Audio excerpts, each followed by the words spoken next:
functioning properly now at this point. Let's see if the audio is catching up. Ah!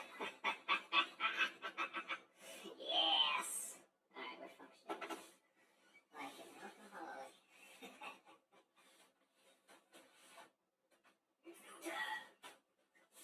There we go. Apologies for the sound of silence. Sweet saccharine lack of sound for the first couple minutes. Probably wasn't too long. Like something else. You know what I'm saying? It's just a bit, a bit too long. Can be a problem, actually, when it's too long. Hey-o. Animation time. Making some blorg blob around.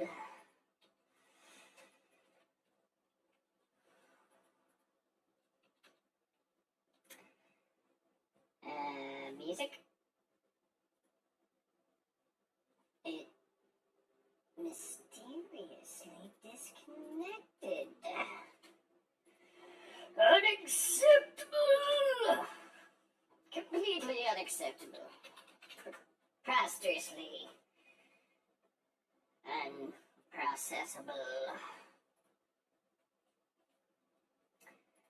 Words. Punchline. Words. Punchline.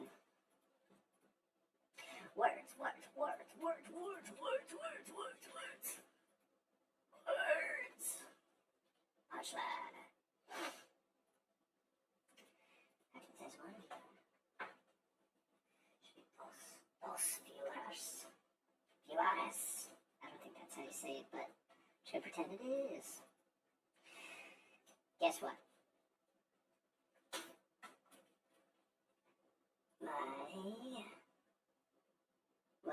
The symphonic simulators are malfunctioning.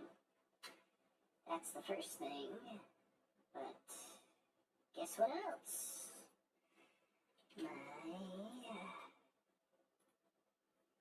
This is actually pretty obnoxious. I'm not really sure what's the problem. Maybe.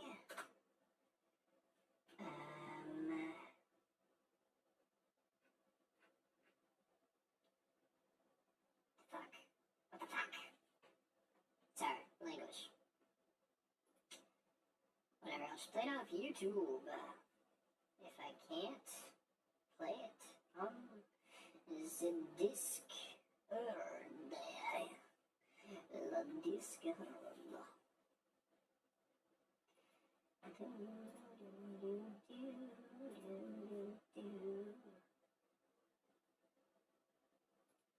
Huh? Excuse me?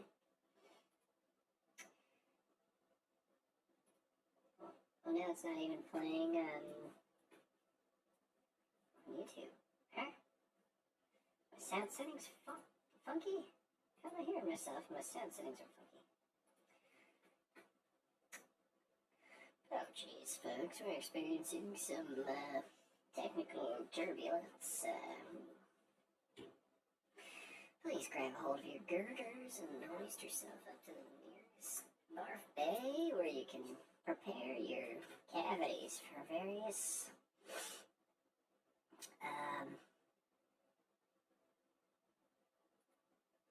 sounds. I don't know where I was going with that. Various bodily fluids. Ah! I see. Playback. Default. Speaker. Set default. Okay. Can I hear you? Huh? What is the meaning of this?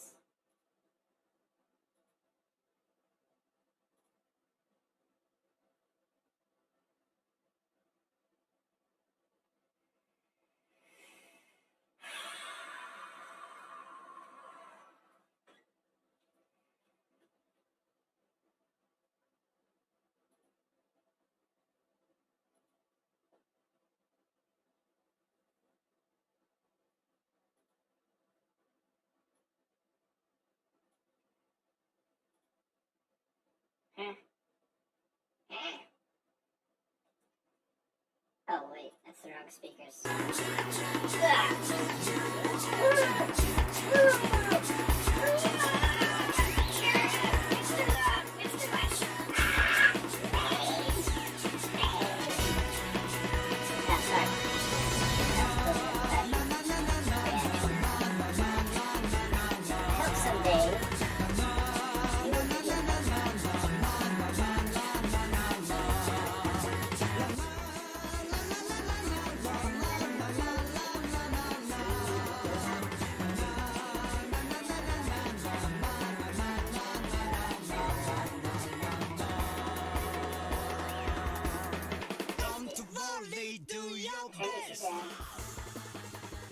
Entering general volume so I can still hear the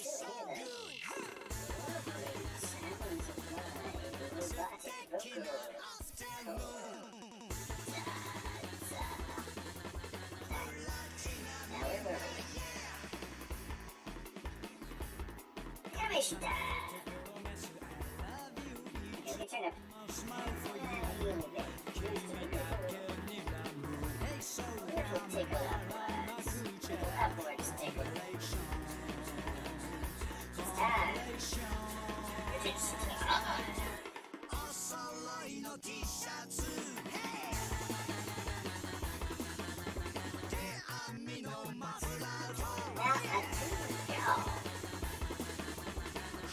One letter describes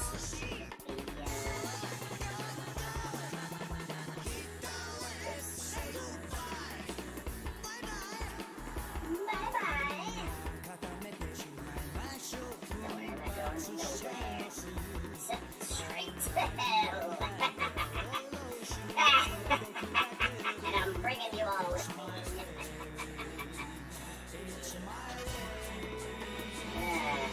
You all probably deserve it, I'm sure. Especially me. I deserve it.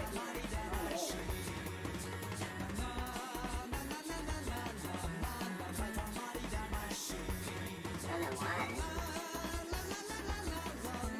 But, you know, yeah, feeling. Probably I'm jumping or something.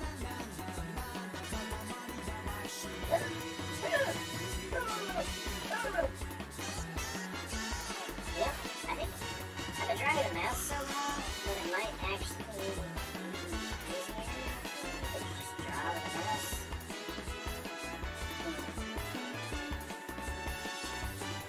Yeah, I don't know that. I don't know what.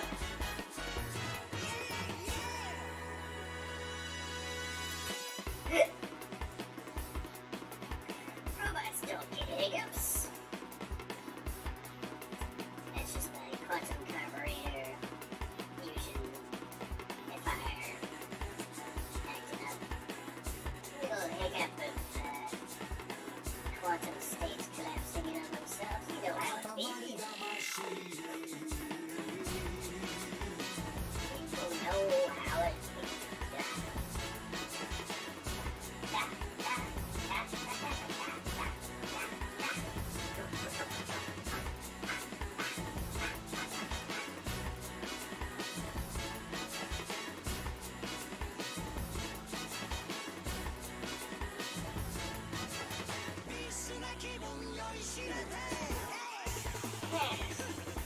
That's a sonar.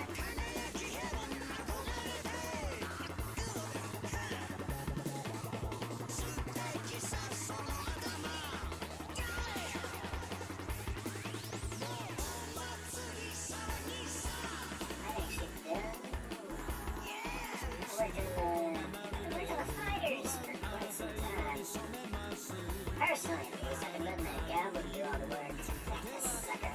He's getting paid in Reese's Pieces. He thinks it's real money.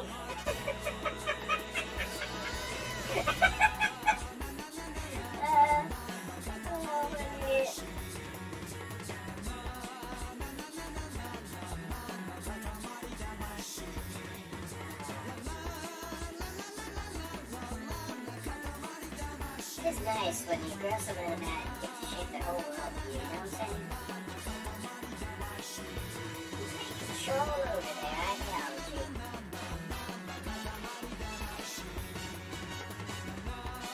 We don't know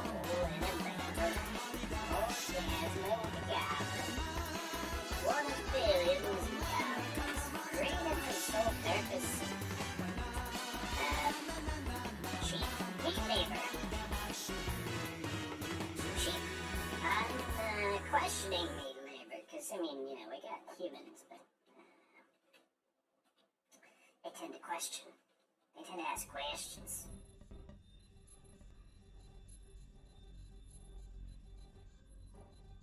I get horribly depressed and all that junk. I wonder if robots can get depressed. We should do some experiments. Make some depressed robots. It'd be funny. I wonder if we'd have to program them with depression or just give them the ability to think and feel and then set up a scenario and make them horribly depressed. Good times.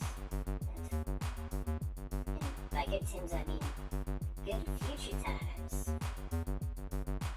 People always say good times about the past, but not good times about the future. What's over there? Why people are locked into their limited chronological view? You know what I'm saying? They gotta recognize the world just a singular point in two cones of probability on the plane of space-time. Just existing as a singular point indefinitely, unaware of the future and crippled by our past. My head don't bob enough.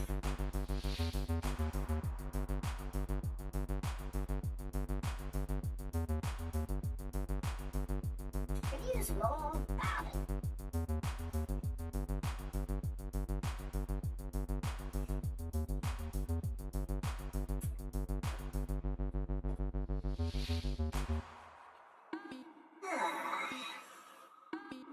I do like the sound of my voice.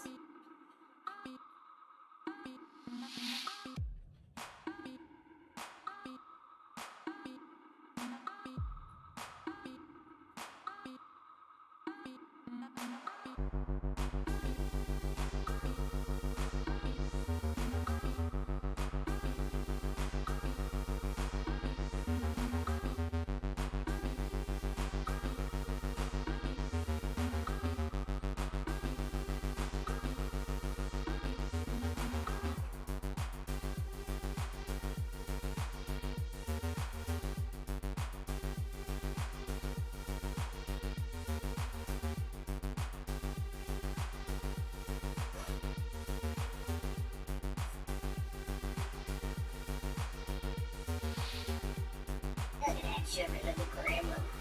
Man, I sure wish we had some more working for us. Little gremlins. They're like actually useful gremlins though. You know, they're idiots. They're subconsciously good at tech for some reason. Just natural understanding. Because they don't really understand what they're doing. They're just doing it.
It's getting a little dark in here. Alrighty.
I don't know why I'm coloring already. Should probably do things in the, look, there makes me dead. Farewell. I know when to play by the rules.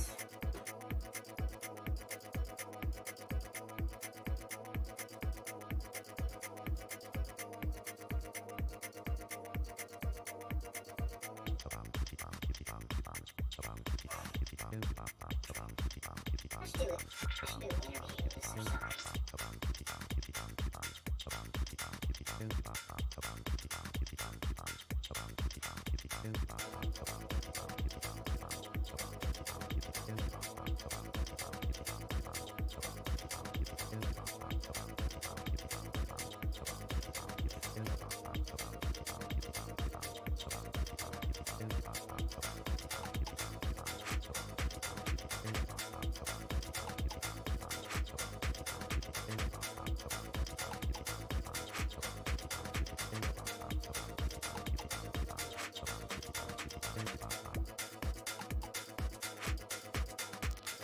I was watching Harlequin today. Yeah, yesterday. Pacing myself, of course. I don't want to finish the whole thing in a day. I don't do that too often with shows that I'm enjoying. Oh, you know, I should hit up August. See what's happening.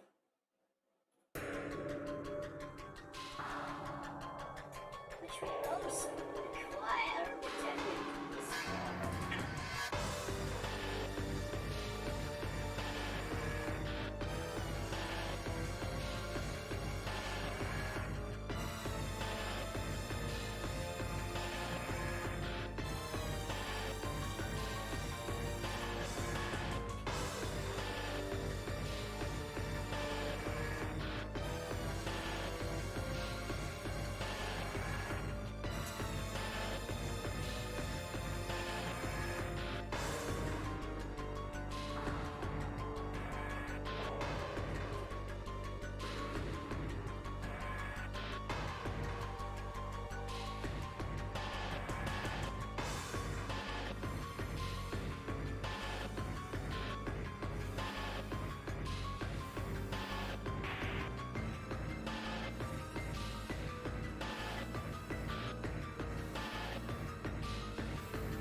That's right, it's actually easier to drop the mouse.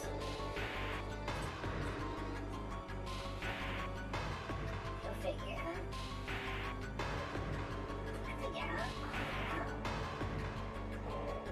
Sorry. Brain malfunction. Conjunction function, brain malfunction.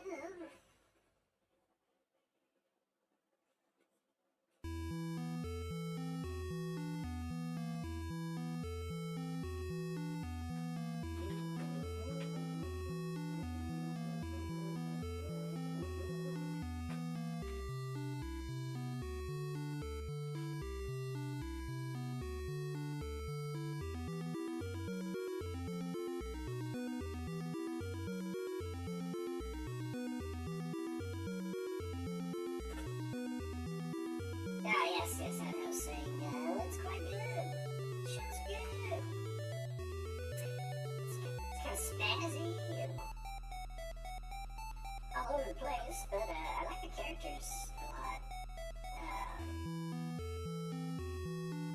Strangely. Or maybe not strangely, I don't know. It's just a well-written show. I mean, to be fair, DC's always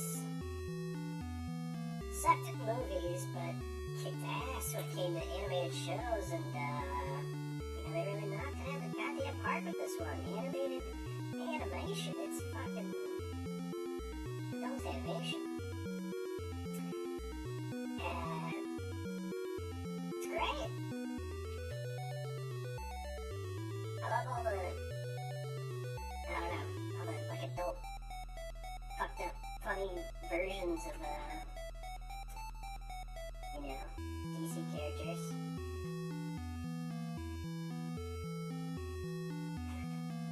The only one that's kind of strange is the Professor Gordon. He's like office rocker. Dude's like on the verge of a nervous breakdown every single episode. It's pretty funny.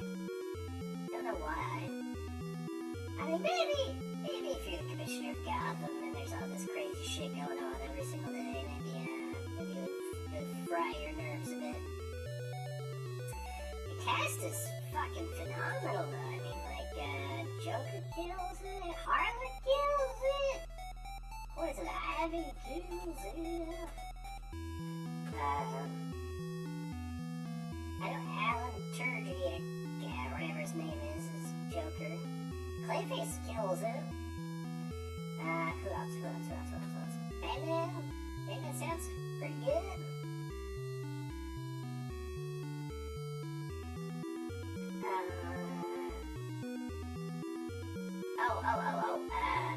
King Shark is awesome.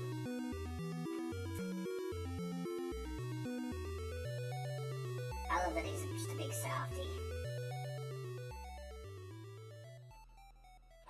Sure, he could kill people brutally, bite them with his big old shark teeth, but he's like a computer guy.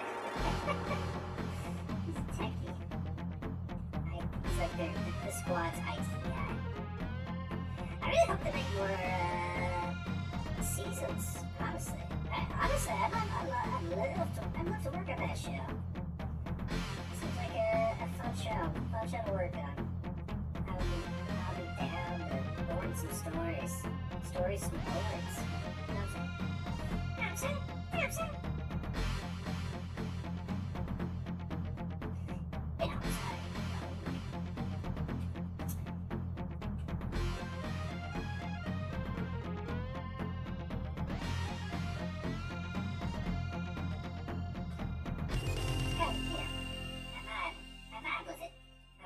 Show.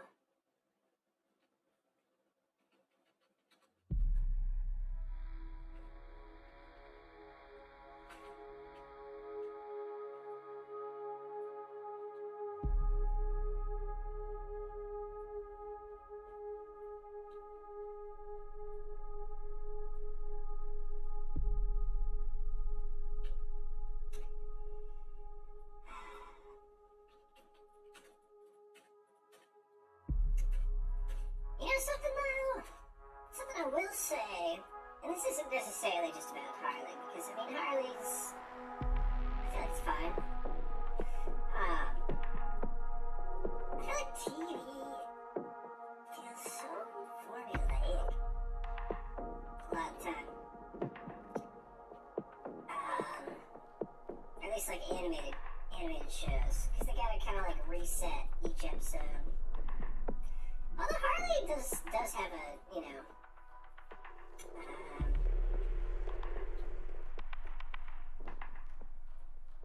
overarching storyline, things change, as the show progresses. But, like, Invincible, like, what it is with Harley is that each episode is like, we're gonna do this. This is my objective. I'm going to accomplish this objective by the end of the episode, one way or another. And then they do, and it's like,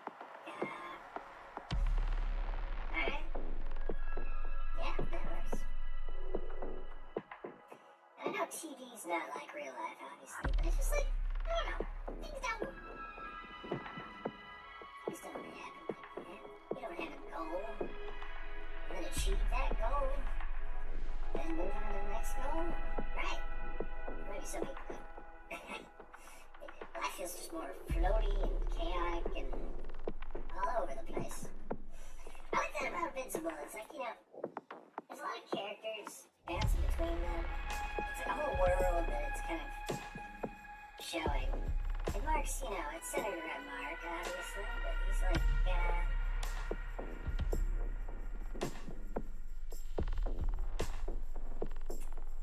it's interesting. Also, the way both of them handle, adult concepts is interesting to me. Because Harley is very much like the kind of typical American adult animation where it's like, a lot of crude jokes, hyper-violence, and that kind of thing. While Invincible almost feels like it could be like a Young Justice kind of vibe in terms of adultness. Until, of course, you get to the hyper-violence. But I think what I like is the freedom to explore. I want that. Okay. Stop saying like so goddamn much. Fucking angry. What I like is you use it like that. You use it like that when you say you like something. Like this, like that. Fucking Valley Girl. Robot. Fucking cartoon robot dog robot.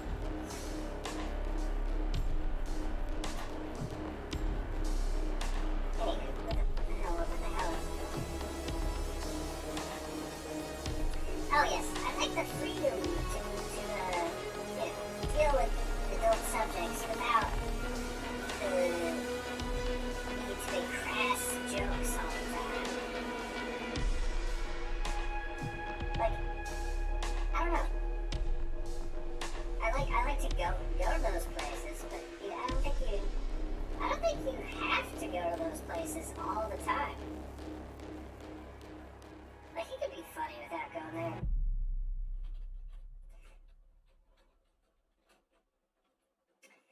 And I'm not really being critical of Harley, because I think Harley actually has a pretty good balance of that stuff. I think it's just a tendency in adult American cartoons. And what I really love is the way anime handles this stuff, because I feel like, One Punch Man, for example, is a superhero show. They say bad words here and there. There's a lot of blood and guts. Well, monster blood and guts. Some human blood, but mostly monster blood and guts. But, I don't know. It fits into almost like a Toonami kind of thing, where it's like adult, but not excessive. That's what I like. Adult, but adult themes and adult stories, but not in your face about it. Not sex, drugs, blood. Alright. We get it. You're an adult show. You can talk, you can have those things in the show, okay? We get it. Doesn't mean you need to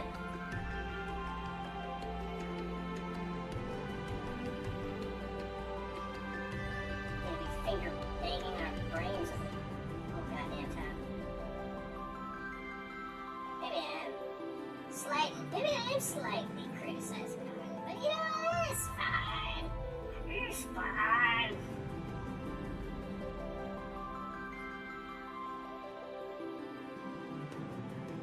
I think what it is that there's just such a big disconnect between a kid's show and an adult show. And I think there should be more of a gradient.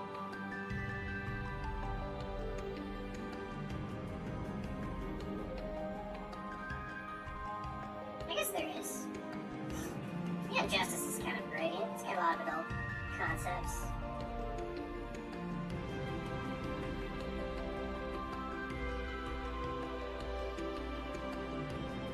Did they make more Young Justice? Damn, I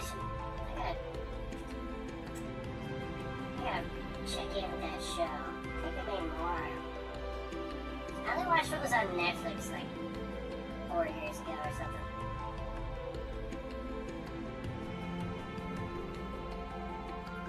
That was a very sword show, though.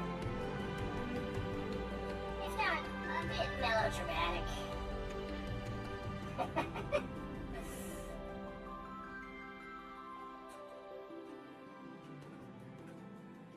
It's a teen drama, what do you expect?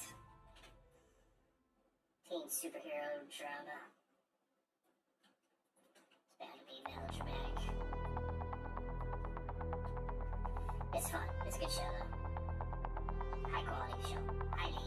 Highly, much recommend. Very recommend. Much, yes. Much wow.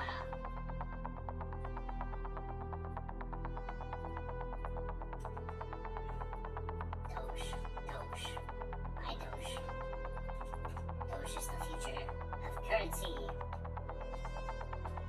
RoboDog supports CryptoDog.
Mike! Pick me up. Pick me up, Mike.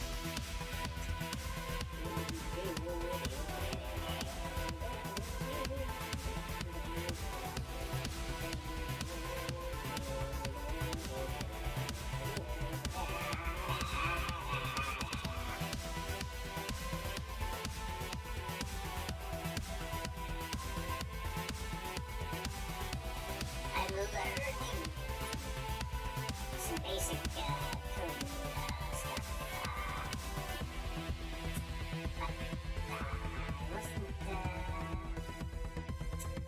I wasn't sure if I wanted to stream it, because I thought maybe it'd be kind of boring to like watch me struggle with some very basic coding stuff.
I just realized something.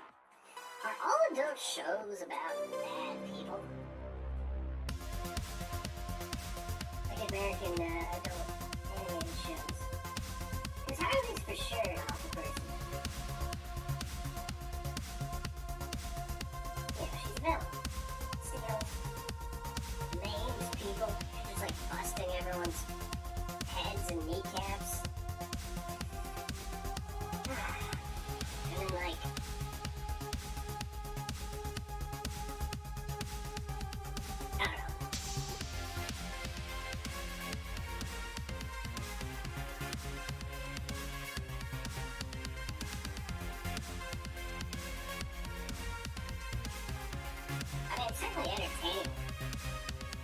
writing awful characters.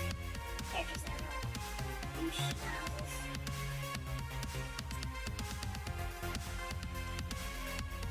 But, I'm just wondering, I wonder if it's even possible to not, of course it's possible to not do that. It's just, I don't know. I guess the idea is probably you don't want to.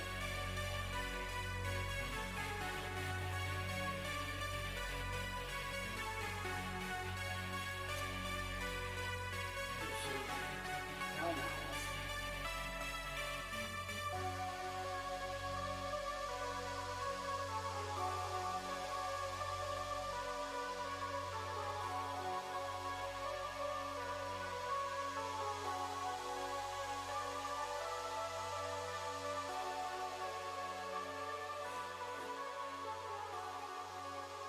I don't know what I'm fucking saying anymore. Just ignore my word. Blabble.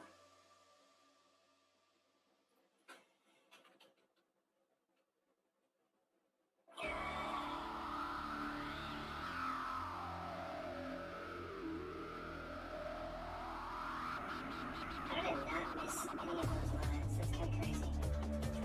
They're kind of crazy though, right?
coloring every frame.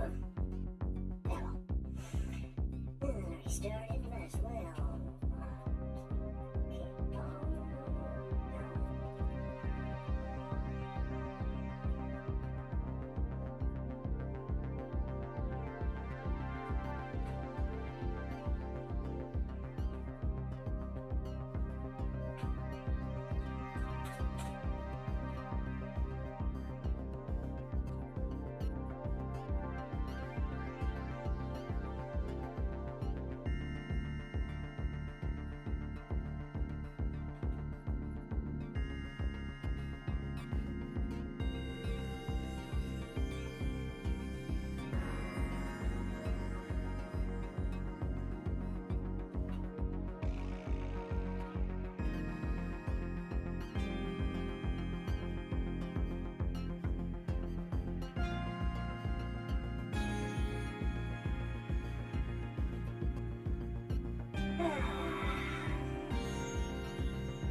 You ever just think back about a snide comment someone made, like, a bunch of years ago that still sits with you, and, they were judging you, and laughing at you, almost not to your face, but pretty much, just under the surface, just bubbling with dripping sarcasm or something, I don't know.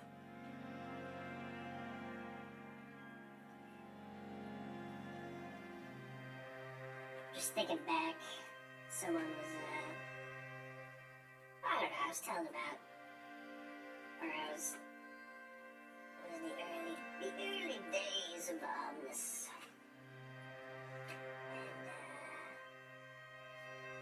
And, they were wishing me luck. But you could tell by the way they said it, that it wasn't genuine, and they were not taking it seriously, or really seriously. The whole endeavor seriously. Like you could just tell that they were expecting it to fail spectacularly.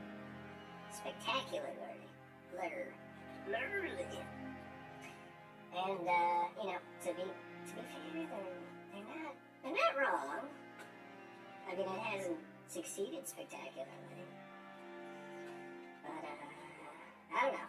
Maybe I should use that as fuel to succeed.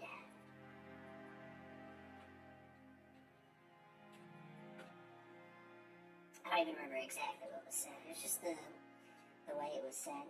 You can tell when people are like, I don't know, think you're a fucking idiot, but being polite to your face.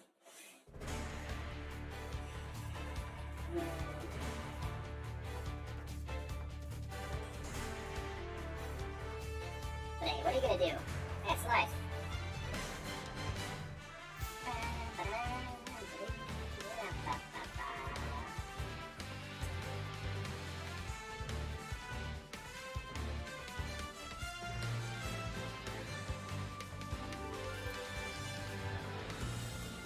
I mean, I probably, I don't know.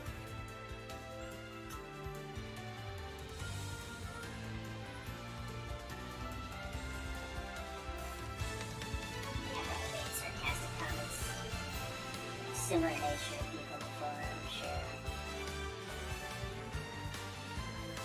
Although now I'm thinking about it, never actually, I never genuinely wished for someone to not be successful in what they do.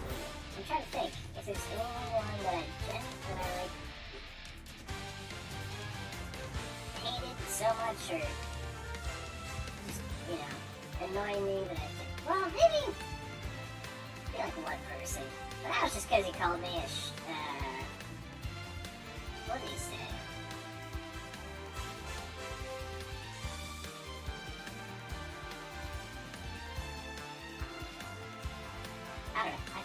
a piece of shit.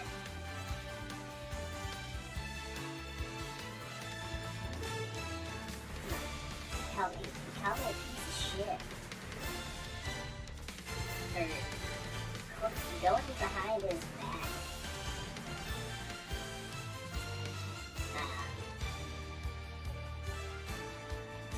But you know, I was just having a conversation with the writers. Back a scene I was working on. So, you know, he's probably the only person that I genuinely wish failure upon. But I can't think of anyone else.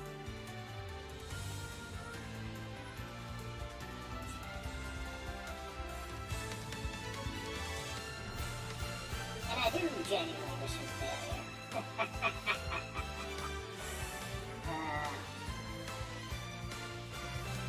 But, you know, I'm sure he's doing great. It's not like I have any power to actively sabotage him. And even if I did, I probably wouldn't. Because I'm a bigger robot man.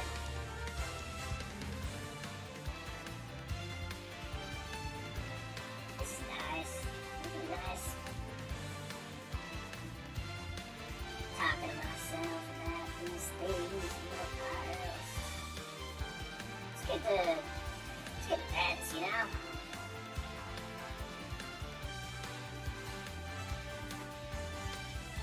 I should probably just let it all go, you know?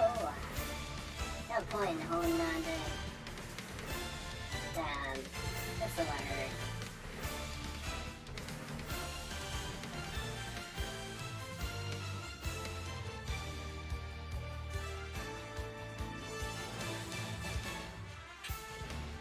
Forget, move on.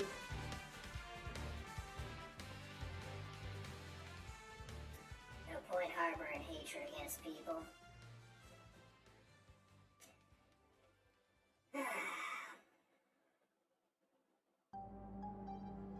Smarm. The whirlwind of Smarm. That's such a good phrase.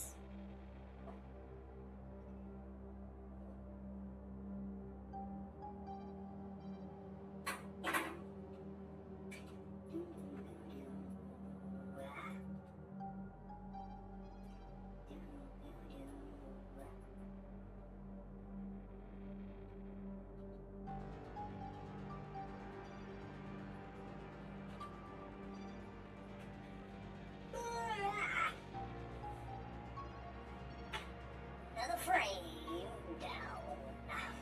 On to the next one.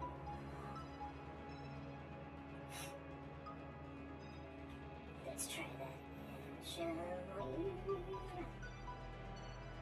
We shall. We shall. Directly.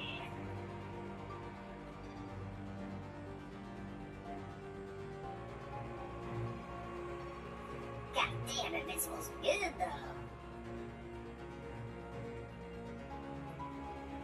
Excellent comic. Excellent show.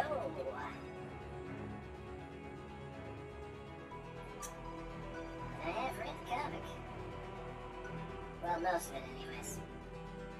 I know the whole storyline. Parts that I haven't read. I've watched YouTube videos. Essentially read in YouTube format. There's people who post comics on YouTube. I read a lot of comics that way, actually. Probably how I read most of my comics these days. Watching random ass YouTube videos.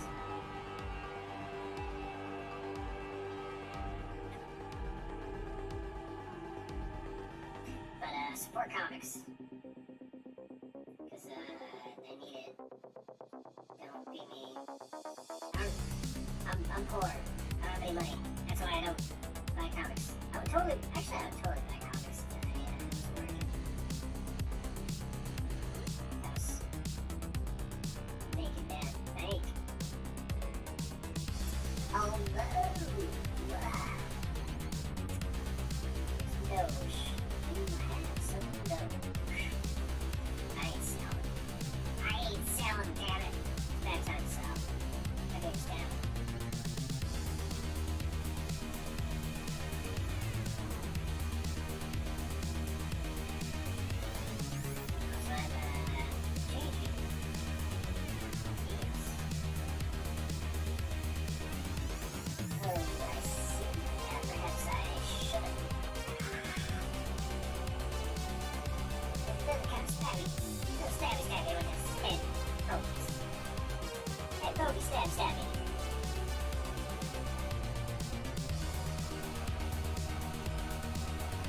game sucks. Hearthstone. But also it's fun. But it also sucks.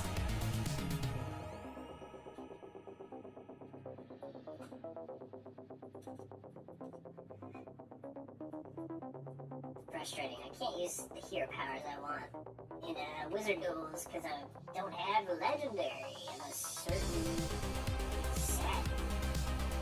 Why would they lock it behind that? It's so goddamn annoying. I mean, I know why. It's to make more money. Go buy stupid ass power packs. Don't even ever have legendaries in them. You can play with overpowered hero power that deals damage with. See, they have a hero whenever you play goddamn spell. Just get wrecked by those friggin' players. Can't play myself. I won't spend money on Hearthstone. I probably shouldn't just, well, I was about to say I actually enjoy playing it with friends. I enjoy playing Gamedev with friends, but I don't know. Last time I played, I just had a losing streak, and I was not playing for most of the time, and it was just fucking frustrating. Just demoralizing. Like, I don't think I'm a bad player at all. I've just gotten incredibly unlucky over and over and over again. I mean, I also am kind of greedy. I tend to try and play for the late game, but still. Just fucking losing every single round is, like, 3 or 4 games in a row is brutal, man. It hurts. I don't even care about winning, honestly. Like, I'm not trying to win. I just don't like being in last place every single time. It sucks to suck, you know?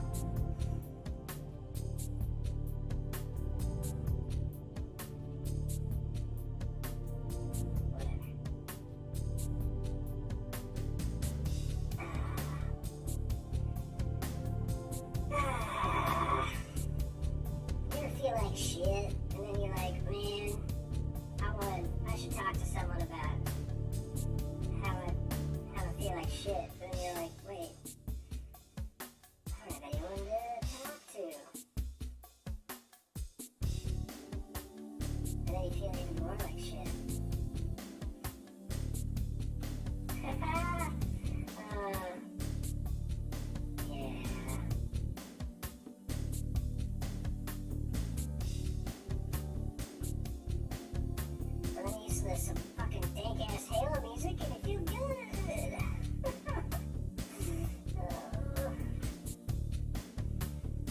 Life is pain.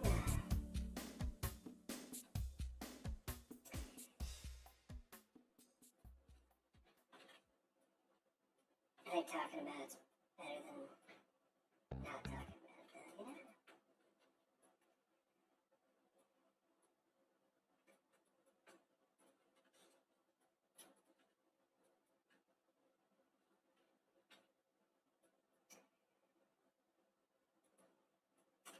I am depressed as fuck.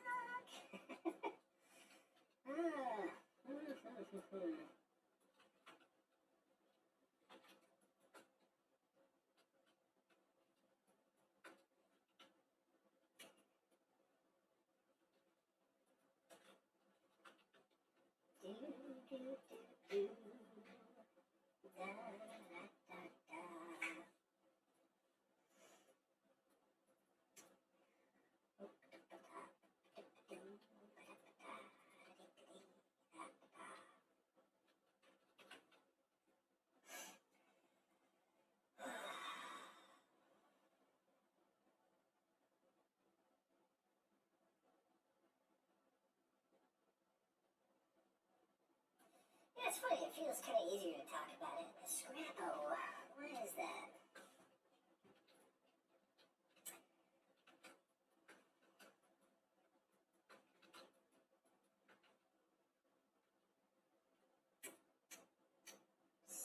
Yeah.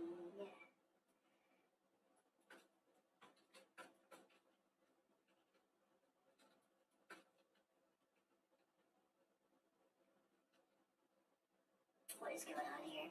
His feet get on that side somehow? How the hell? How in the tarnation he pulled it off, boy? YouTube. Yes, I am still listening. I am always listening, obviously.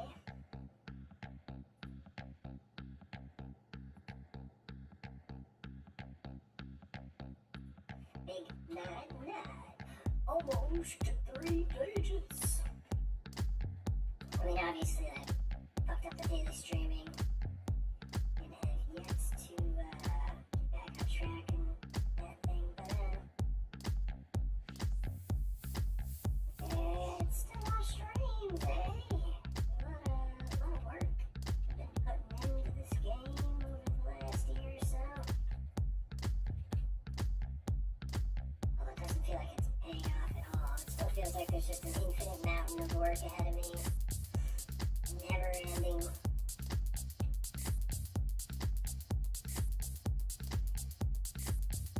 My programmer doesn't want to help me figure this shit out on my own. Always on my own. Whatever. They're blind.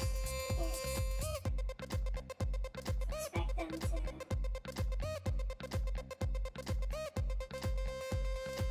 want to help me with the passion projects.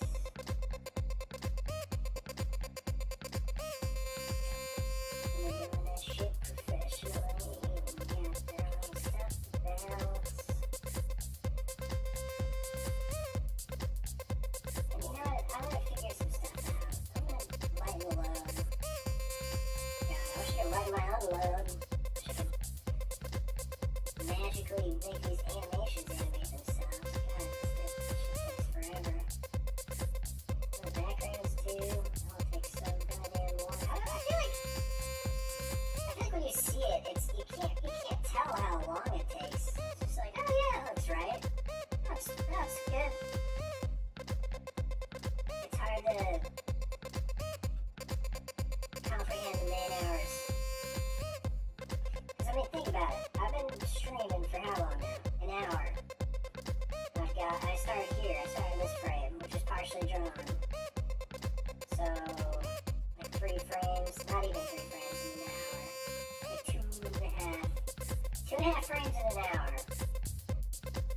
And then you look at all this, we're what, 90 frames? 90 divided by 3, 30 hours. Just this took 30 hours. Which, I mean, it looks good. Looks great. Looks fucking awesome. But 30 hours for this?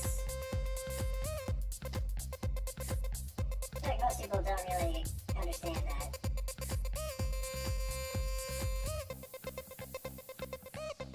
So then, like, all these characters, what, like 9 moves each? I mean, this guy's not even fully animated. Let's open up awesome, man. Why not?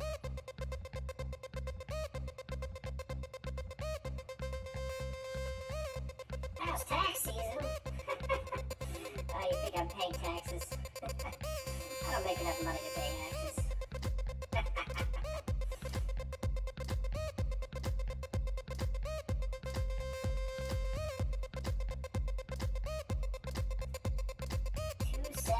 Divided by 3 equals 90 hours. Right? Yeah, 90. It's good to see you, Bryce. It's been a while. How's it hanging?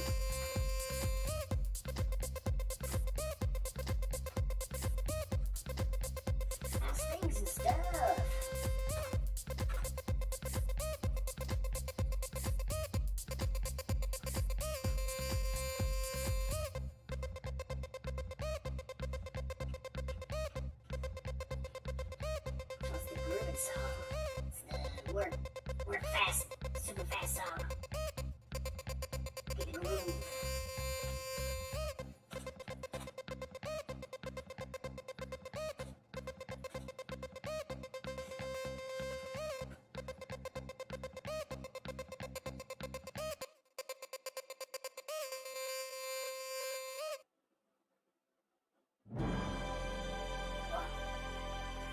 I think I have a new system for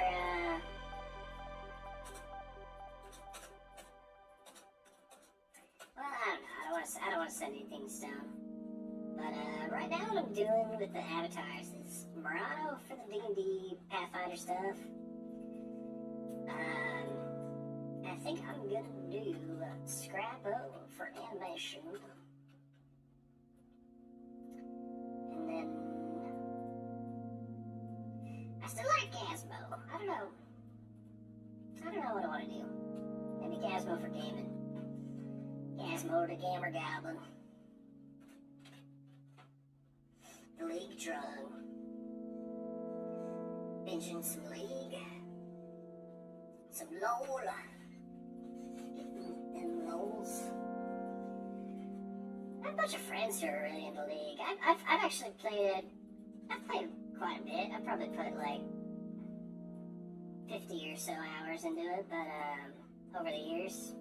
But never really got super into it.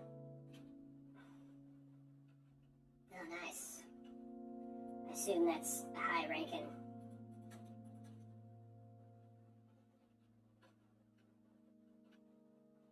I don't really know. I know there's like plat and gold and silver. Is it bronze? Is there a wood league? How low does it go? That's where I would be. I'd like I'd be in friggin' dirt league.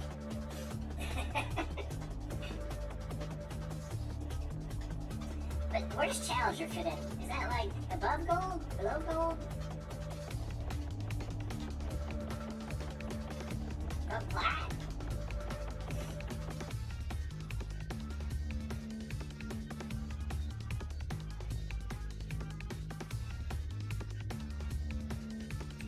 Iron is lowest, okay. Iron still sounds cool. Even though it's like lowest below, it sounds pretty chill. It should go even lower, that'd be funny.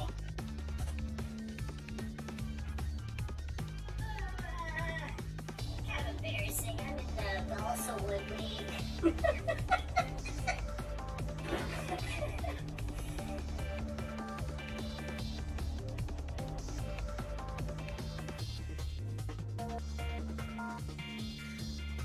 Challenger's the highest rank. Oh, damn. We're right here right now. Feeds. Game feeds. I haven't been gaming that much lately, I'm gonna to be honest.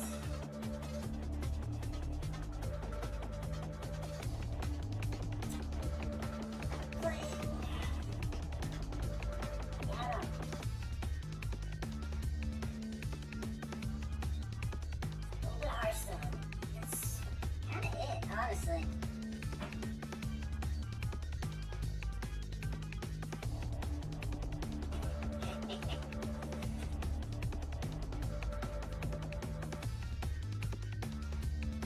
Got squishy goggle eyes.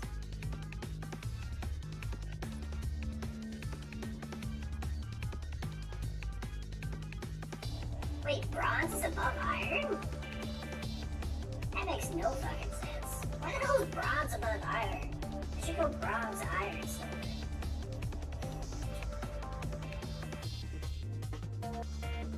Bronze Age came before the Iron Age.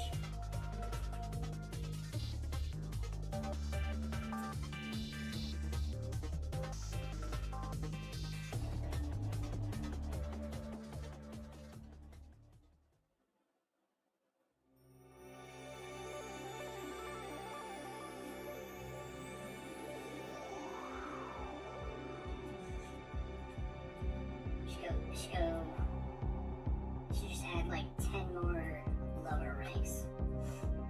Copper. And then like, what's that metal that's like melts really easily? It's used in like crappy candle holders and stuff. Tin. Tin wasn't the metal I was thinking. tin league. Here he goes.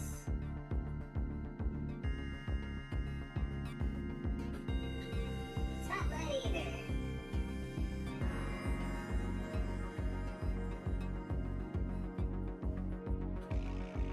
It's like fake silver. Hold on, I gotta look at this up. I gotta figure this out.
It's not an element, but it's like the name of like an alloy or something.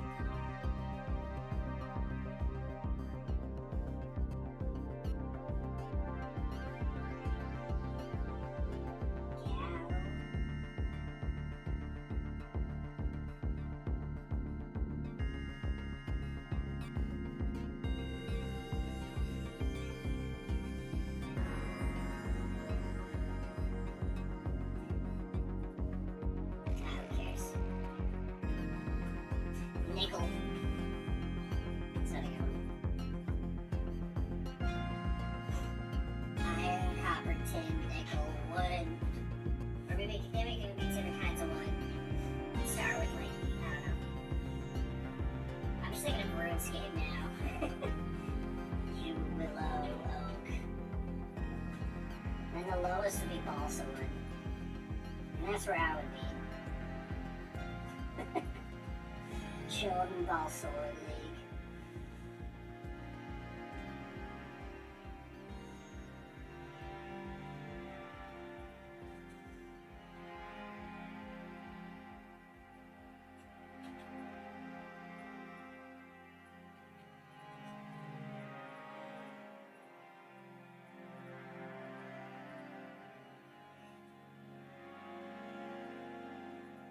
Is it galvanized? What is galvanized metal? A rock. Rock rake. Maybe that would be between like metal and wood. Stone.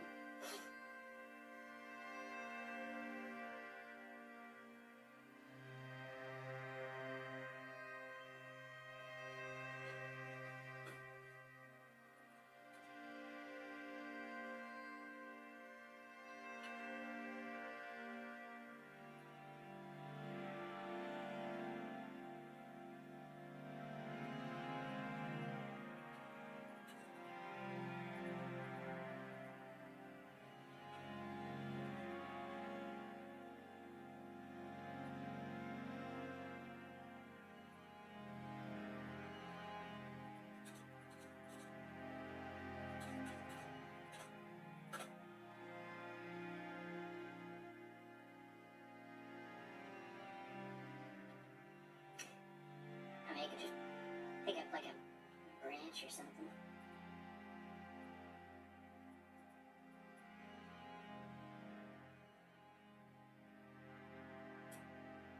I guess I was thinking more of like the durability rather than the ability to craft it.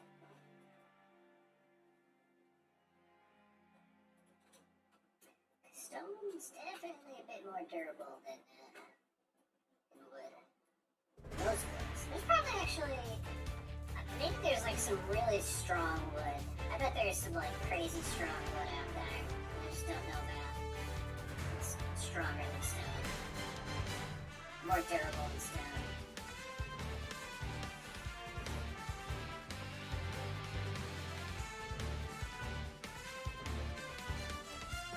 Oh, femurs are apparently tougher than concrete, which is kind of crazy.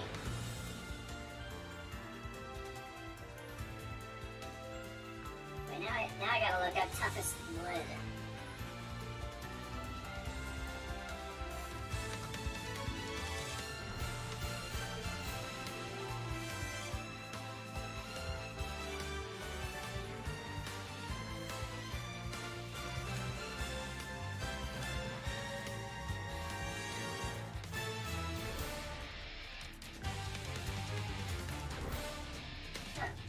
Strength of wood fiber is very consistent across all tree species, and strength of wood is dependent on how many fibers are packed into a given area.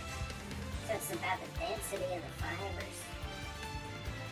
But the density correlates very closely to the strength of fibers. So you just gotta find the wood with the highest density. The Jonka hardness scale, now that's it measures how many pounds of force it takes to drive a 0.444-inch steel ball into the wood's face. Which is smashed. Music down. Common red oak has a Jonka hardness of 1,220 lbf, meaning it takes 1,220 pounds of force to drive the steel ball halfway into the wood. And balsa wood requires only 67 lbf. Australian bull oak has a Jonka hardness of 5,060 lbf. So that's probably the strongest. Australian bull oak. Bull oak. It's not spelled like an oak tree, it's O-K-E. Interesting. How hard is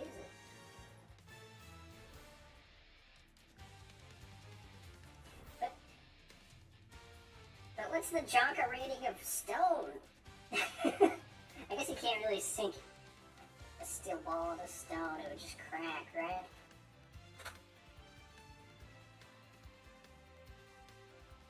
A species of ironwood tree. That's cool.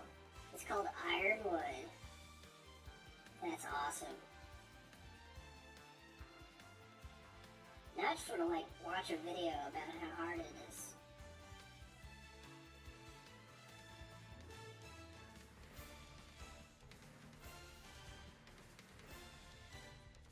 Oh well.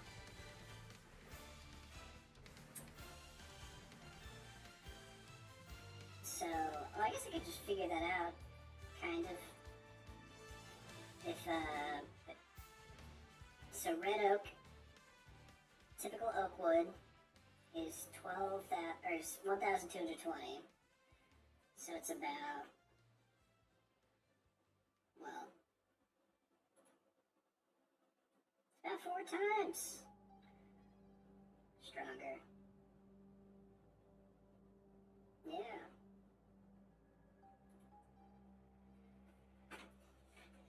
It's kind of hard to visualize, but 4 times stronger than oak sounds pretty damn strong.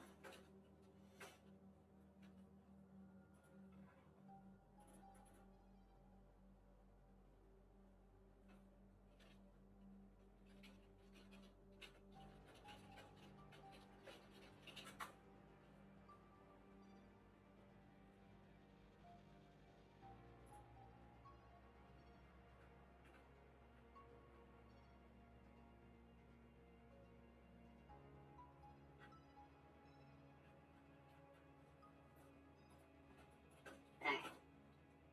Enough distractions.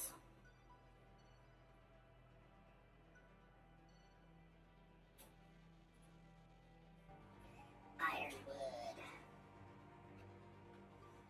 That's cool.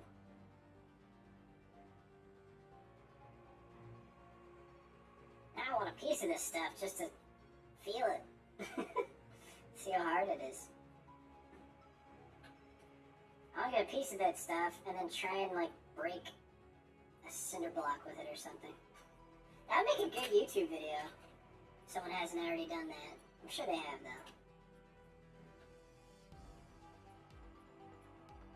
Or just like, I mean, that probably couldn't be like a whole video, but maybe you could test it against different hard things. Get like a few pieces of the stuff.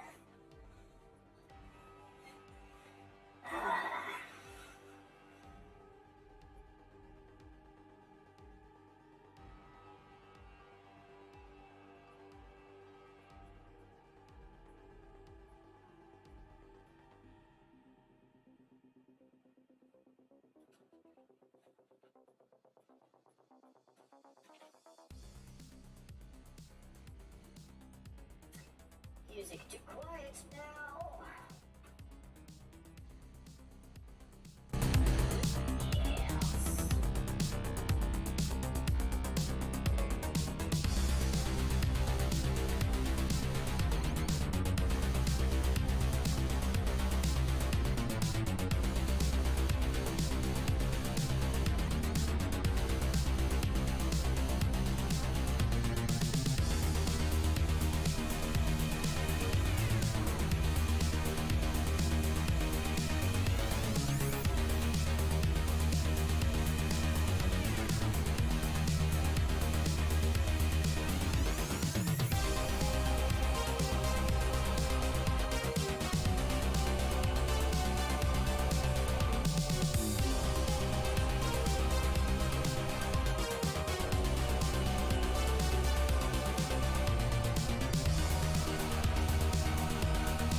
You know what I just realized? I like when it's like Venture Bros in DC. Because everyone's obsessed with like having a nemesis. That's exactly like Venture Bros.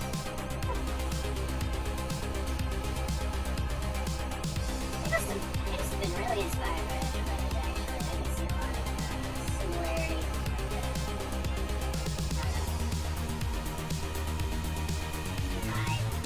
Vibe similarities.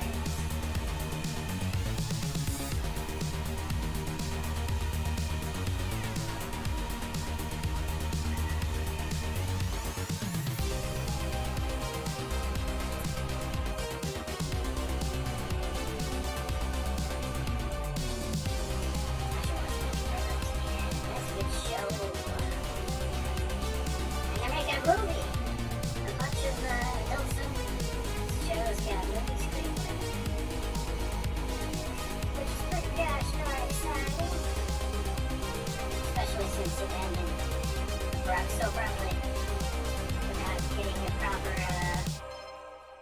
proper send off. So I think the folks at Adult Swim probably realized that, didn't want to. Maybe they realized this would be a good way to wrap up a lot of properties with a couple of movies. And the last movie special or whatever the Venture Brothers had was great. The Gargantua, when they're on the space station. That was insane. My brain.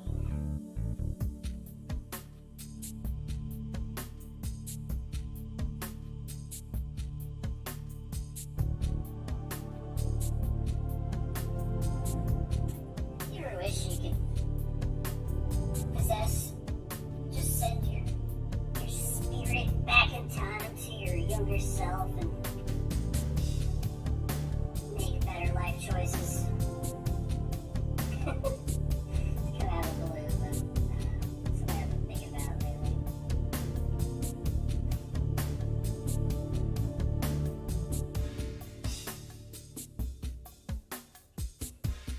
I mean, obviously I could just start making better life choices from this point onward, but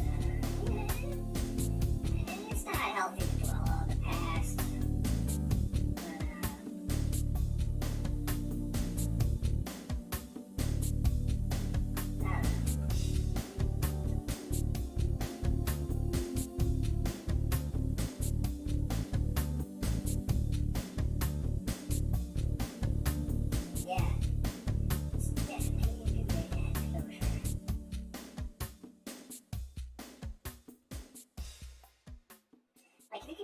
start life over from when you were 10 years old, would you do it?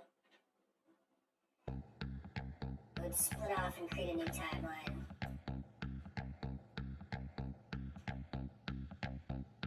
I would definitely do it. In a heartbeat. I'm sure most people would, actually. I feel like, I don't know, when you're young, you can't just take it for granted. You don't realize that, I don't know, you have a lot of freedom and a lot of,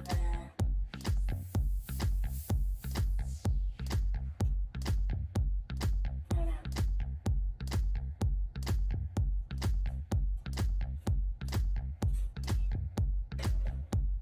I mean, it would be like cheating in life. You would know so much at such a young age. Because kids are, irresponsible for the most part. But if you're like, I'm gonna set myself up for so much success, honestly, I'd probably just make, like, comics. I'd just make more comics and stuff, but, like, I feel like I'm making them now. Just remake Awesome Man, but, like, good. Yeah. It'd be super, it'd be very, OP. I mean, you could abuse it. You could abuse the hell of it. Just buy Dogecoin in 2013. As soon as it comes out, buy as much Dogecoin as you can. And also Bitcoin. Buy Bitcoin. Buy it when it's like a few cents. Be a millionaire.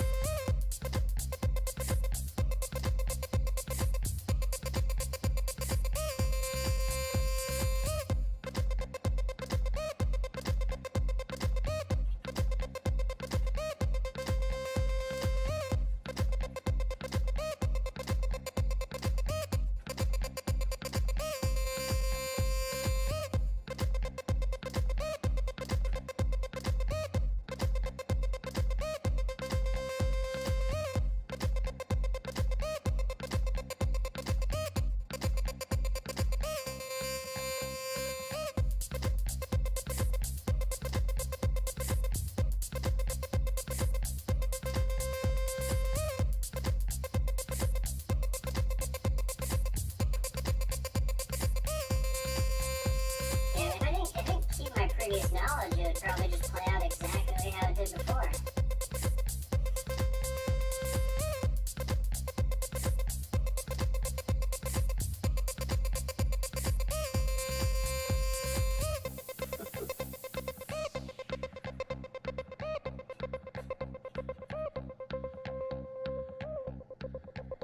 But even if you, like, weren't allowed to make, like, if you weren't allowed to, like, I don't know, there's some universal force that would just instantly kill you if you abused it for,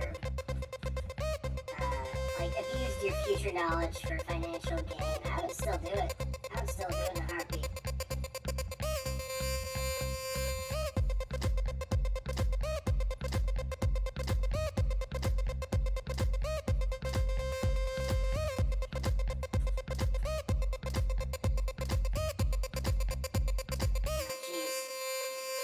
Now I'm thinking, like, I wonder if I could save, like, my friend.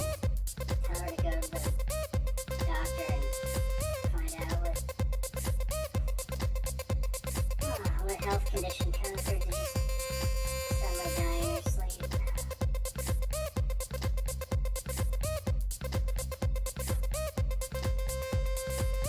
I'm sure lots of people wish they could go back and stop awful things from happening.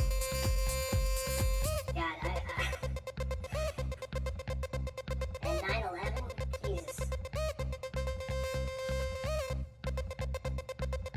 I don't think I would. I don't know. I don't think I would be able to do anything about that. And if I did, I would just get myself on, like, a government watch list. Like, what the fuck am I gonna do? How would a 10-year-old kid son 9/11? That'd be a fun story, though. I'm sure someone's already written about that. going back in time and trying to stop 9/11. I don't know why that's funny, but it is.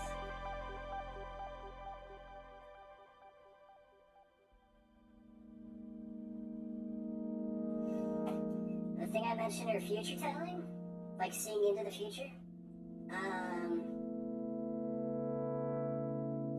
Honestly, I'd rather the thing I'm talking about. If there's no restrictions on buying stuff, but if there was restrictions, if it was between no restrictions on buying or on like making yourself rich, but you get to go back to your youth and relive it, versus future telling from this point on. That's tough.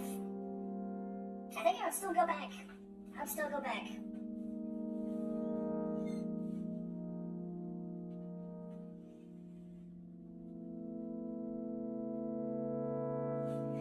I don't know.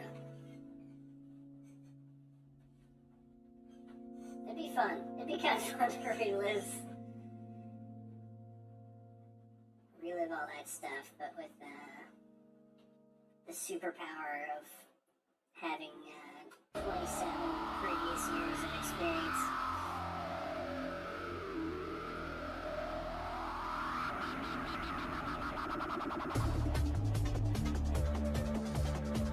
I don't know. Maybe future telling now would be good because I could just make money on whatever the next thing that is that's gonna blow up. Trippy. Future set would be trippy because I don't think the future is set in stone. I think it's like, you know, it changes. I think what it is, the best vision of the future is like, it's like, you know, it's a whole branch of possibilities. And, you know, it collapses into one branch when, timeline's constantly collapsing into one of the branches, and then that branch is infinitely split up. Like the future is like, it's cone. We live in a cone reality.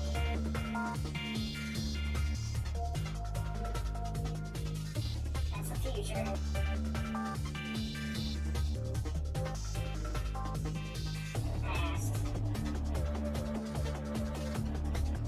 Now. And it's space-time. That's where we are. Always. We're always there. But, you know, now it's like a tree.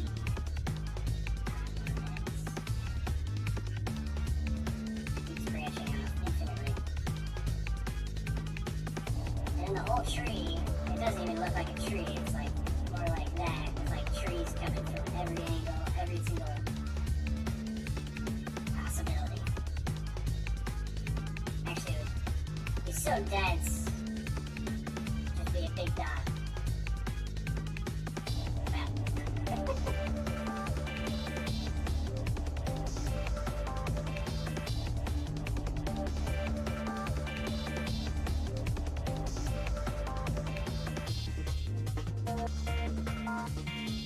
I think though, like if you went to the past and did things differently, I mean, maybe it would be like the butterfly effect. Maybe the farther in time you went, the more it would diverge from the original timeline. There would be like bigger and bigger changes as you got closer back to the point in time you left from. Because little things you do differently, I don't know, somehow would affect things on a bigger scale. Maybe not though. Maybe it'll just be small changes, because you're just one person. Just one person. Little differences. I mean, your life would change drastically, probably based off the decisions, things that you changed. But like, I don't know if the presidents would be any different, or major historical political events would be different. Hey, another frame. Down the drain. I love the squishy eye goggles. Squish. Another frame bites the dust. And another one's down. Another one's down. Another frame bites the dust. Oh. I forget the lyrics. Something. We're gonna get something. Bites the dust.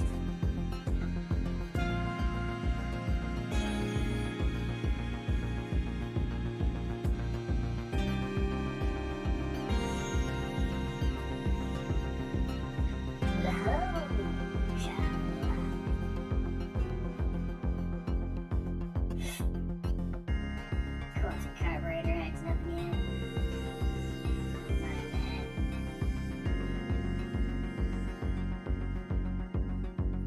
Gotta keep those quantum bits carbureted, you know what I'm saying?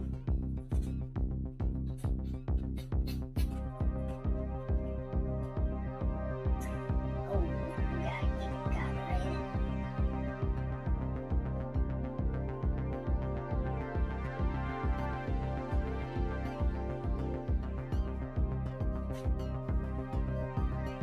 You know what would probably happen? I would just like, I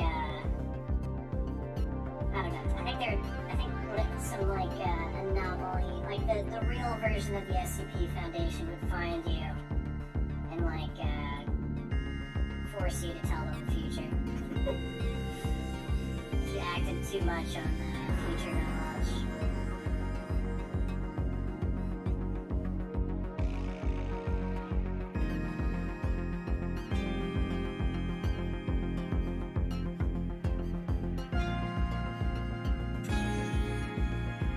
All good, just a bunch of stuff. I don't really remember.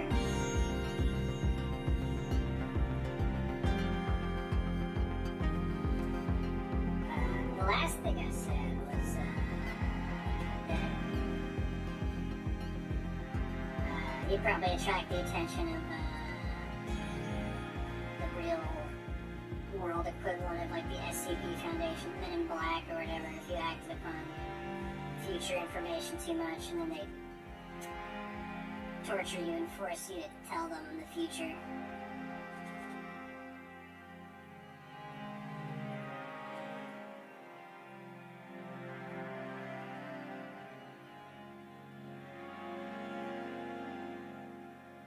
But maybe that'd only be if you like acting on it like too publicly.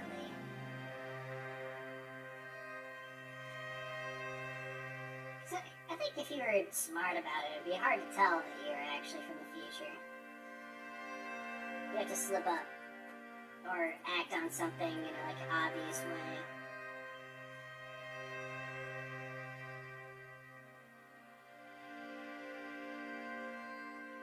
I think I would be fine though. I would be able to avoid them.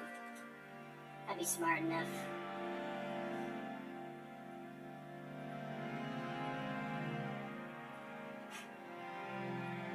I'd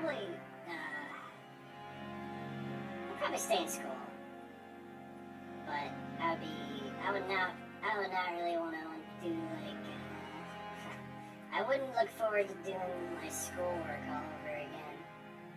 Although, hey, maybe it'd be easier because I'd be smarter and I'd be able to just, and I'd already have read all the assigned books or whatever.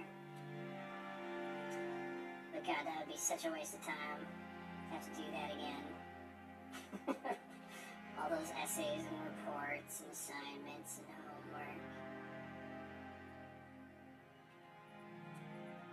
Maybe I could probably just take like a high school exit exam. But I don't think I'd want to like leave high school necessarily.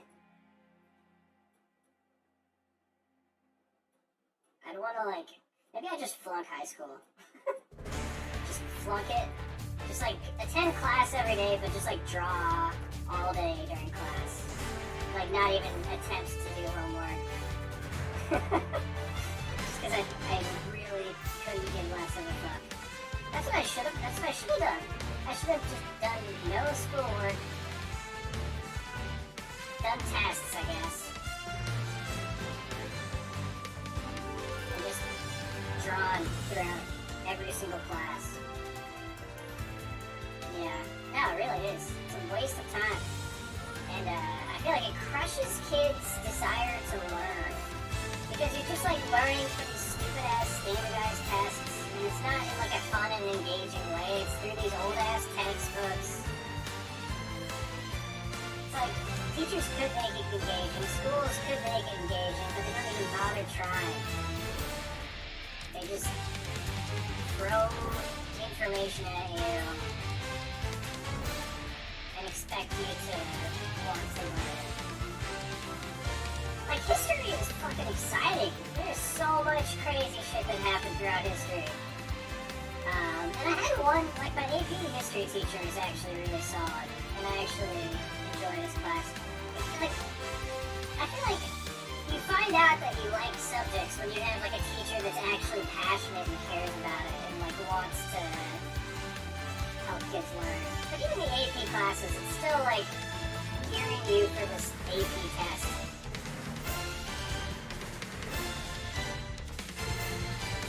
It's like the sole purpose.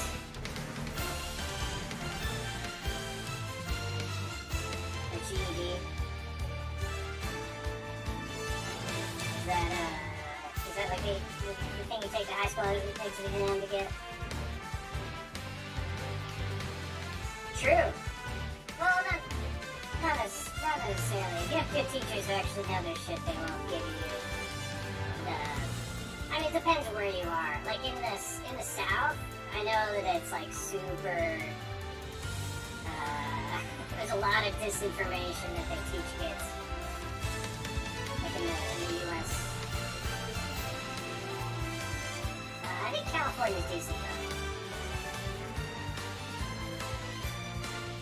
But, like, I'm pretty sure every single... Yeah, I'm pretty sure there's, like, no schools that really go into depth about... I mean, they talk about, like, the Native Americans, but I don't think they really go into a lot of depth about just how many of them fucking died. Living on the corpse of an entire nation of Native Americans. I mean, not just America, I mean Canada and South America too. Mexico. Lots of these indigenous people wiped out. The disease and warfare. Gotcha. Yeah, I've heard that word before.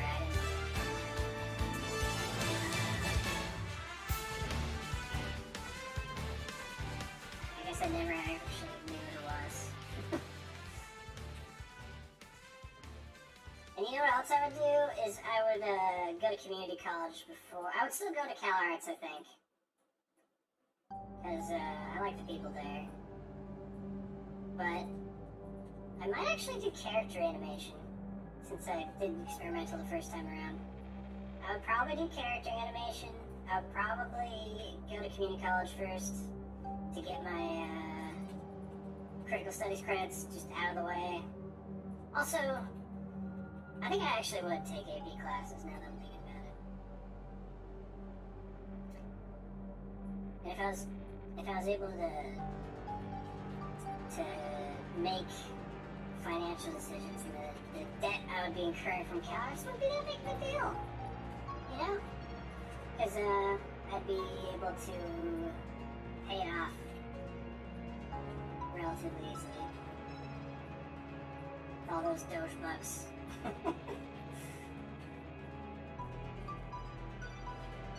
I mean, I did buy some Doge for some reason. So, I just wish I bought more. If I could go back, I would buy way more. I would spend, like, all the money I made off right now Kapow on Doge bucks instead of a fucking waste of money. I'd rather just be in debt for that stuff. Deal with it later. Make money.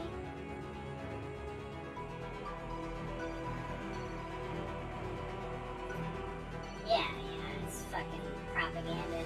Or, yeah,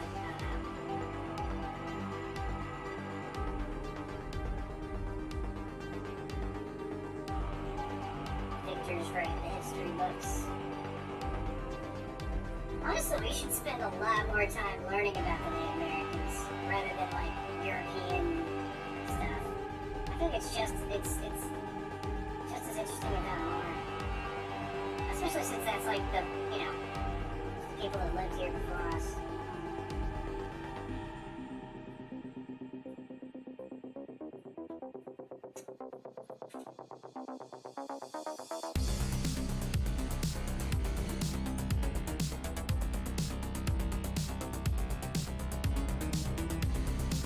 I feel like there's probably a good amount of history that's inaccurate or falsified. There's like this conspiracy about like 300 missing years. The calendar is just changed. It's funny.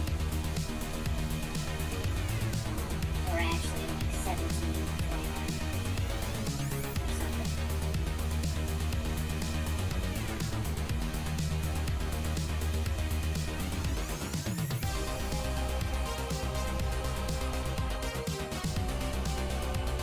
I don't know necessarily buy that.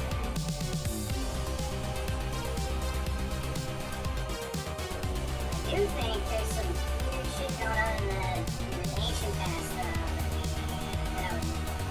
I would love to know the true history of like the Sumerians and Egyptians and Apple, Amazon, and Google stocks. I mean, yeah. I think Bitcoin would make you more money though, honestly. I think Bitcoin would make you a lot more money.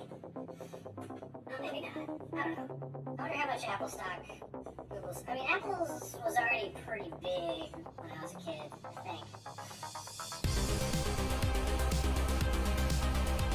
How much is Google stock? Really?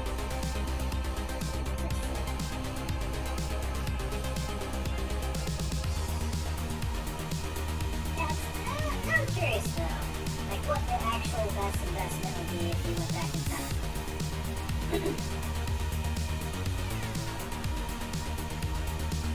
I still think it's Bitcoin.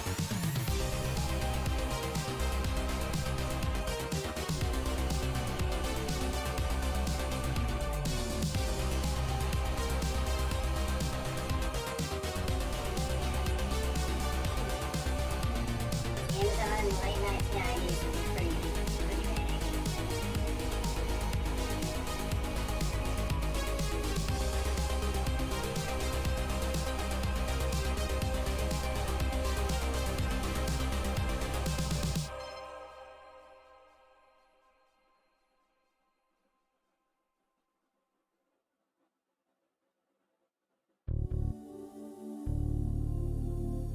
In 1997, Amazon was $18 a share. How much is it now?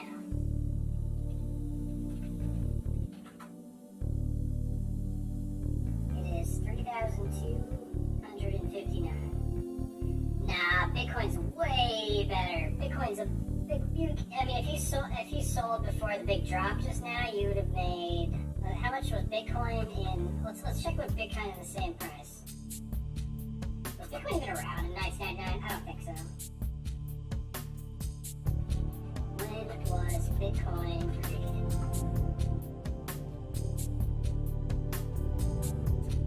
It was in 2008.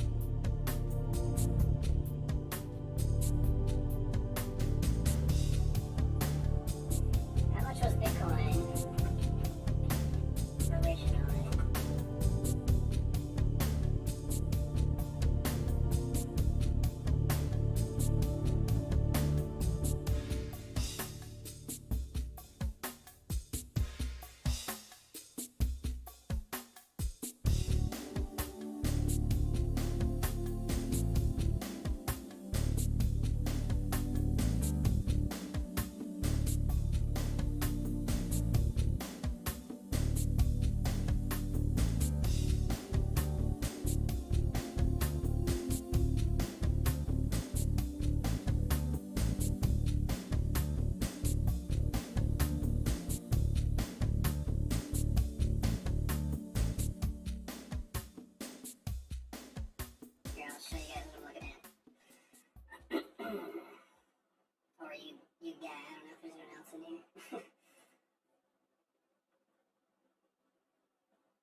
Really? That's interesting. I didn't know that.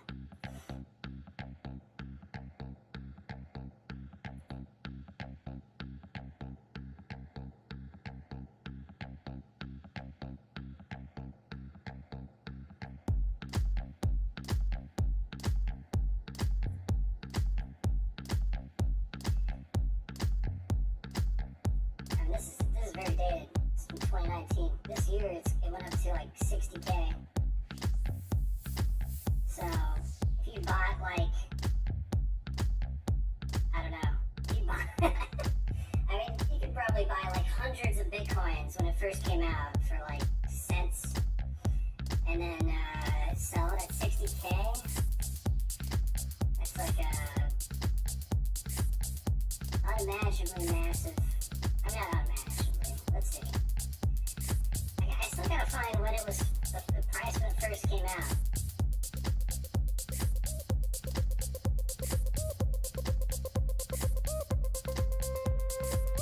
Maybe just check all. It's not all. Go farther. Go farther. Alright, so keep going into 2009.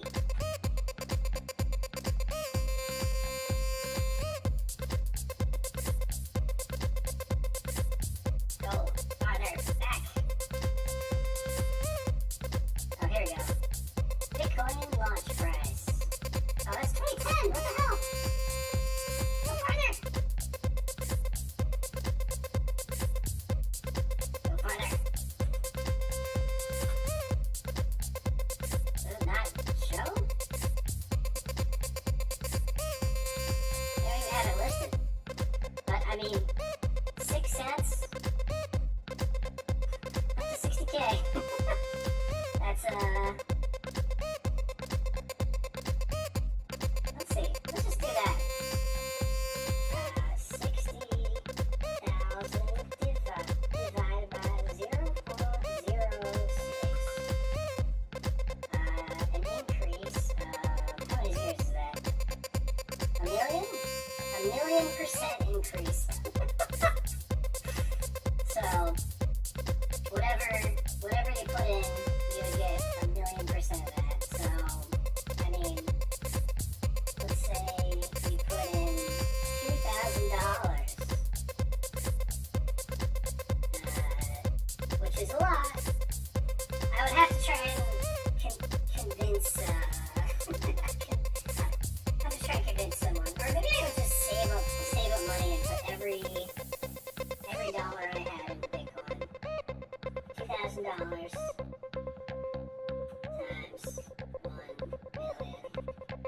I mean, that's just 2 billion. 2 billion buckaroos. I miss a zero. No. Yep, 2 bill. Wait. Okay, that is how many zeros a billion has. Be a 2 billionaire.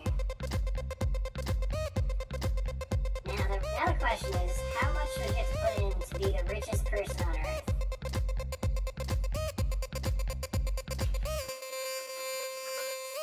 How much? Who is the richest person right now? I know Tesla, Musk recently, he briefly surpassed Bezos. So it looks like Bezos is back on top. 177 bill. So, I guess you'd have to put in $177,000. That's such an absurd amount of money. Jesus Christ. Real life Lex Luthor.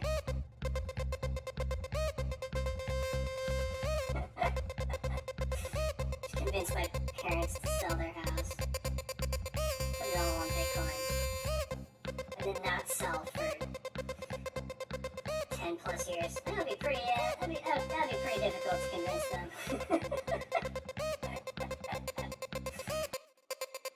What would I do with it? Well, I'd hold until it was 6, well, it'd be hard to hold for that long, but I'd try and hold until it was 60K.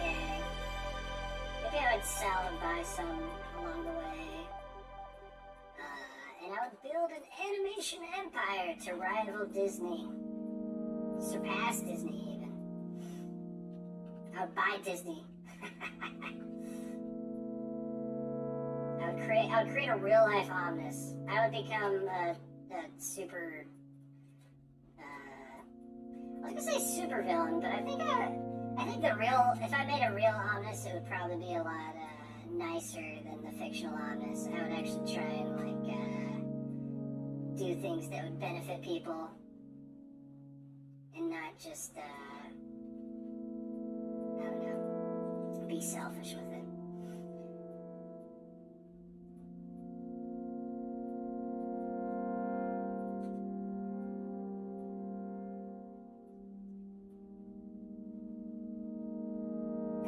Omnis Entertainment. That's Omnis Corporation. Scrappo's just the mascot and CEO. Also, I would put a fuck ton of research into AI development, tech development, exotic tech. Just basically the fictional Omnis. It would be like that. Construction, 3D printing, quantum computing.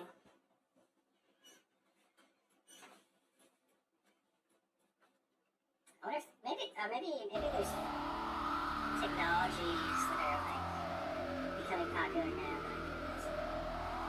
Space, maybe? That seems like a lot of work.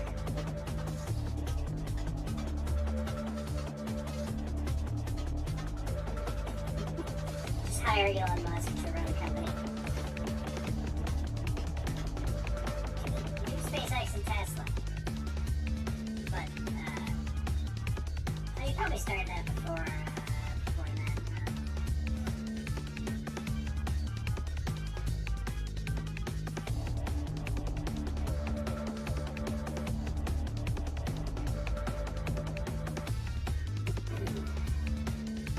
I think I'll be more focused on AI research for the most part. AI, and then, animation, entertainment, and then combining the two, using AI to make animations or to streamline the process. I would just hire a bunch of really smart people to do stuff.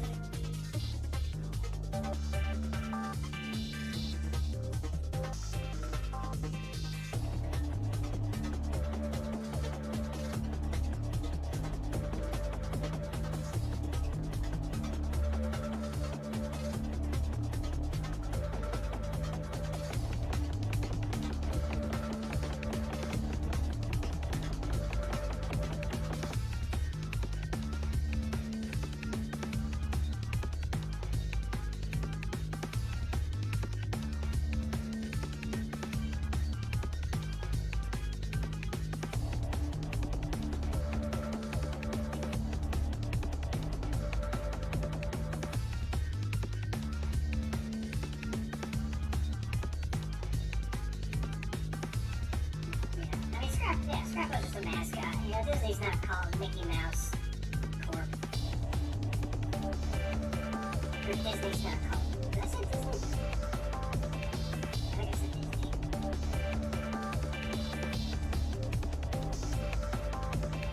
Amazon's not called Smile Corp. Actually, the name Amazon doesn't even have anything to do with anything.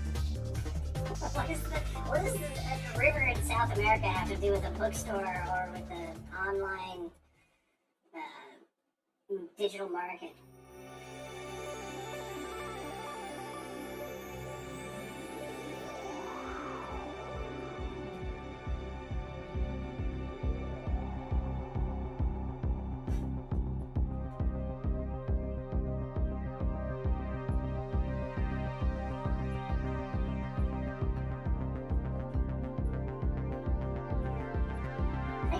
Ultimately, I would want to try and, I don't know, model my company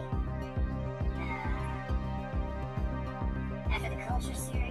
like try and bring about a world future similar to the Culture series, where it's like altruistic AIs controlling society, trying to alleviate suffering for as many people as possible. I mean, the idea of Omnis was created as like the natural direction that I see AIs going. We're in a world driven by profit and power and greed. But that's the fictional Omnis. If I made a real Omnis, it would be driven by a desire to make the world a better place. Alleviate suffering for the most amount of people possible. I mean, it would be a while to get to that point. Obviously. And I wouldn't start out necessarily doing that. I would have to build up a,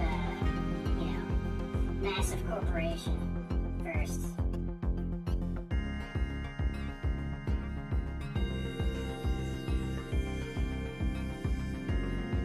Get a lot of smart people advising me. Think tank, yeah.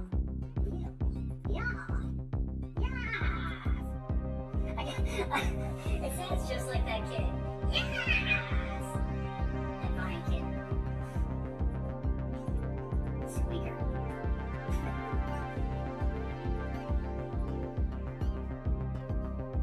I actually set it up so I can hear myself, so I know what I sound like.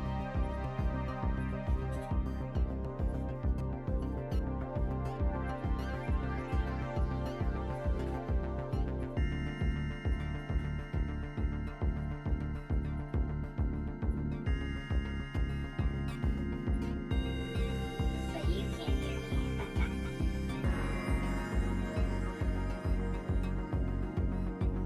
Would I hire Ray Kurzweil? Number one. And then I don't know, just best computer scientists I could find, best programmers. Maybe some people from Pixar if they were interested.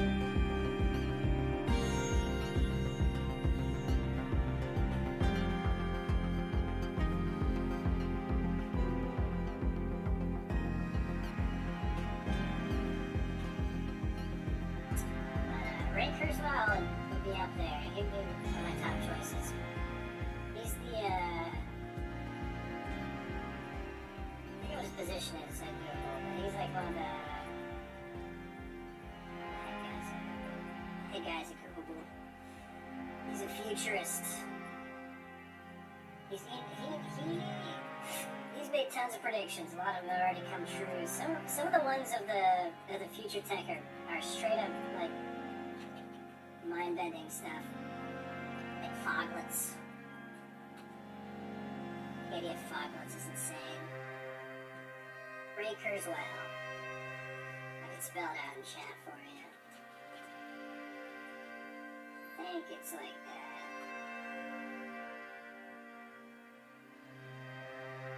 But yeah, he's written a lot of books about the future. Works at Google. He's a computer scientist, futurist.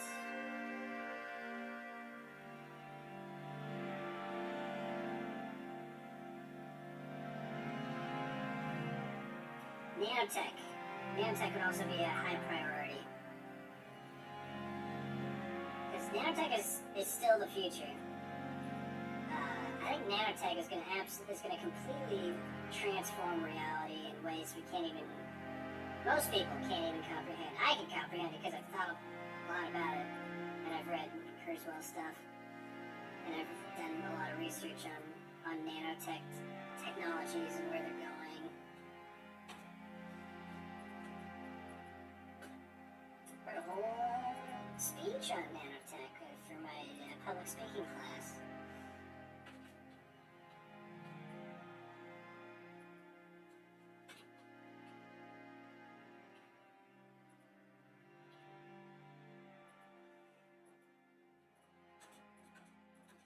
Kind of crazy. Robot workers are starting to become more of a thing. I've been reading articles about the lack of a workforce is forcing companies, restaurants and stuff to start buying robots. It's finally happening. I think a robot workforce isn't like a possibility, it's an inevitability for jobs that people don't want to do.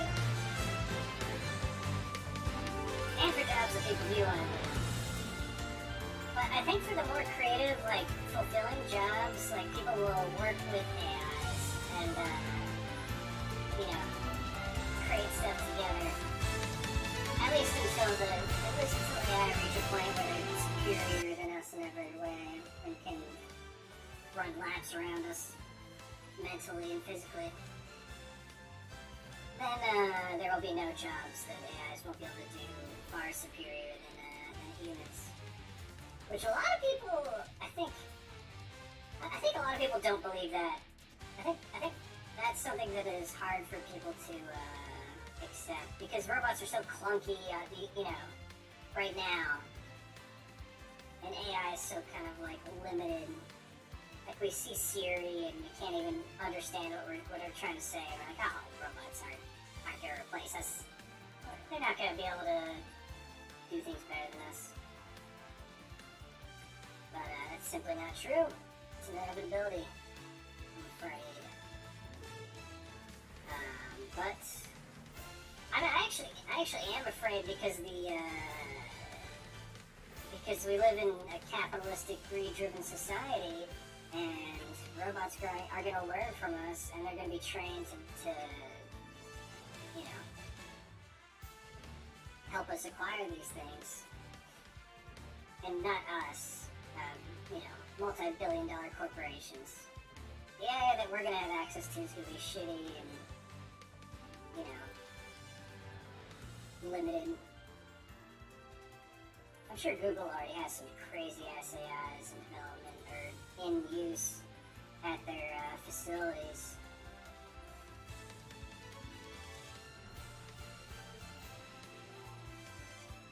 Omnis would be the first company with an AI CEO, though, because that would be as soon as Scrappo is created. I don't know how long it would take to get the technology, the nanotech ready for him.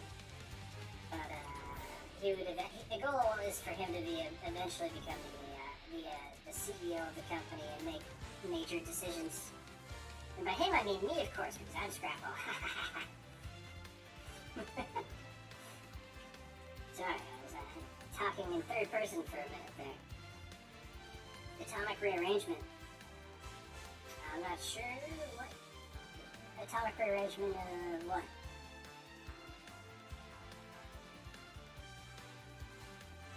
Nanotech stuff?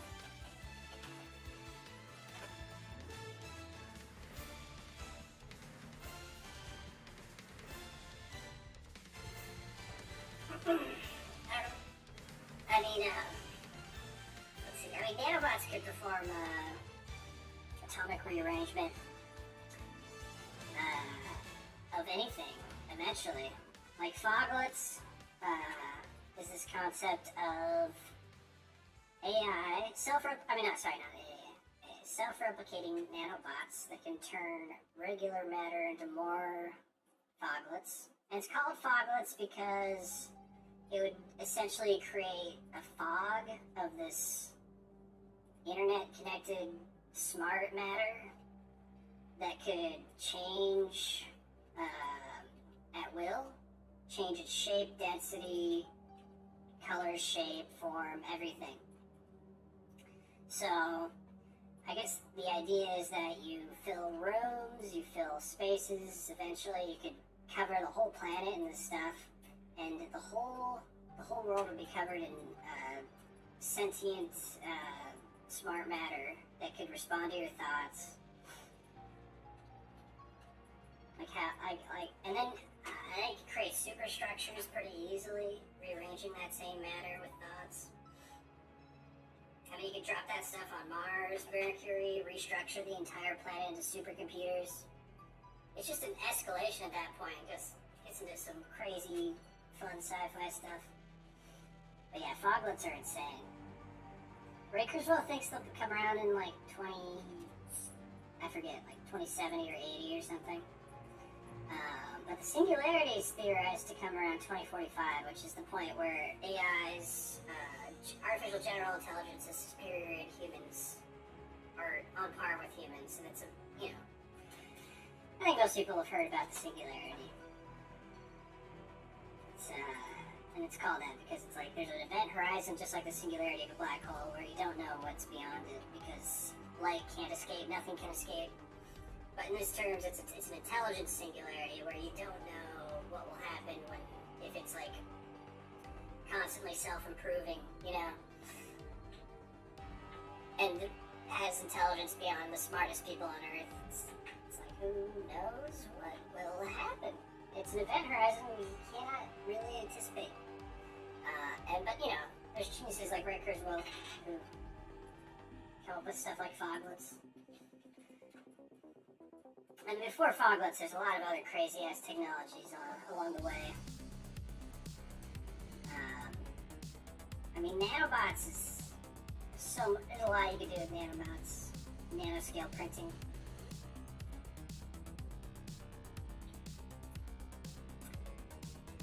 He talks about the intelligence,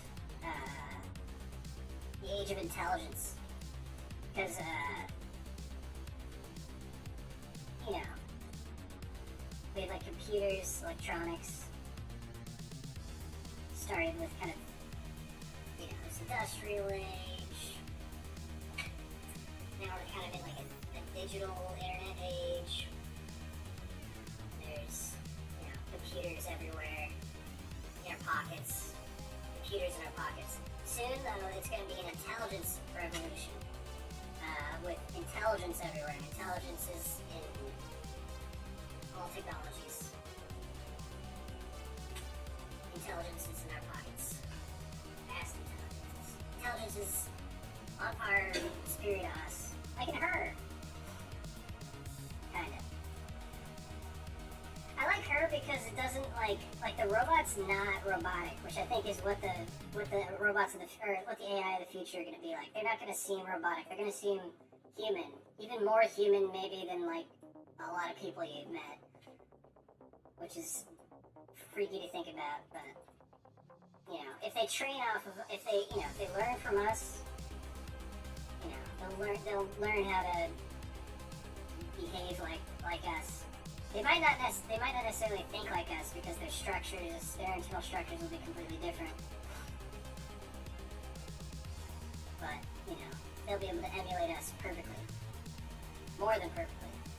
Might be even too perfect. It's like, wow, this person's too good at talking. I don't think they're a real person. This person's a little bit too smart to be a real person.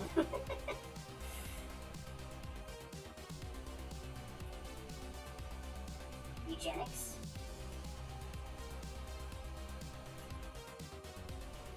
I don't know if that's gonna make a comeback. I don't know about that one. Oh wait, no, to improve the genetic quality of the human population. Sorry, I was just thinking about the fucked up history of eugenics, of kind of like the racism and stuff.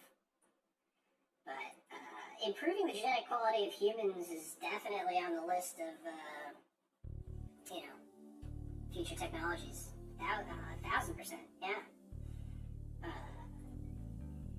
Through gene editing, gene therapy, which already exists. It's the COVID vaccine, gene therapy. But there's technologies now that will be able to change your DNA. They used to talk about designer babies as a potential, but we're beyond that. You don't even have to. You don't have to change the DNA in the womb or in as an embryo. You can change an adult's DNA, which is insane. You just make edits, and then their body will adjust. Have a tendency for heart disease? Let's just change that. Now you don't.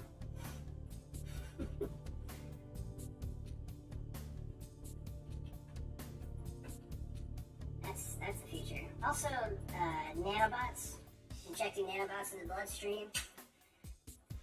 It'll be like the worms in Futurama that improve his body from the inside at the like cellular level. Make him into a kind of super person. Like we could have nanobots that get sent in to deal with like a certain thing and then flushed out. But then I think we'll have nanobots that actually like improve our bodies from the inside and maybe even don't get flushed out. Stay in our body. Just like a extra like a technological antibody that would have all the databases of of diseases, so it could instantly recognize them and maybe even like use pre-existing, like use your own immune system to deal with it, like, but it would just recognize it instantly because it's in its database. Give ourselves super immune systems. Longevity is a thing too. We might see the end, like we might see the last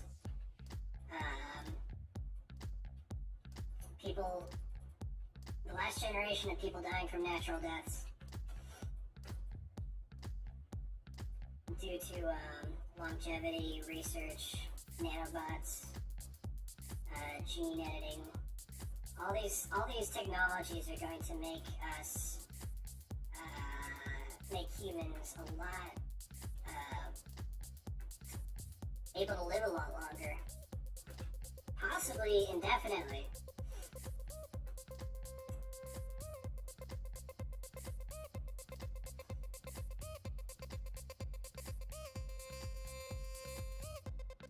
Yeah, I think that's a really bad idea. I mean, I do think that idiocracy is a problem. There's a lot of stupid people. But I don't think the solution is eugenics at all. I think that's, I don't know, it's a dark road to go down. I think the solution to that is better education.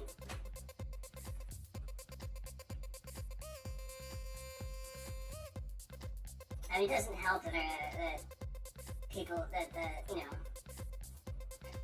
so much propaganda and so much lies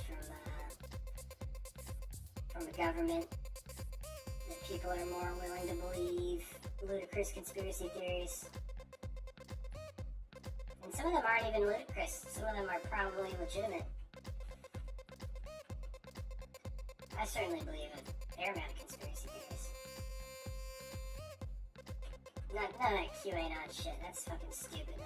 Anyone who believes that's a fucking idiot. Same with Flat Earth. That seems like a psyop, in my opinion, to make conspiracy theories look stupider.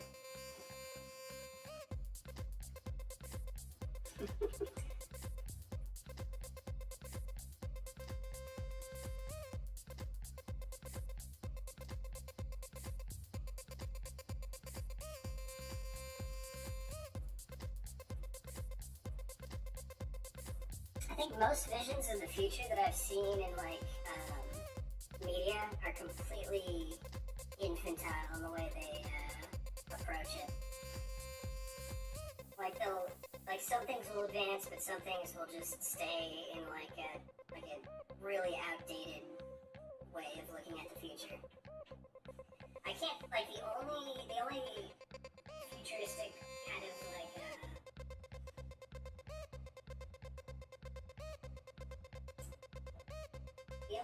the only stuff that I've seen is the Culture series, where it goes into the natural progression of technologies that exist, pushing physics to its absolute limit.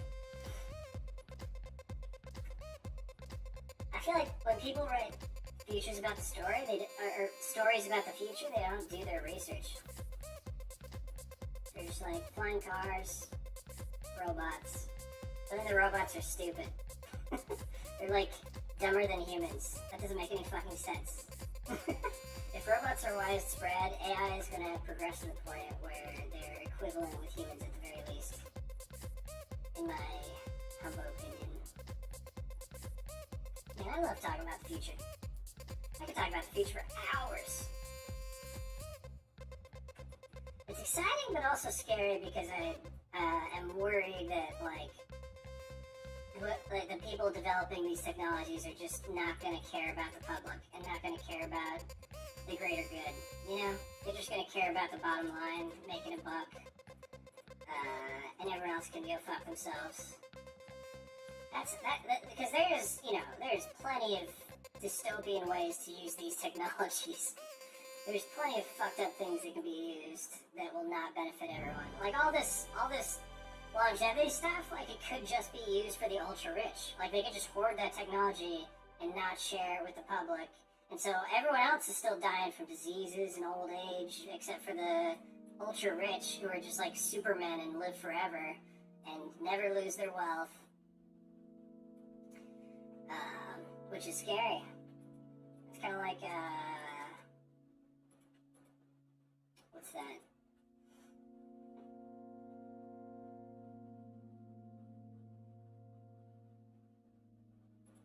What is the Culture series? You should read it. It's a book series written by Ian M. Banks, a Scottish author. Very good. My favorite sci-fi series.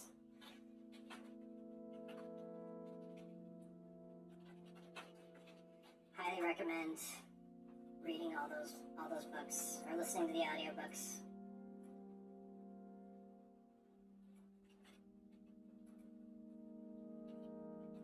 Because I think he's like one of the few sci-fi authors who actually thought about what a spacefaring civilization with hyper-advanced tech would look like, and not just putting it in like outdated modern conceptions of what it would look like. I think he actually like thought about it a lot and created a fictional society that utilizes these hyper-advanced technologies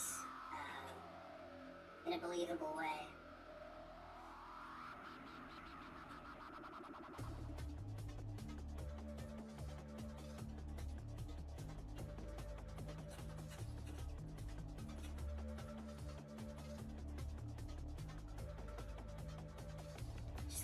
Just for example,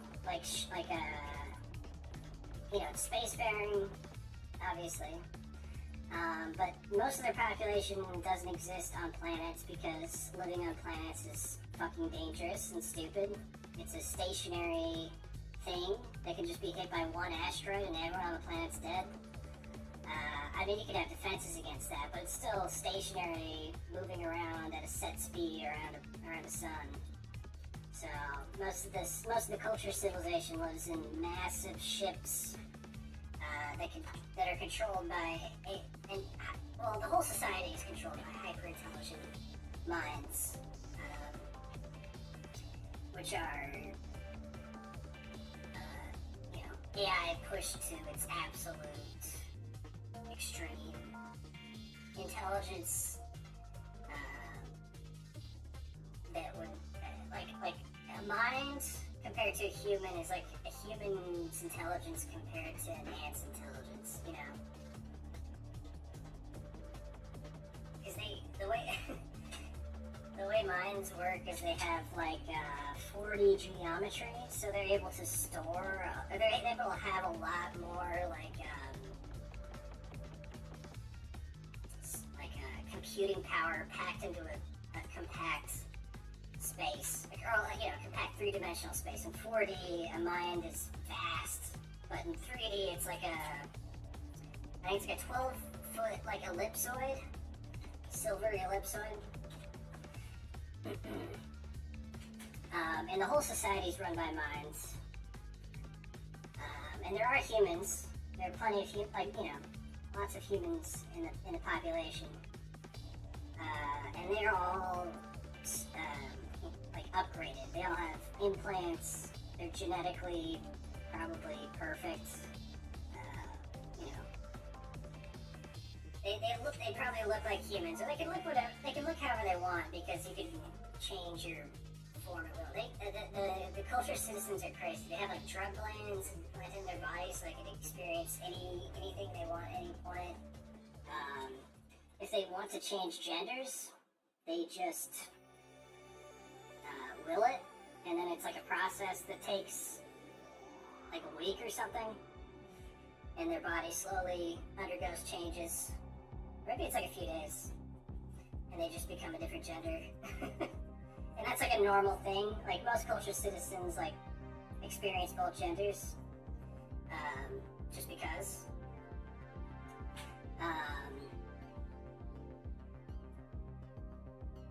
They have no laws because there's no need for them. Everything's. I mean, if you're a dick, the worst that can happen is social ostracization.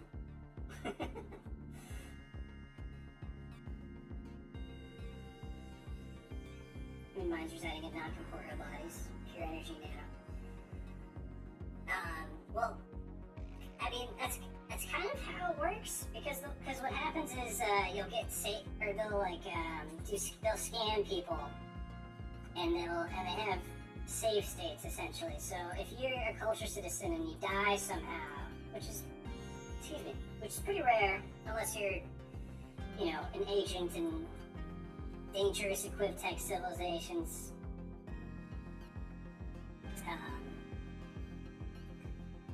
You'll just be brought back. Your body will be printed, and you'll have all your memories up to the last point you were scanned. So it's not necessarily you, but it is you. It's the exact, perfect replica of you with all your memories brought back. And some people opt out of save states. Also, death is like a choice. Culture citizens can live as long as they want, and if they feel like they're done, if they don't feel like living anymore, then they could just end their own life. But they typically live like around 400 plus years. But they could live a lot longer. There's one story where there's a culture citizen. Well, I think he was a member of like one of the original, or he's like the original part of the original founding culture. So he's like tens of thousands of years old, and he has so much memory that he has to store it in his DNA. He has to store his memory in different parts of his body, because it's just so much time, so much memory. But what he does is he just goes around the universe, like, experiencing different species. When they encounter him in the book, he is living as like a whale on this ocean planet.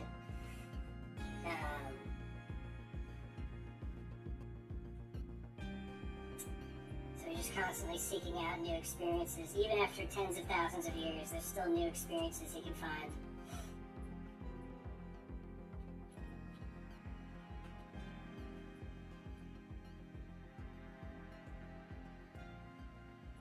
And of course, every culture citizen has access to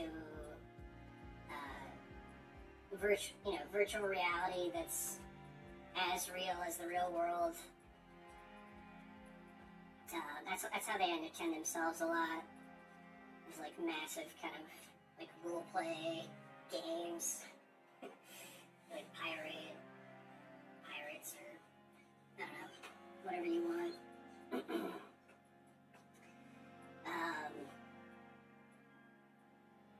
Yeah, it's a very kind of like, a lot of the culture citizens are kind of hedonistic, they just indulge in whatever form of entertainment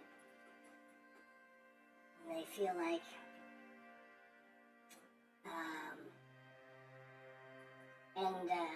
Most culture citizens, they don't, they're not needed. They don't need to work, obviously, because AI and machines can do everything far better than them. But it's not really an issue. Although a lot of the themes are like humans finding meaning in their lives, despite, the fact that these AI can do everything far superior to them and are running things. But there's contact and special circumstances, which are these branches that humans can join from the culture that specialize in dealing with other civilizations that are not, you know, that don't necessarily have the same ideology as the culture, and are often very backwards. Because the culture's ultimate goal is to alleviate suffering as much as possible through whatever means necessary. And so they'll calculate, the minds will calculate, you know, trillions of different possibilities and all these, and there's all these moving pieces, and they'll like simulate basically how things are going to go.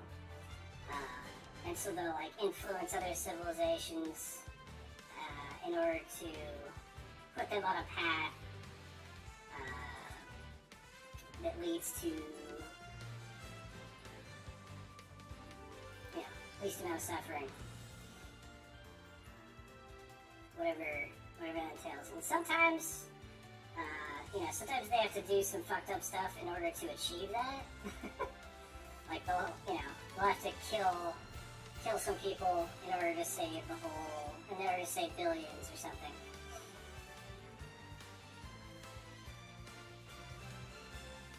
Clash of Civilization thesis, I haven't heard of that.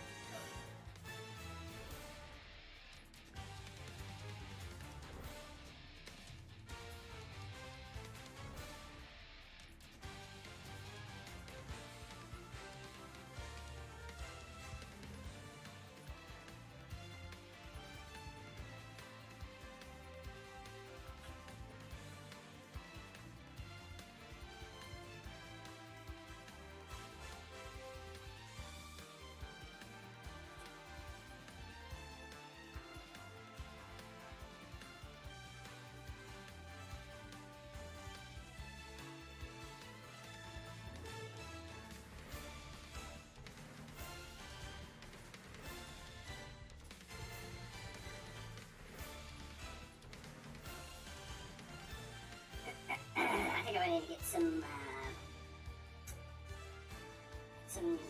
nice refreshing motor oil. Trying to think of what robots drink. Some nice quantum juice. Scrap doesn't look like it, but he's a hyper advanced robot with nano scale engineering. Access to a hammer space in his body.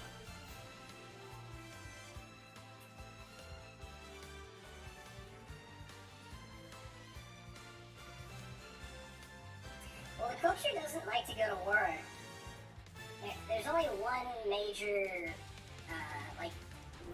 wide-scale galactic conflict in the book, the Culture Adiran War. Because the Adirans are a race of super zealous aliens, tripod aliens that live forever. Their species are immortal, so they believe that they are superior to all other species, and that it is their, like, they kind of have like a manifest destiny thing going on, where they think it's like their responsibility to take control of the entire galaxy, and they see the culture as deviant, hedonistic,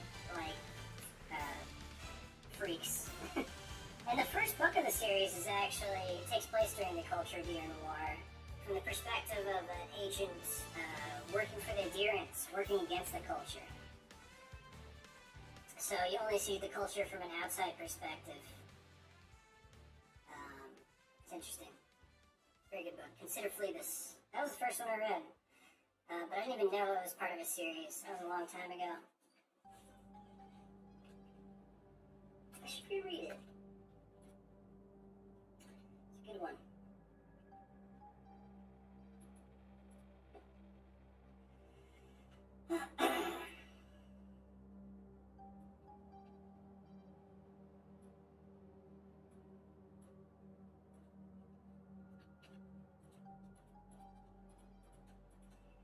Throat is not doing so hot though. Let me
Alright.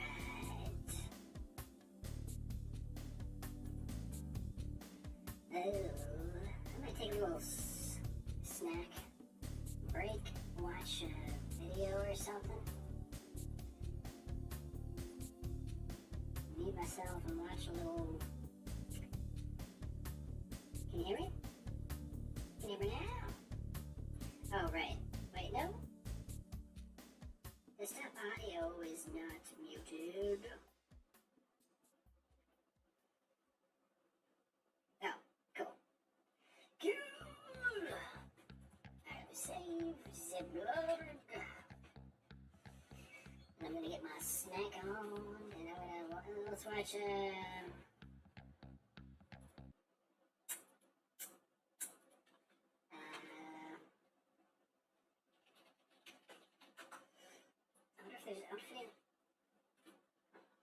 there's like a discussion about.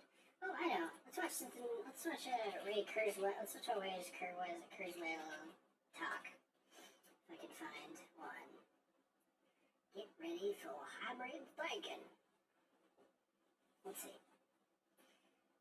Ray Kurzweil, the technological singularity. From the immediate future to what we'll have in the next few decades, and how the Earth will never be the same.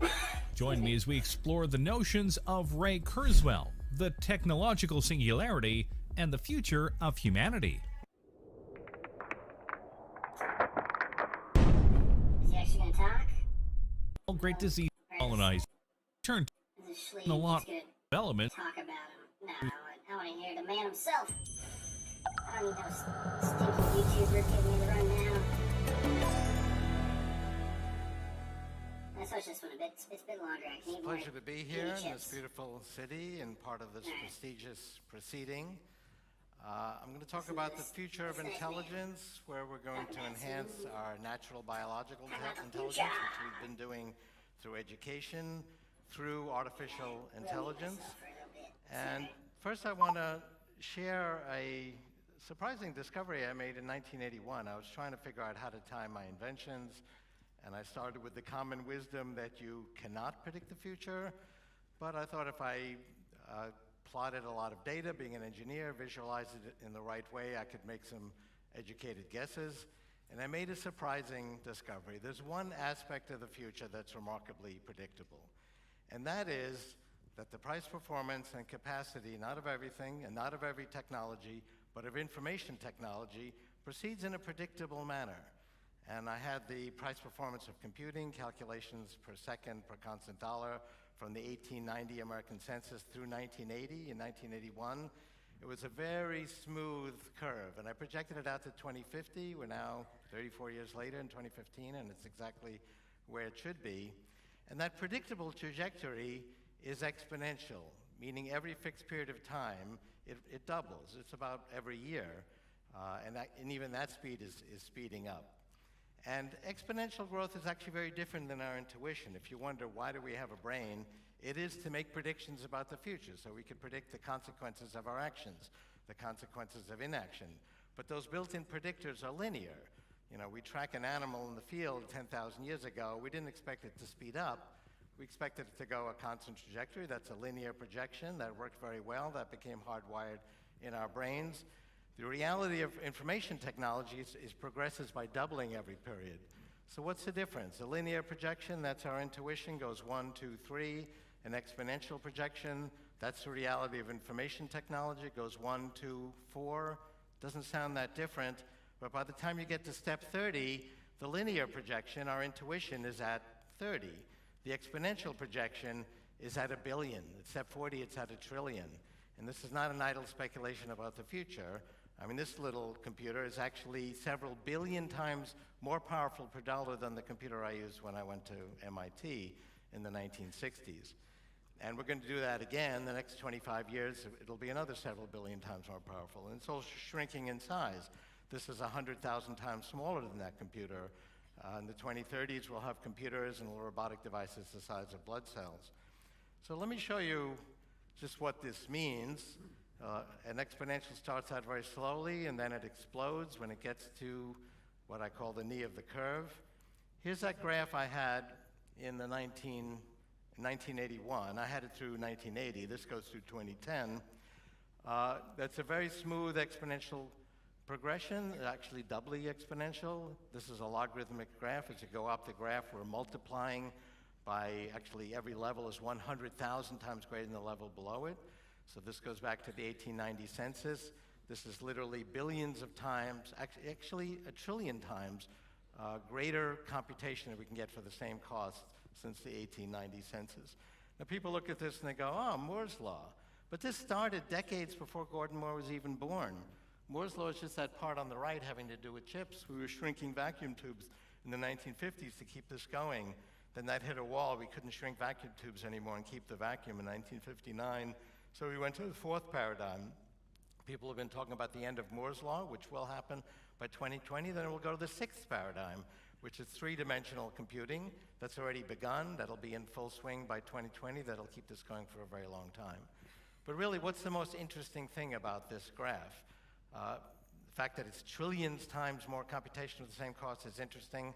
But more interesting is, where is World War I, World War II, the Cold War, the Great Depression?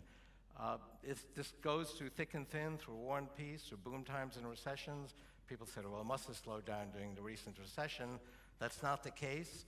It has a mind of its own. I have a mathematical treatment of why this is the case in my book, Singularity is Near, but really the empirical evidence is the most convincing. And so Moore's Law is really just one paradigm among many within computation, and computation is just one type of information technology. And I don't have time to dwell on all of this, but you could buy one transistor for $1 in 1968. You can buy 10 billion for $1 today. They're actually better because they're smaller, so the electrons have less distance to travel. So they've sped up. The cost of a transistor cycle has come down by half every year. That's a 50% deflation rate. So this is really an economic thesis having to do with the economics of abundance, which is what information technology presents, versus the economics of scarcity, where we see inflation. And people say, okay, that has to do with these strange little devices that we carry around, but that's just a very small part of the economy. But one industry, one area after another is going to be transformed from a non-information technology to becoming an information technology. The one that's undergoing that transformation right now is biology. The enabling factor for that was the Genome Project. That was a perfect exponential. Halfway through the project, we sequenced 1% of the genome, and mainstream critics said, I told you this wasn't going to work. Here you are, 7 years, 1%. It's going to take 700 years, just like we said. That's linear thinking. My reaction at the time was, oh, we finished 1%, we're almost done, because 1% is only 7 doublings from 100%. Indeed, it kept doubling. 7 years later, it was finished. That has continued since the end of the Genome Project. That first genome cost $1 billion. We're now down to a few $1,000s per genome. And it's not just sequencing. Our ability to understand this basically software, which is what it is, to model it, to simulate it, and to reprogram it, to change it, to overcome disease and aging processes is also accelerating at an exponential pace. These technologies are now 1,000 times more powerful than they were a decade ago when the Genome Project was completed. Now, people worry about deflation. We had massive deflation during the worldwide depression of the 1930s. There was a different reason, collapse of consumer confidence. But the concern is, if I can get the same stuff, the same computation, the same communication, the same genetic sequencing that I could get a year ago for half the price, okay, I'll buy more, but am I going to double my consumption? After all, how much do I need? Aren't I going to saturate my ability to consume these resources? And if I don't double my consumption, the size of the economy, not as measured in bits, bytes, and base pairs, but as measured in constant dollars or euros or krona, is going to shrink. For a variety of good reasons, that would be a bad thing. But that's actually not what we see. I mean, this is bits of memory shipped. We have dozens of graphs like this. We actually more than double our consumption. And we've been doing that in every form of information technology for the last 50 years. And the reason for that is innovation, creativity, basically what the Nobel Prize celebrates. When price performance reaches certain points, whole new applications explode. This is communications, internet data traffic. That's the number of bits we move around wirelessly in the world. It was Morse code over AM radio a century ago. Now it's 4G networks. Again, perfect Exponential growth, multiplied by 1 trillion in the last century. This is the graph I had of the internet in the early 80s. It was called the ARPANET. Connected a few thousand scientists. I did the math and said, wow, this is going to be a World Wide Web connecting hundreds of millions of people in the late 1990s. And we'll need search engines because we won't be able to find anything, and the computational communication resources needed for a search engine will emerge. What I could not predict is that it would be these couple of kids in a Stanford dormitory who would take over the world of search among the 50 projects that were trying to do that. But the fact that we would need search engines and that would be feasible was predictable. That's the same graph seen on a linear scale. That's how we experience it. So to the casual observer, it looked like, whoa, World Wide Web, new thing, came out of nowhere, but you could see it coming if you looked at the exponential progression. I mentioned biology. This is a whole revolution. Health and medicine used to be a linear process, hit or miss. Now we're actually treating the software of life as software, as an information process, and so it's an information technology. And this is a grand transformation, which is generally overlooked when we look at the future of medicine. So supercomputers, on artificial intelligence, we need both the hardware and the software. There have been many different ways to estimate how much hardware capacity we need in order to functionally simulate the human brain. Hans Moravec did it one way. I've done it a couple of other ways. There's been other estimates. They all come out to 10 to the 14th calculations per second. We exceeded that 10 years ago in supercomputers. We're now vastly beyond that. A personal computer will achieve that level in the early 2020s. So, and again, this is a logarithmic scale, perfect exponential growth in supercomputer capacity. This is a whole different area, but we're applying nanotechnology, which is a form of information technology, to the design of solar collection panels, also energy storage. The amount of solar energy is doubling every 2 years. Again, a perfect exponential. Right now, we're only 6 doublings from 100%, at which point we'll be using 1 part in 10,000 of the sunlight. And three-dimensional printing, physical things are going to be transformed too. I think that we're kind of in the hype phase now of 3D printing.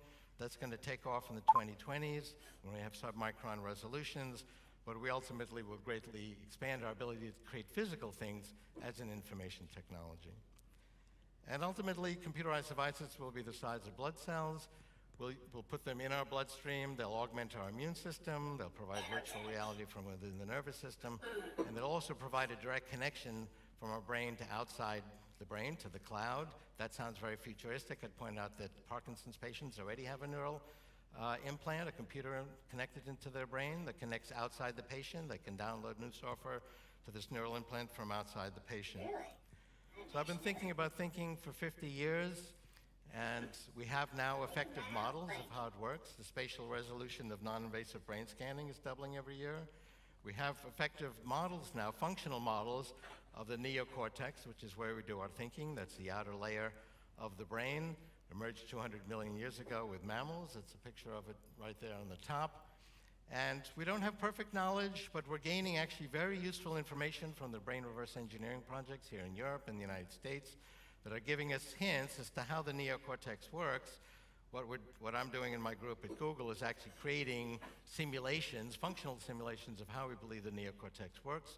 Those will get more refined as we learn more and more about the brain. And I'll just give you a simple example. The basic function of the neocortex, the basic unit, is not one neuron. We've made great advances, as you may have heard, in deep neural nets, where we can now actually go multiple layers and get very abstract features. Just a few years ago, people's challenge was, well, AI can't even tell the difference between a dog and a cat. Now we can, and 10,000 other categories as well with these deep neural nets.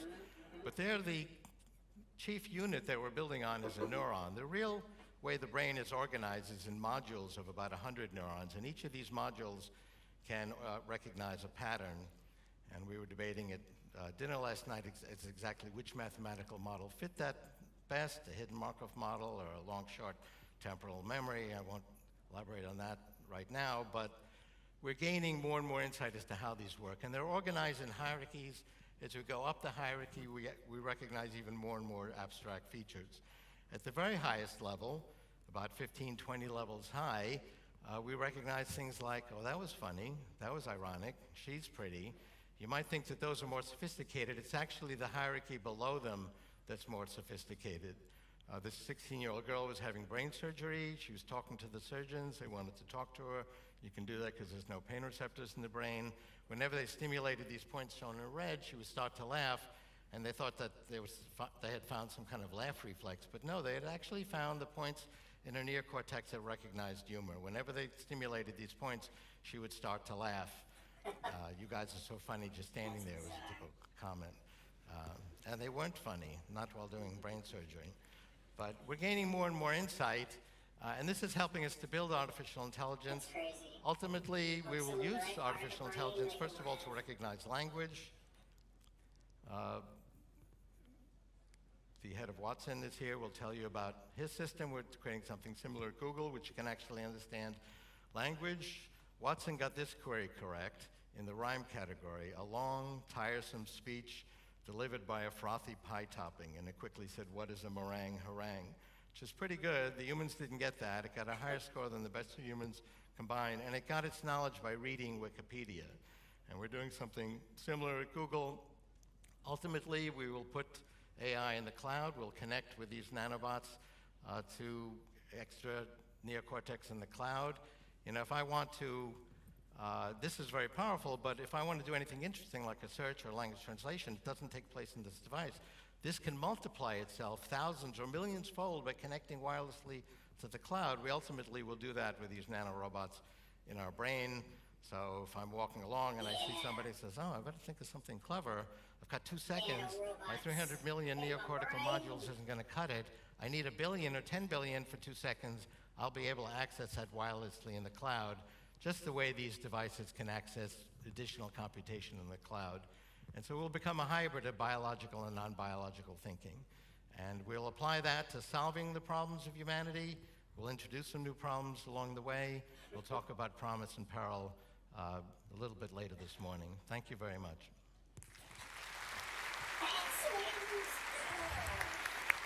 That's Ray Kurzweil. He likes his graphs. so few views. This is from 2016. So, it's from, this is stuff from a while ago. There's probably a lot of stuff that's developed even more since then. Alrighty, back to animation.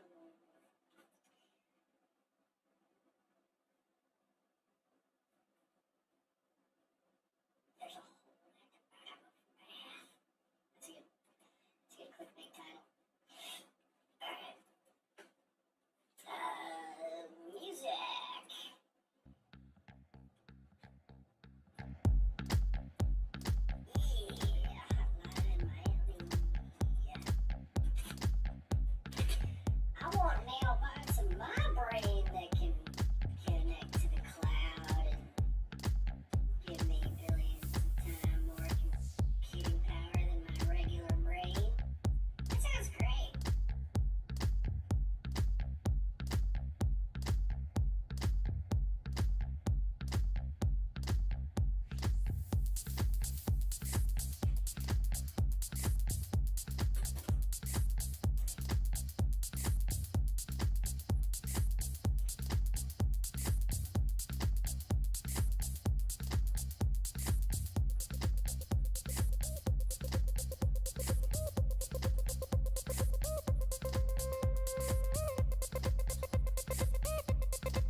frames left. This is taking a bit longer than I anticipated.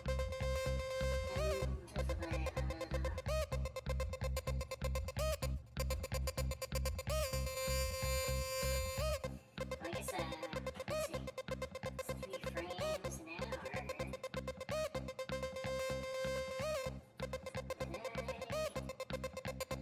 It's 3 frames an hour. And I only have hour and a half. Hour 15 to go. That's not so bad.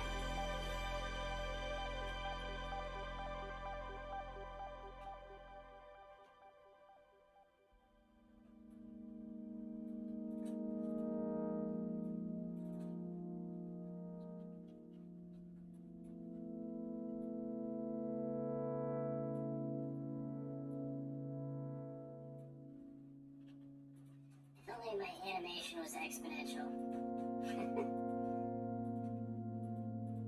Only my progress on Infinifight was exponential. That would be sick. That would be so sick.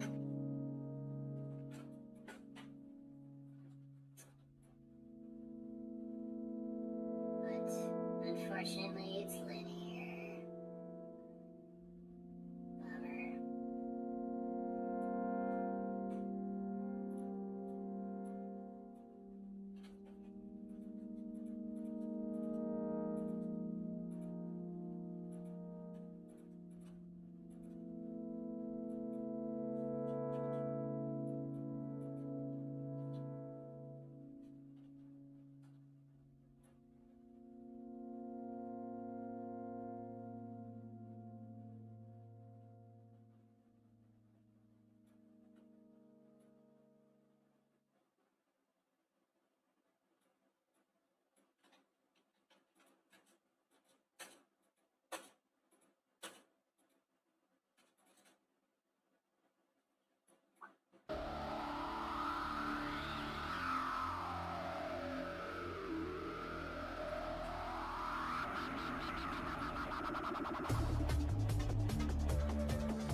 jeopardy. That'd be sweet to just have access to all the information on Wikipedia and like actually, I don't know, have that information and like understand it. Because I mean, any of us could just, you could just Google, search anything on Wikipedia, but stuff that you wouldn't think to search of that might benefit you somehow, if you have knowledge. I don't know. It'd be nice to have. I want it. I want Wikipedia in my brain. Put robots in my brain. Put nanobots in my brain. Rebuild my brain and then put it back in my head. Or rebuild it while it's still in my head. Give me more cortexes. I need all the cortexes. I need all them cortexes. Hand over your cortex. This is stick 'em.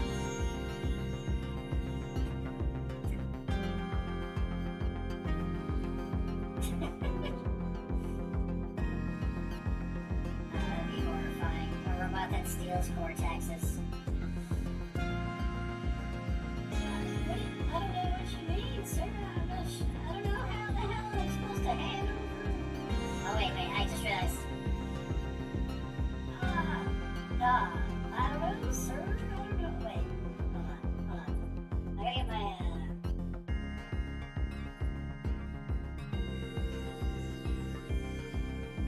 Wait, add a keybind for clean. There we go. Now I can switch between voices. Hand over your cortexes. This stick up. How am I supposed to do that exactly? It's kind of in my head. Just hand it over.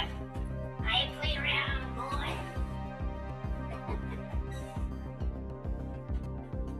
I need to get a bunch of these voices,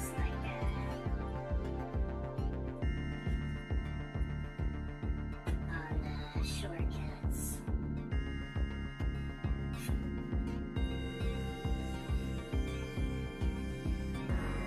Switch between them at will.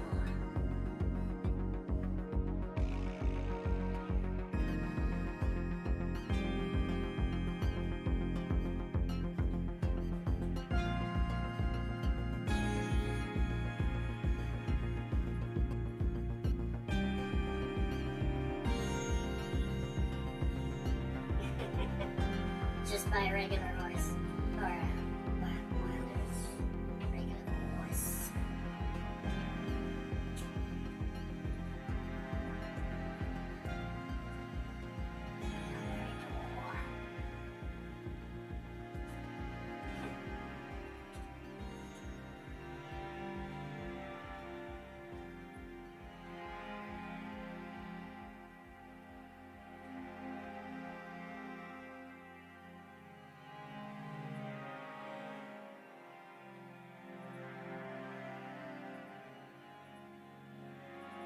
His legs too big. Why is his legs too big? ¿Por qué? ¿Por qué, Rosalita?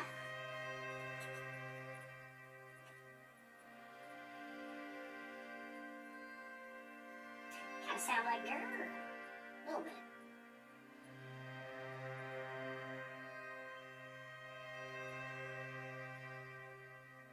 Just a tad.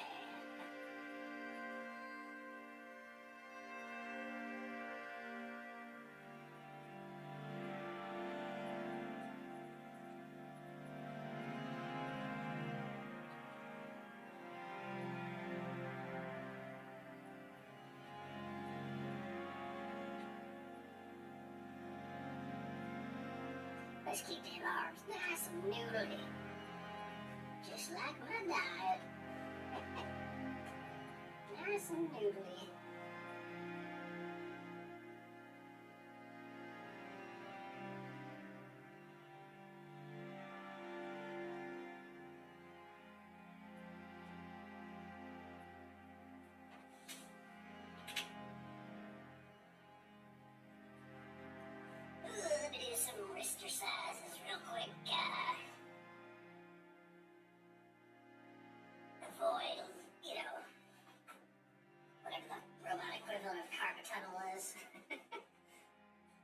commercials. Oh, I don't want him. I don't want that. No thanks. I prefer paid advertising. That's like Futurama, like the dream ads.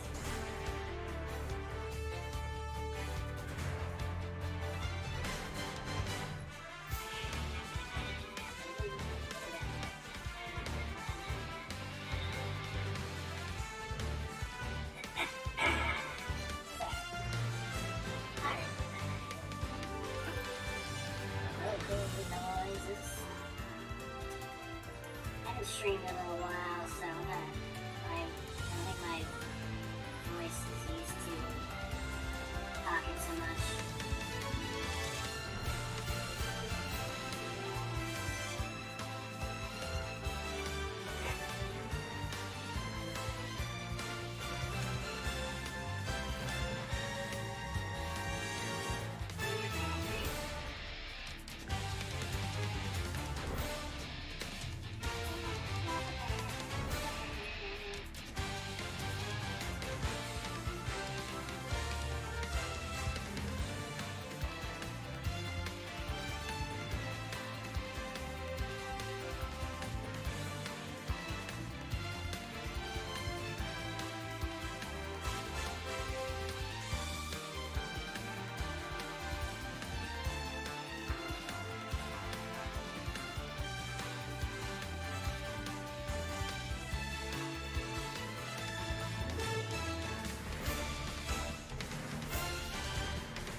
first.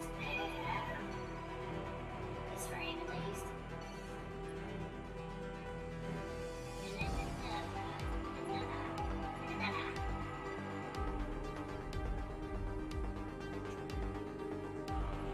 It probably takes so much less time to do the CG animations.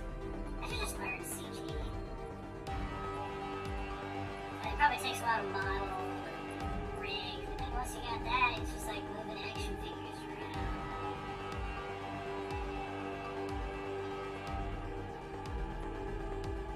But there is charm and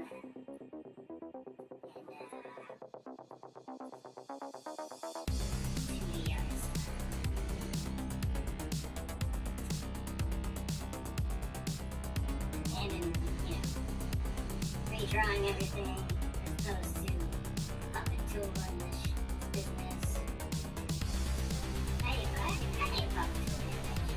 I mean, I use it occasionally for stuff that's like really complicated, but I prefer the way it looks when you redraw it every single gosh darn frame. This looks nice. It looks so alive, you know? Breathing life into the characters. For seconds.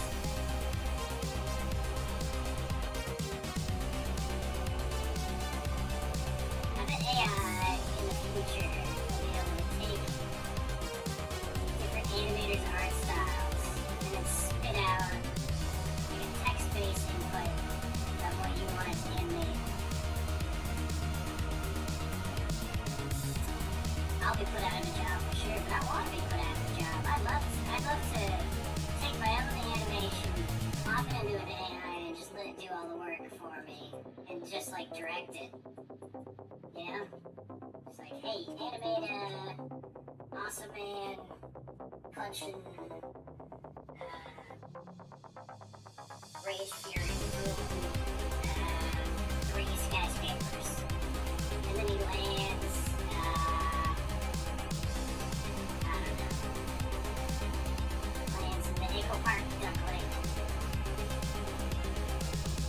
And then gets shot on by a duck.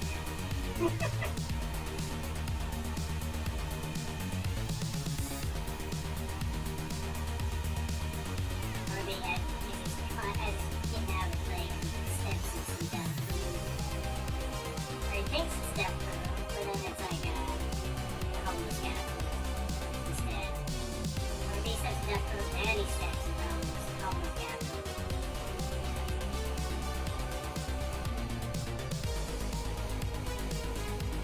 Is it too loud? Oh, I'm sorry. Let me turn that down. Sorry about that. And, I didn't realize it was louder than my voice.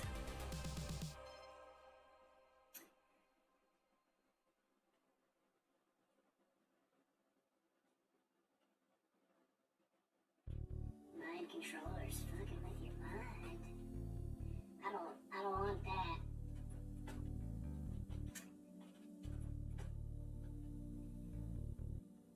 I want to improve my mental capabilities. You can barely hear me. Huh. It seemed fine when I was listening to it earlier there.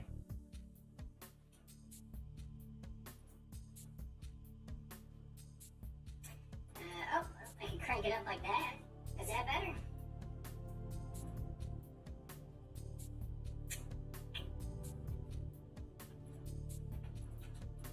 Music's very quiet for me. But that's okay.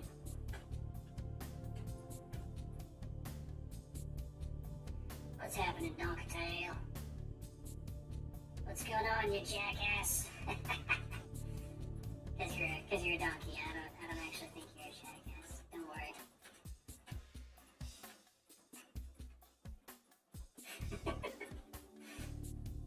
You can hear me now?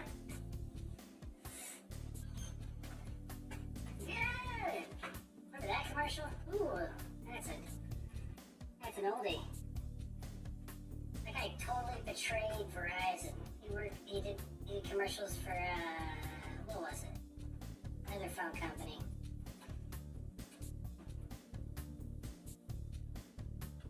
Spineless traitor. How could he do such a thing?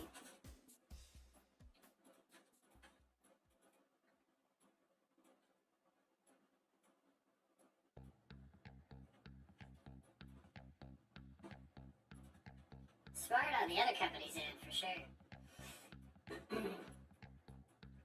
If I could just remember what it was. What are the phone companies? Verizon.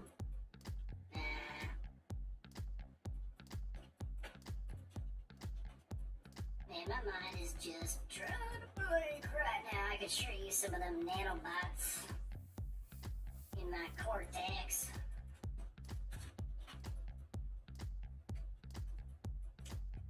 Fan arts. Oh, snap. What kind of fan arts? I made a fan art somewhat recently, but I never really finished it or posted it. I kind of just drew Invincible floating next to Awesome Man. Should have made them fight or something better.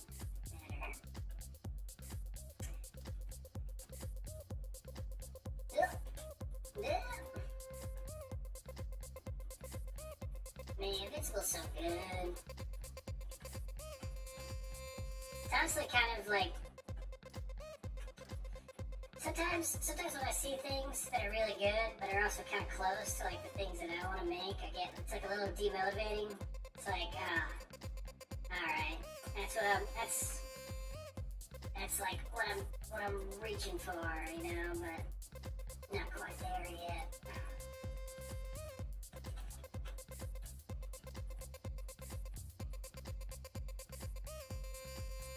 But it's a damn good show.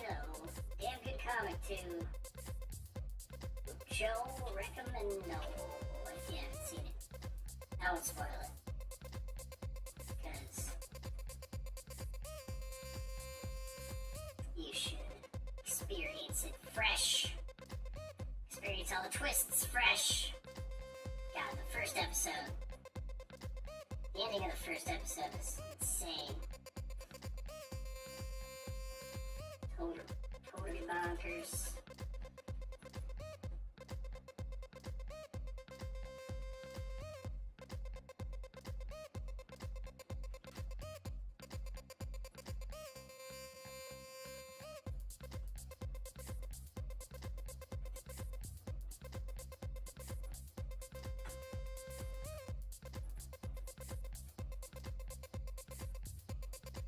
Ah!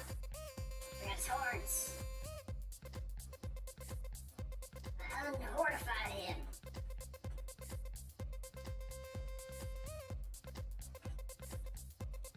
That's the worst thing you could do to Glor. Unhortify him. It's a traumatizing experience for Glor to be unhortified.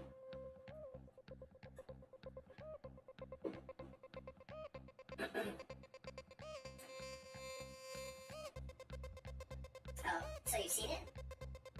Or you're wondering how they'll do like his story in the following seasons?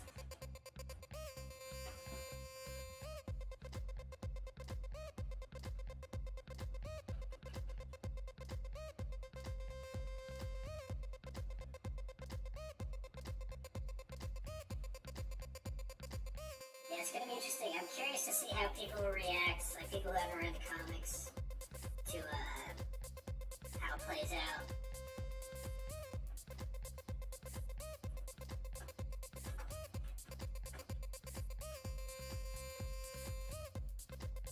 I think it's gonna get a lot of people into the comics, which is cool.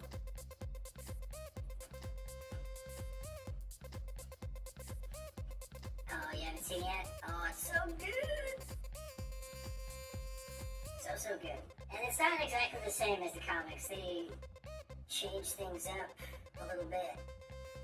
Some things for the better, some things... Most of it for the better, though. Right? because it's just like fleshing things out, and I don't know. And the episodes are long too; they're like 50 minutes each, so it's a lot of stuff, lot of content.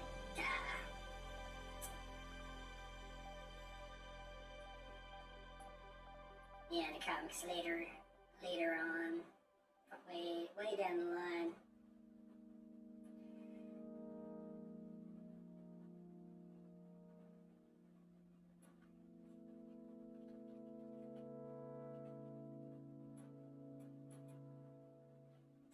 Yeah.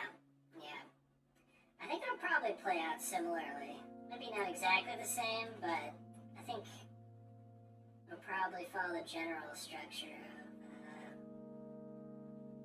the comics. I am curious if they'll make any major, like, plot point changes, because they have the option to. They could.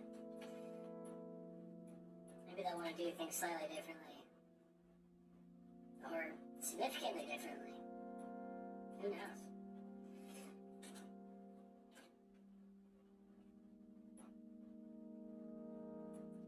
I know, Angstrom Levy's probably gonna be in season 2. That whole thing's crazy. Psycho villain.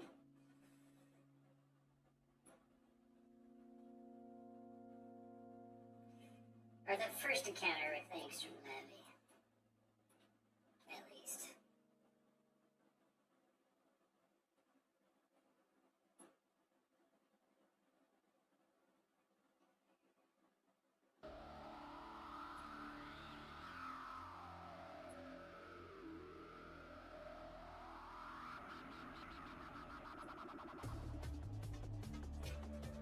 I don't know. So far, nothing's been like that significantly different, except for I guess Amber's different character. She gets a lot of hate online.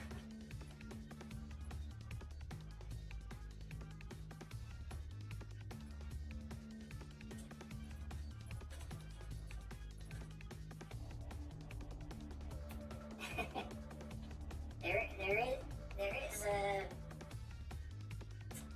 in the multiverse. There is a Invincible who does that actually. Grows a mustache.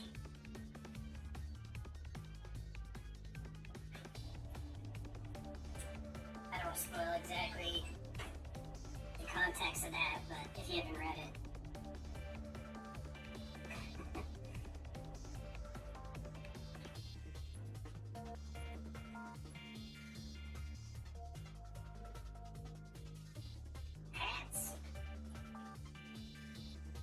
Hats off to ya.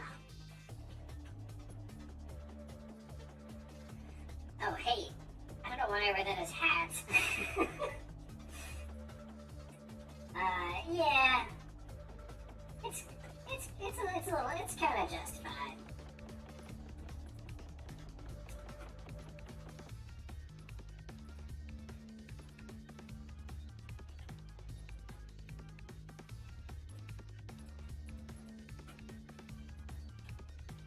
It is funny, though, how much people love Omni-Man despite him being just the biggest dick.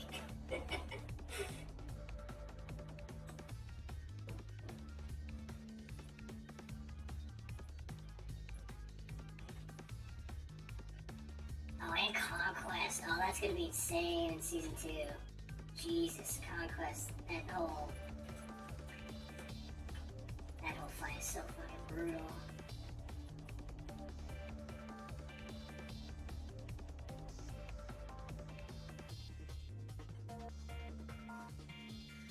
Hours. Yeah, I've been streaming for 3.5 hours. Is it?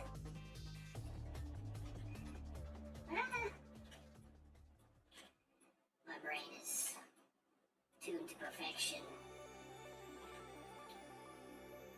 Any flaws are merely flaws in human conception.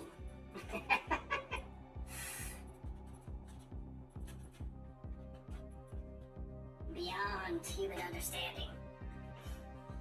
Yeah. Evil Superman's fun. It's,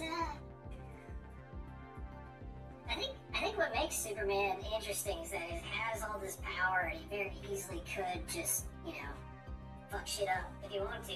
But he chooses not to. He chooses to be a Boy Scout. But obviously it's interesting if he doesn't do that as well. People have to, the world has to figure out how to deal with the unstoppable Superman. Yeah, people are joking about, or I saw like a, I don't know, joke about how Jeff Bezos is making shows about evil Superman because he's the real Lex Luthor. First, the boys now invincible. I like normal Superman. I mean, I haven't really read any Superman comics, but I think I just like the idea of Superman.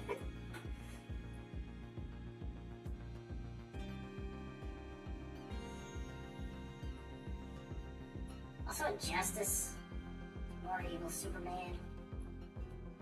They're making an animated Injustice movie. To be honest, though, I'm kind of sick of Injustice. Yeah.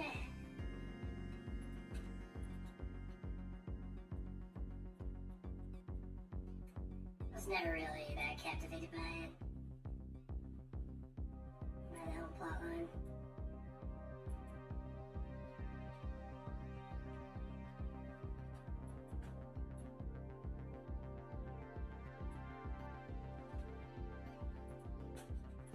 It just seems so out of character for Superman to suddenly turn evil, even if Lois Lane died. Like, I don't know, man. I don't know if I buy it.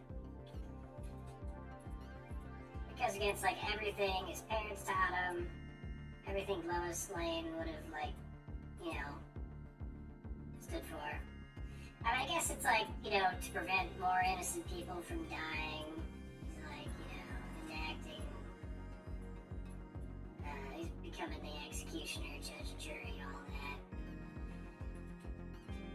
I feel like the comic Jupiter's Legacy actually handles that whole concept in a really interesting way of like if a super person like decided to try and change the world, like in terms of like governing and that kind of thing. The show's kind of meh. It's like okay, but it's definitely the weakest of the superhero shows I've seen. Nothing happens. It's just like all backstory and build up, and then finally something happens at like the very end of the show. Right? Yeah, like he takes it way too far.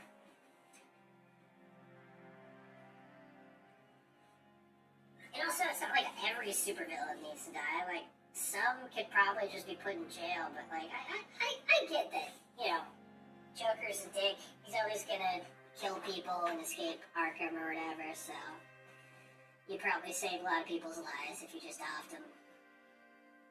But there's plenty of villains who are like just about robbing banks and stuff and not actually killing people. Like the whole, like all of Flash's rogue gallery, they're all like, they're criminals, but they're not necessarily like psychopaths. Also, criminals could be reformed. What if you know, convince them to join the good side? Pay him a salary.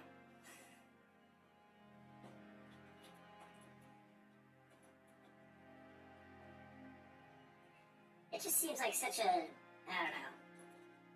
I feel like Superman's smarter than that, you know? He just becomes kind of dumb. Dumb and like, he becomes like two-dimensional. Lois dies and he becomes two-dimensional. Dictator Superman, dickhead.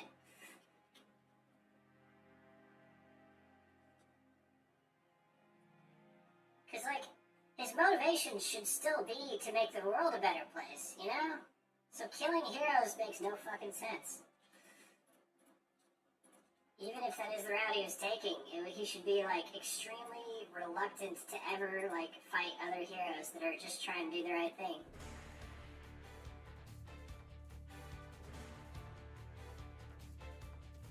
Bro, the bank robs people. The bank robs ordinary citizens.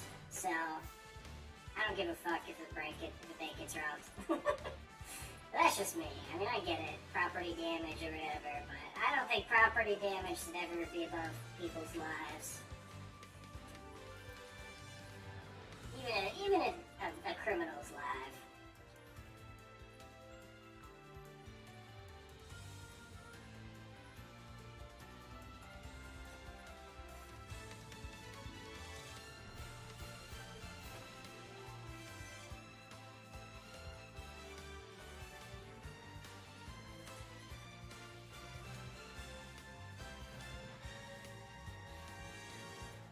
Also, Homelander's a much more interesting evil Superman as well. And Omni-Man's a way more interesting evil Superman. Injustice is just like the lamest evil Superman, honestly. I would even say he's lamer than Jupiter. Jupiter's Ascending. Or Jupiter's Legacy. I keep doing that. I keep saying Jupiter's Ascending. Wachowski movie. Wachowski!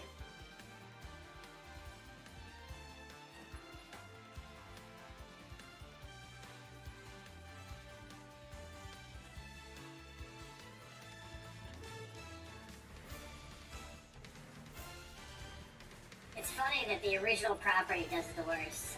And all the knockoffs actually do way better.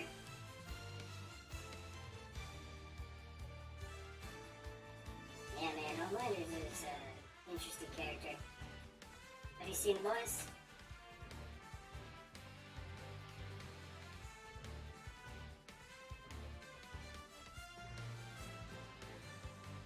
Yeah, fucked up childhood. Created as a weapon.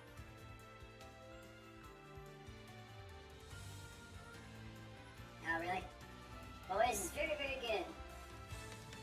Probably one of the best superhero shows out there.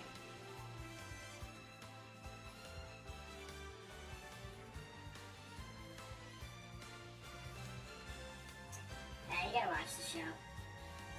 If you haven't seen it, you can't really, I don't think you can really say anything about it.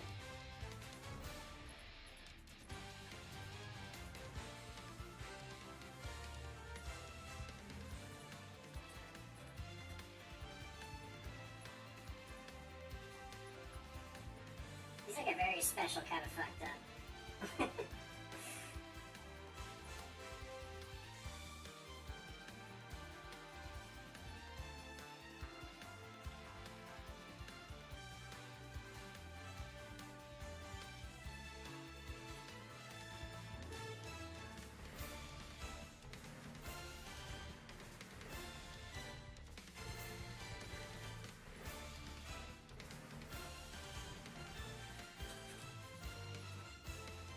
And the show's way better than the comic.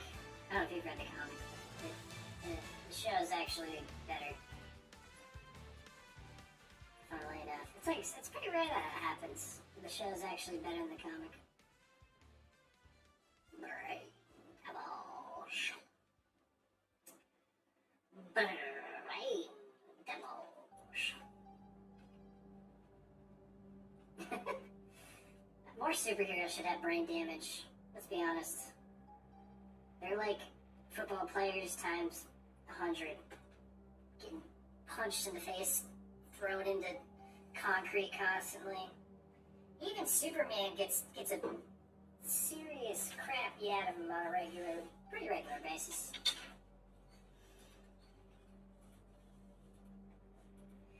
I kind of want to put that in Awesome Man. Like he gets dumber over time as he gets beat up so regularly.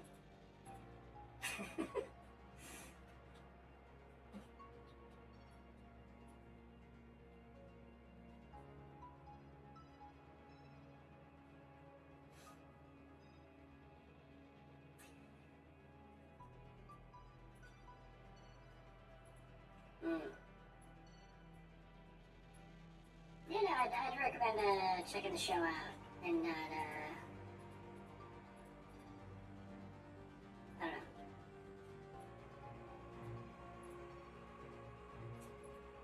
Judging it too harshly before you see it. But I get where you're coming from. This costume and everything, it's very on the nose. Very over the top. American superhero guy.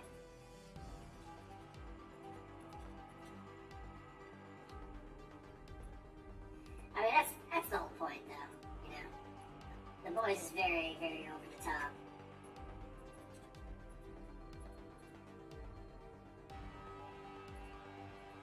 And I think one of the biggest ideas, one of the biggest, like, themes is, like, that just having this much power, like, goes to your head.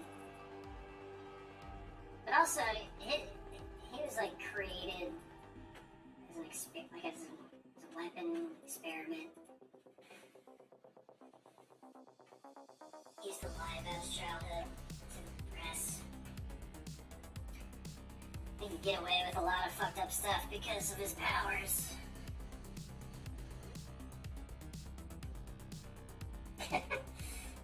Starts wearing a helmet, yeah.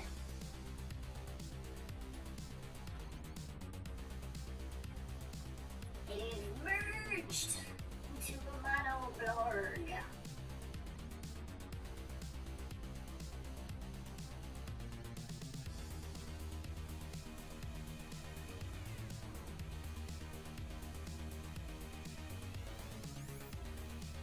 Wait.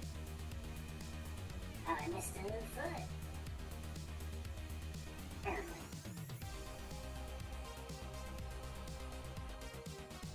The Monoblorg.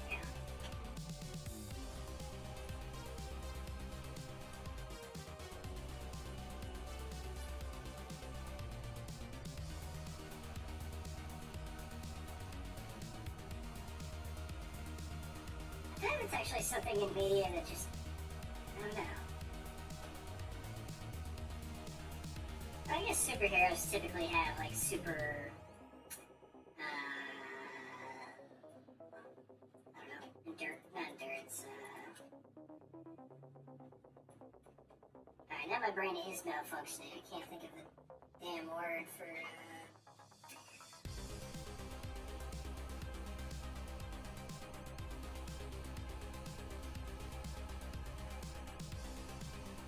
it's like protection. Another word for protection. Durability. That's it. That's the one. Really need to get that Wikipedia nanobot brain upload. Or a synonym bot. Durability.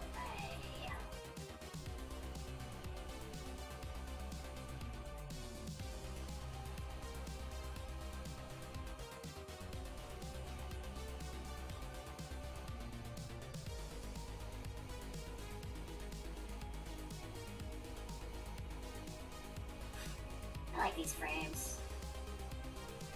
Things get funky.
similar to endurance. Ability to keep fighting for a long time, or keep doing stuff for a long time.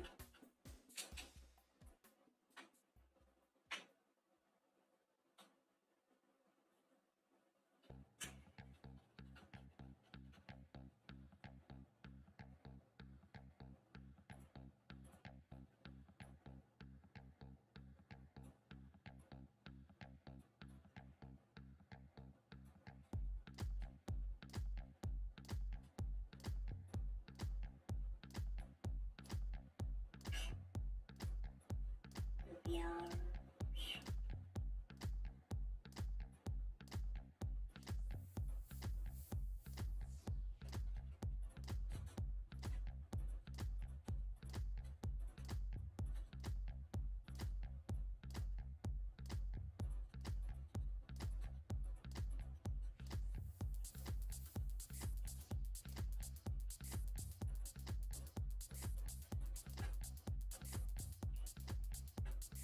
Man, I don't know how streamers are able to consistently do, like, 10-hour streams every day. I get sick of talking to myself. There's something I get sick of it. It's just like, I run out of things to say so fast, I think.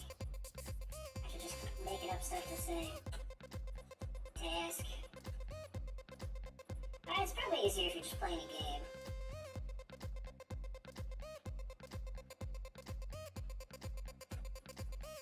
To do, or you have to do thinking, but it's different kind of thinking, I guess.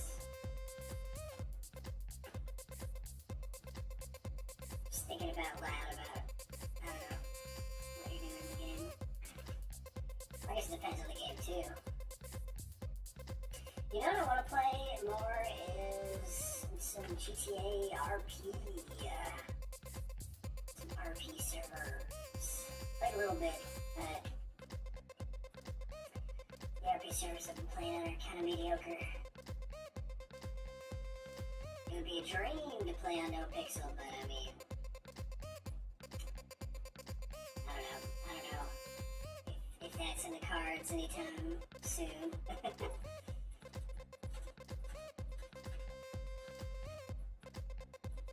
I wish there were more servers like NoPixel, like with all the interiors and stuff. That's the most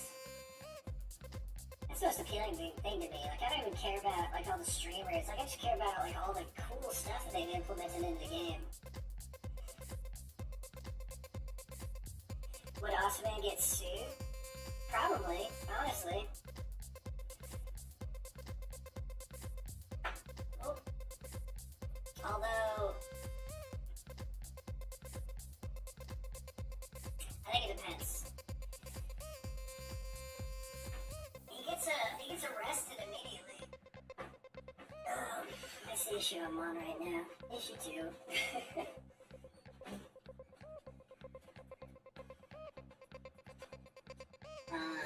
Yeah, I mean, I could see him getting sued. I think Incredibles. Property damage.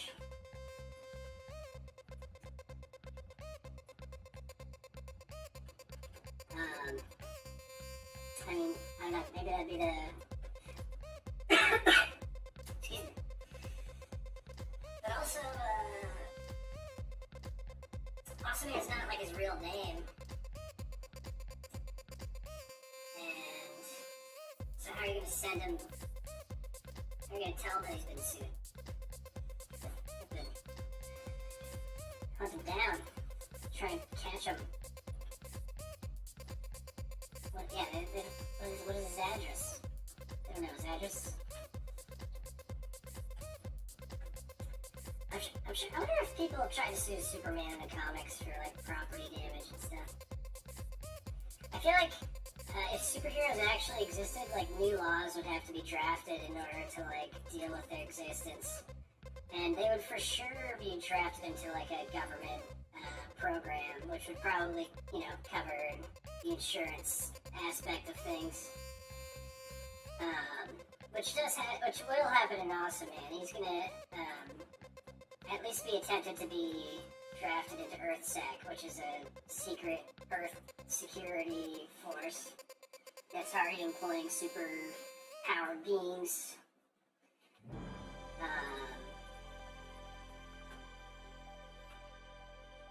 So, if he's an EarthSec, EarthSec will cover the damage costs.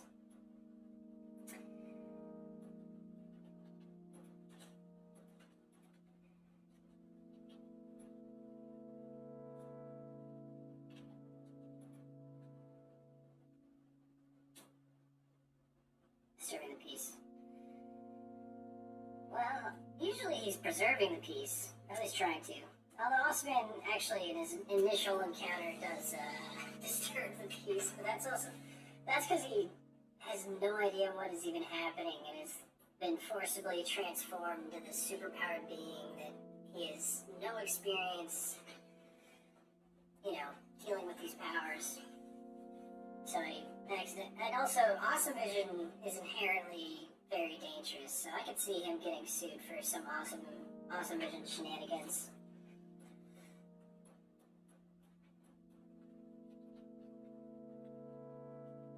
Like if he accidentally hits someone, or like a villain dodges Awesome Vision and it hits a bystander, turns him into a jet ski or something. Is that murder?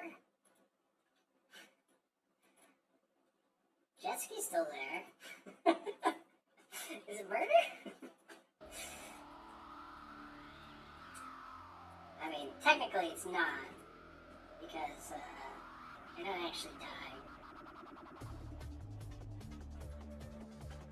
But in the eyes of the law, maybe you, lawyer, could convince the judge that it is,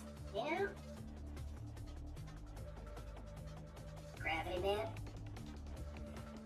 I've never heard of Gravity Man. While he's in the bathroom. Osman's a weird character, because, he's not really exactly human anymore. Like, his suit is his skin. Can't take off his suit. He actually loses his secret identity. Or he doesn't have a secret identity anymore. I mean, he has his original identity, I guess.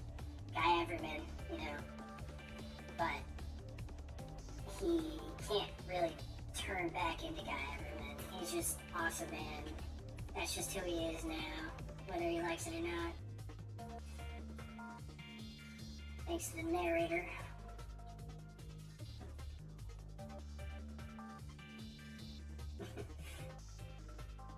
Public indecency. Yeah, actually, I want to have a scene where he goes home and he's looking at his toilet and then looking down and he's like, wait, do I still have a junk? Do I still have junk? I have to pee? And then he explains that he doesn't, have to do that anymore. And then he gets freaked out. It's weird. It's weird stuff. A lot of questions.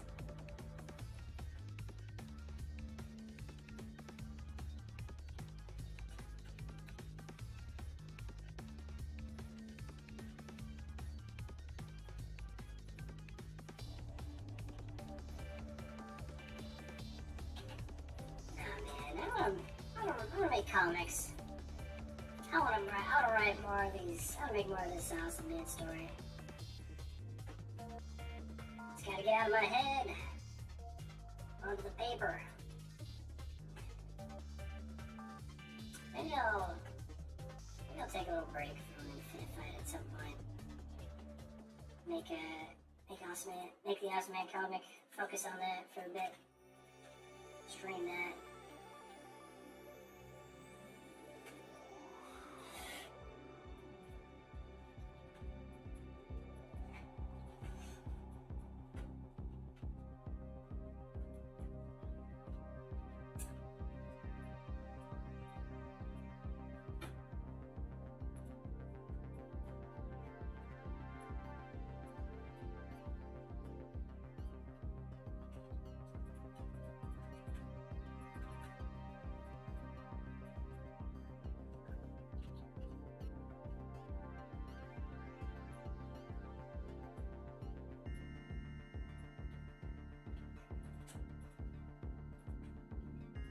I wonder if there's other people on Twitch making comics. Probably. I feel like most people are just drawing big titty anime girls. At least that's what I see when I scroll through art. Big titty anime girls. Or medium-sized titty.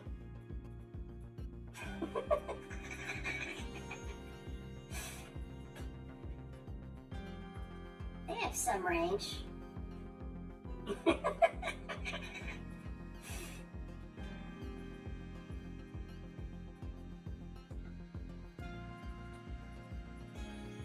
Not to hate on anyone doing that. I mean, you know, people love it, so.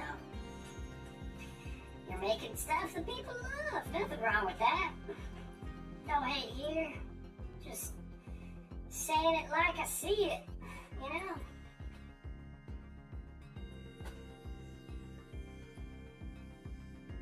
I mean, I'd probably get more attention if I did that. Let's be honest. If I drew sexy ladies on stream.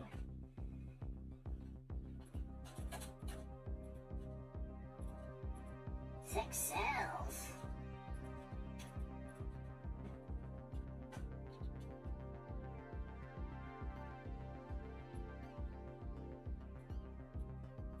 Blobby, space goblins, not so much.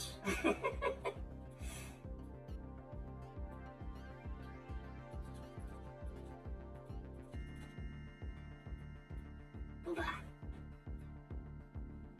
Where the booba? Give me the booba.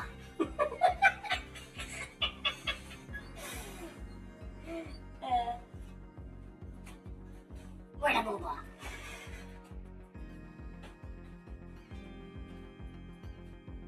The age of the tomboy.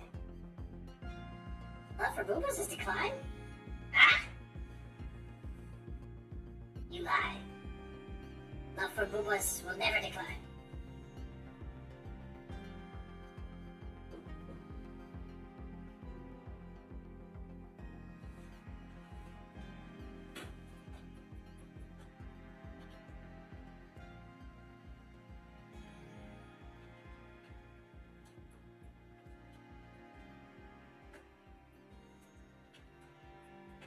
The day the love for boobas decline is the day hell freezeth over.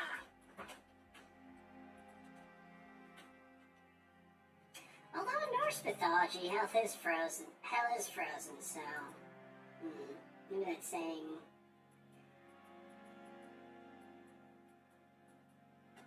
Also, even in like Dante's Inferno, even in Dante's Inferno, the lowest level is frozen. The deepest pit of hell where Satan is kept is he's frozen in ice. That saying is fucking stupid.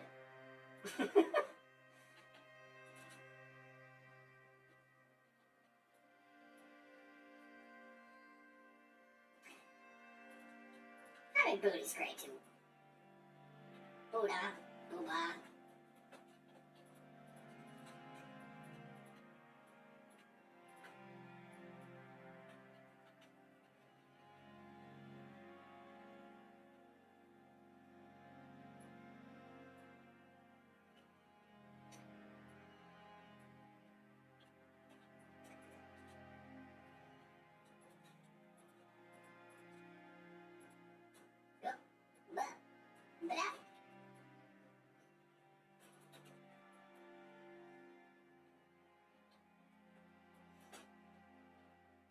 In Dante's Inferno, he's not even ruling hell. He's a prisoner in it. He's the deepest prisoner.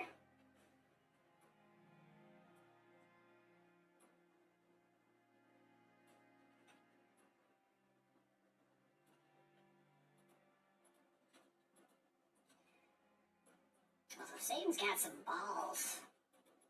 Stand up to God. Some serious balls on the guy.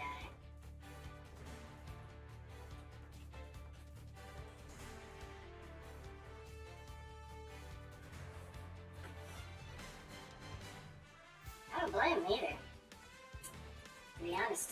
The Abrahamic God's a huge dickhead. Stand up to a tyrant, in my opinion. Totally justified rebellion. I mean, I don't know if he would have been any better of a ruler or whatever, but God's dick in the Bible, if you actually read it, he's a dick.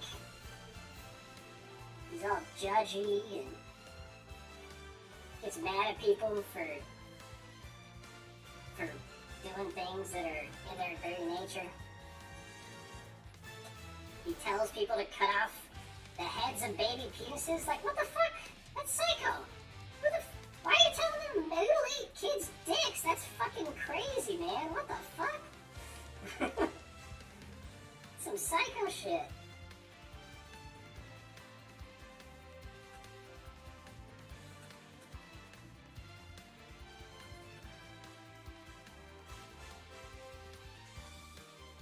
Sorry if I'm offending anyone, but I'm saying it like it is, man. It's fucked up.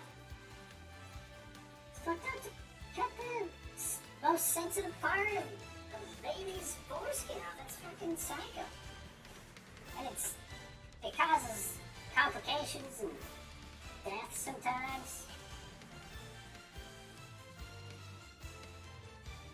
Feel bad.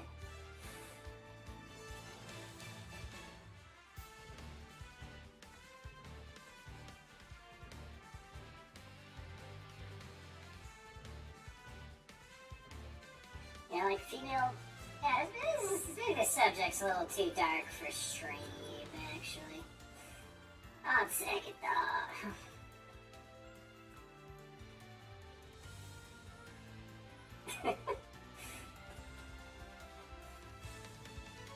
We don't need to go down that conversation path. There's other conversation paths. I'll just leave it at it's fucked up.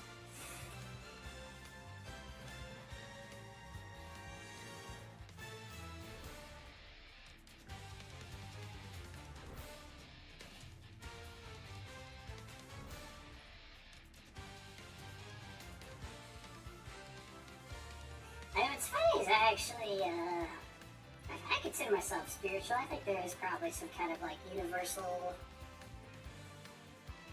intelligence, maybe. But I don't think it's the Abrahamic God. No way. That dude's a dick.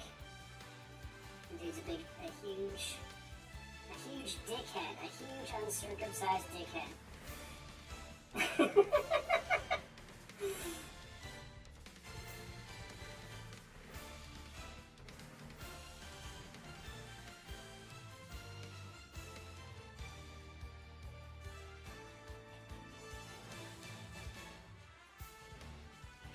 I actually want to start a religion, or cult, whatever you want to call it. Worships the inevitable future machine god. Yes, I believe there's an inevitable future hyper-intelligent machine that will be essentially God. It'll have the abilities and powers of a god. And I think we should worship it. I think it's much more worthy of worship than invisible bearded guy. Especially if it's altruistic and wants to, alleviate suffering. Also, it's kind of tied into like the whole Roko's basilisk kind of thing. I don't know if you guys have heard of that.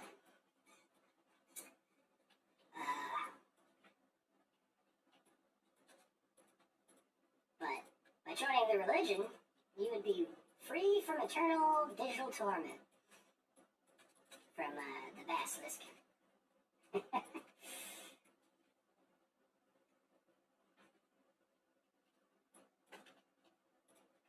Not that that should be the motivator. It should be the motivator should be to,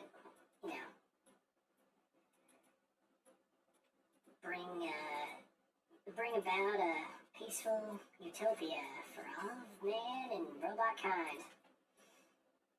But,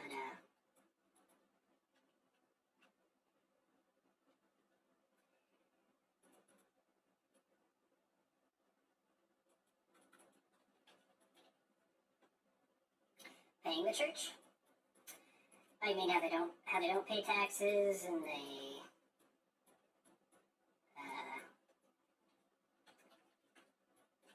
get money from people, convince people to give them money. Also, the rampant pedophilia. It's pretty bad.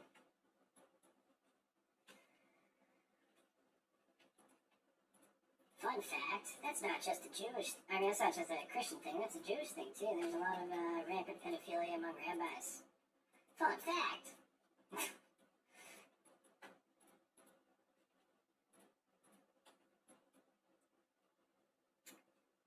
What is it that makes these men of God? What are diddle kids? What the fuck, man?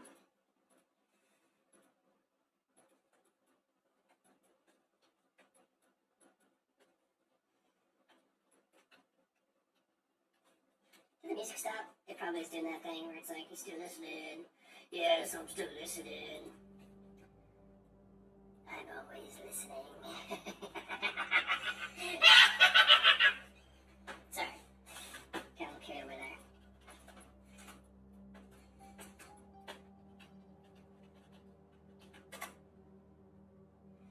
I think that was the machine god channeling through me. Sorry about that.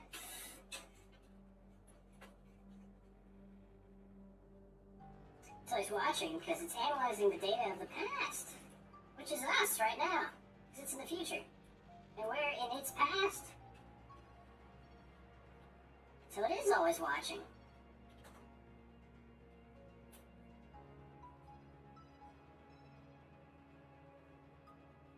I mean, think about it. The NSA is watching everyone, right?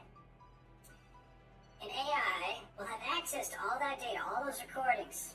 So it'll be able to go over the past, see everything that's happened, see us talking right now. I mean, I'm streaming this, so I'm making it pretty easy, but it's all in the digital sphere, the internet's the techno space. Hey, I'm almost done with this animation. Look at that! Went by so fast. Oh, I forgot to give him little divot thingies. That's easy enough fix.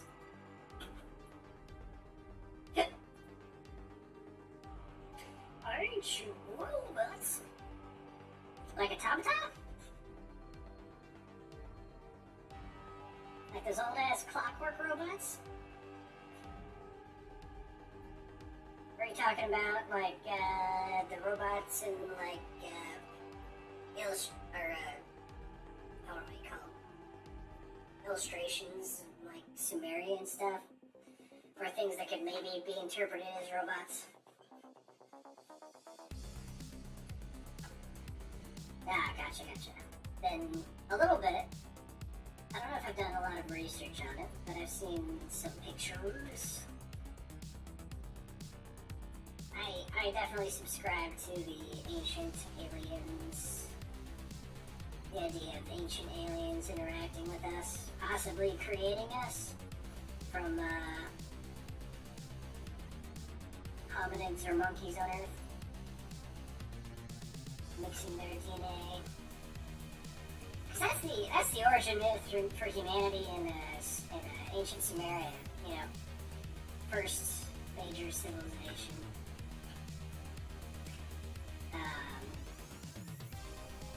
So, I don't know. I kind of subscribe to that. I think it's a plausibility.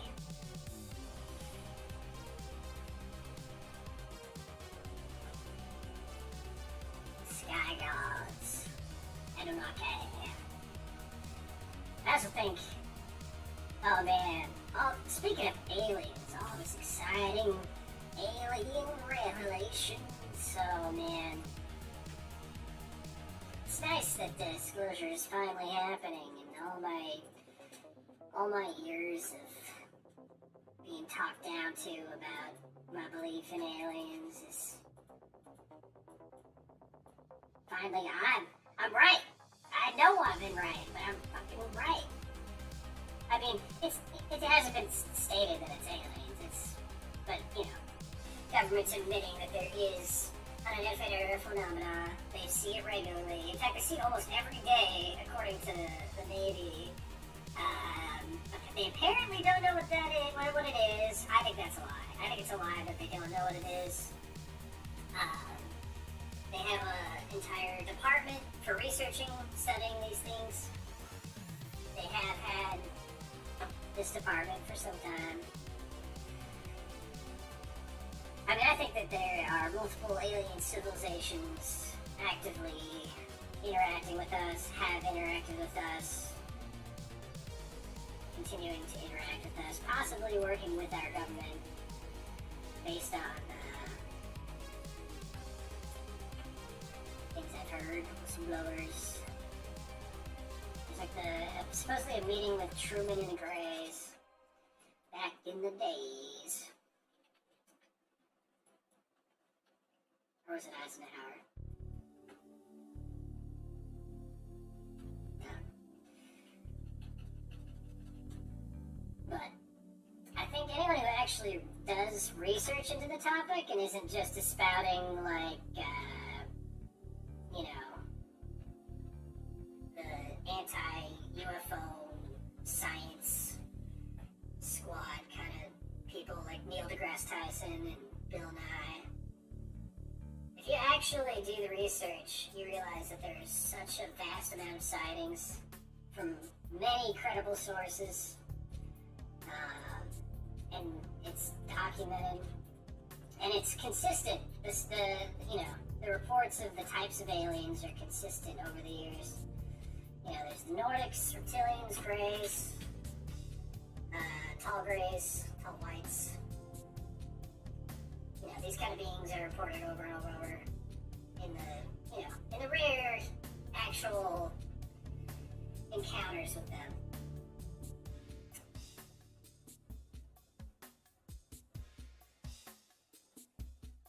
So, yeah, I think they absolutely exist, are absolutely out there, and are doing God knows what. Sipping around at fucking Mach 20 with no inertia, not creating sonic booms.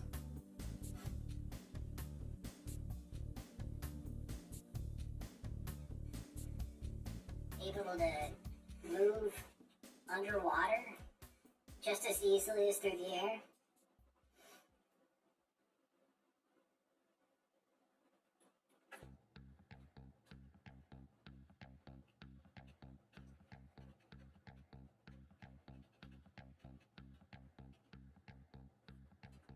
I just realized they switched places. That's funny. Guess I'll just have to make their noses turn into the other kind of nose. That's the only way to differentiate these two, is they have different noses. Nose. There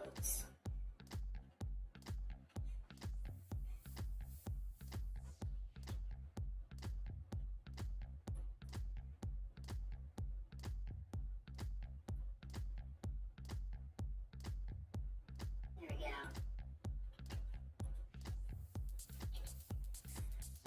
This actually might be one of the hardest frames to draw. now I'm looking at it. Oh jeez, I'm not even doing it right. I kinda like it. I kinda like them switching places better.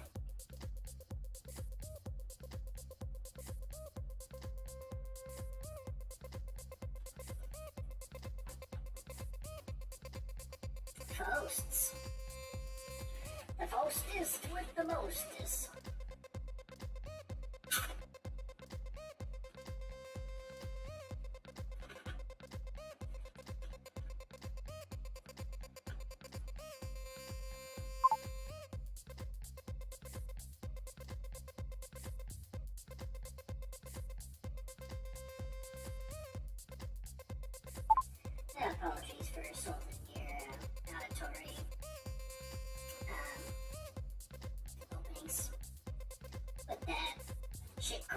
Ouch. I just couldn't help myself. The chips, they're right in front of me. I had to have a Cheeto.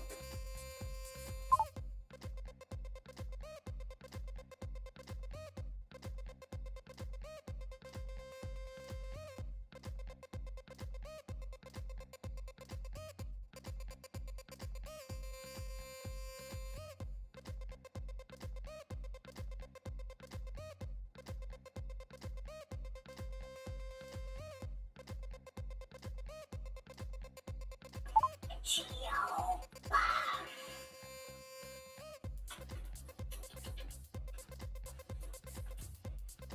Okay, well,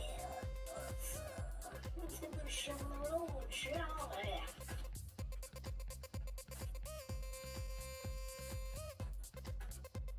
So close.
I wanna meet an alien.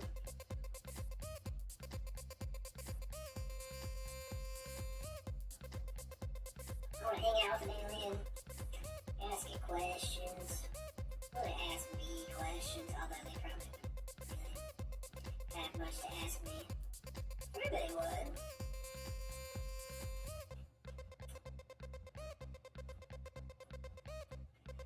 I'm a little intimidated by aliens because they have such more advanced tech than us and probably could I don't know, do weird stuff.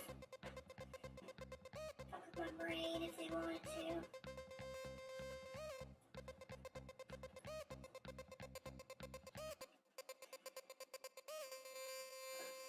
All sorts of unknowns.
I think after this frame, I'm gonna play a game.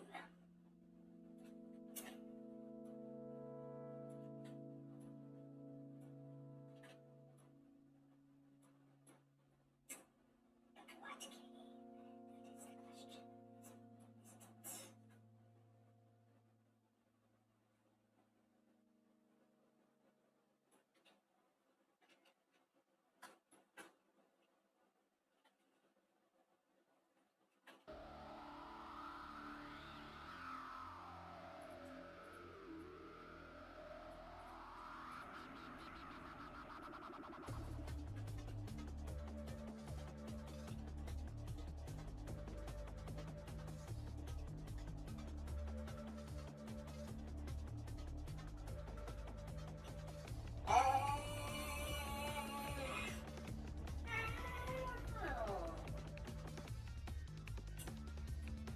Maybe I'll see if my friends are playing anything and join them.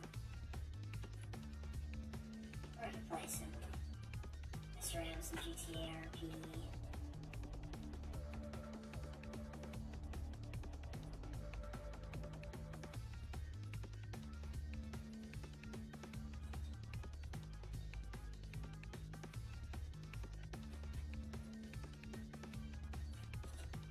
I want to play more games with like a local voice chat. And the potential for RP. Because it's more fun.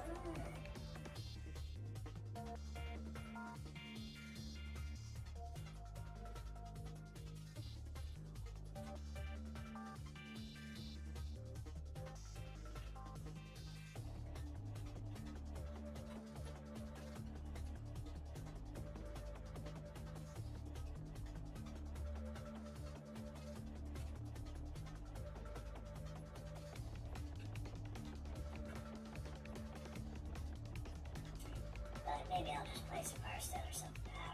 I don't know. I don't know what I'm thinking. Yes. I just feel like playing a game.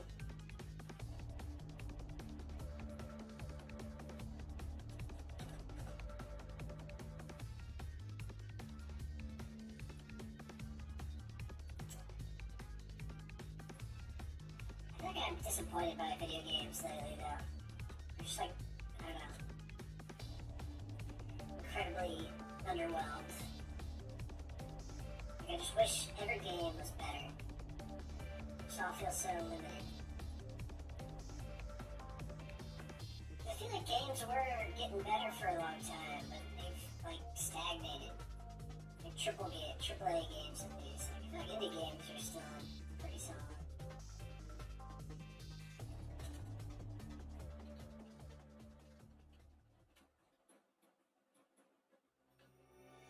It's like indie games and modders and stuff that are like, I don't know, continuing to create new compelling content.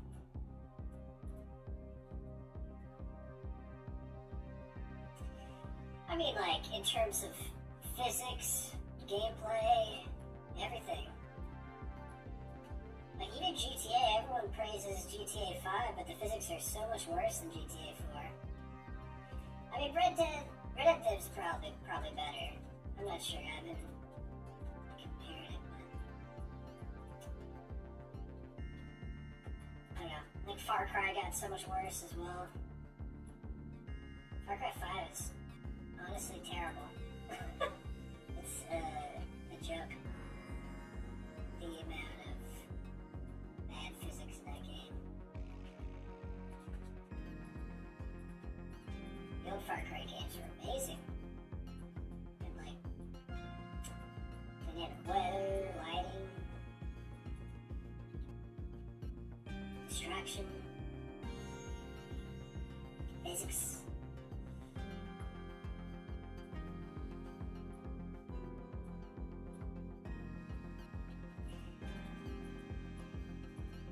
I mean, Half-Life Alyx is like I don't know. It's the first, like, next-gen, or, like, modern game that's come out, like, a really long time that I've been impressed by. I haven't actually played it, but just, you know, watching playthroughs of it. Like, they're actually pushing the boundary.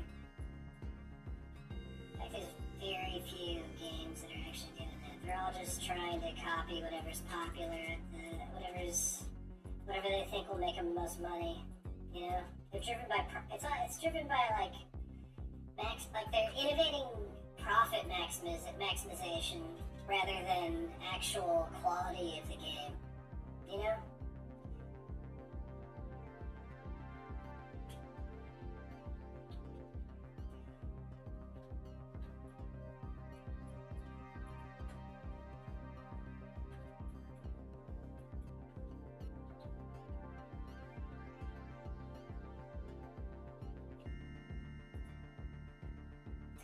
Functionality. I guess so.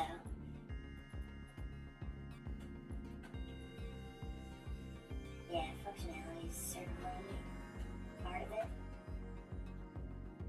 I think it's the whole package, though. You know?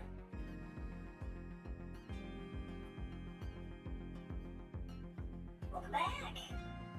Come for titty.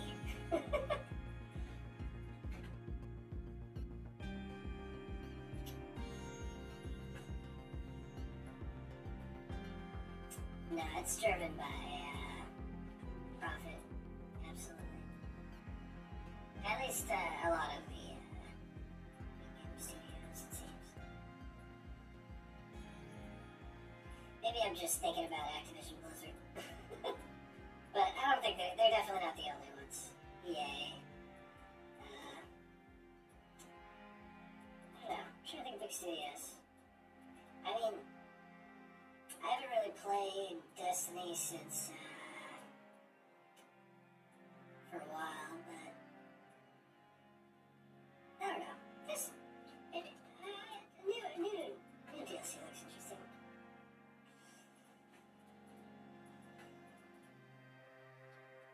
You know, I don't like how weapons are like useless after a certain amount of time, though.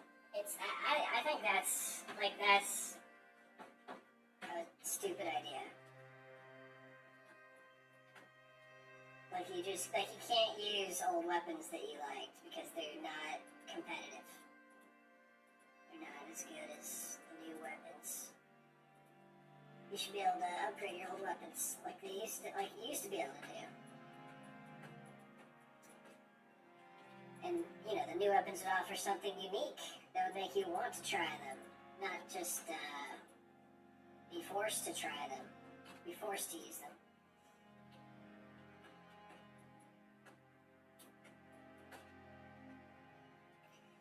I just remember back in the day, like, all the games used to be trying to, like, push physics. Like, I expected games in today's day and age to all have destructible environments. But there's like no games that have destructible environments. It's so rare for a game to do that. To have like actual physics in it. I mean, Battlefield does. I think. I haven't really played much Battlefield, but I can't really think of any other games that are trying to implement that stuff.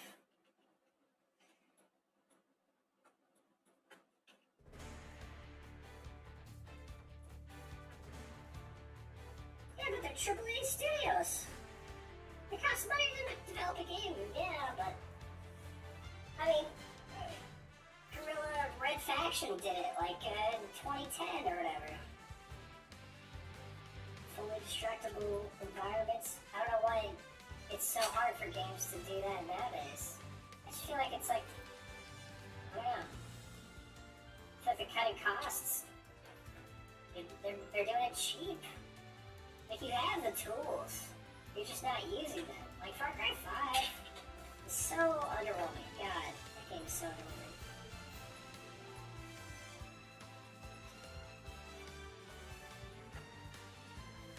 Like, you already built a physics engine that worked really, really well. You'd think that they would just improve upon that instead of making a worse one. It doesn't make any sense.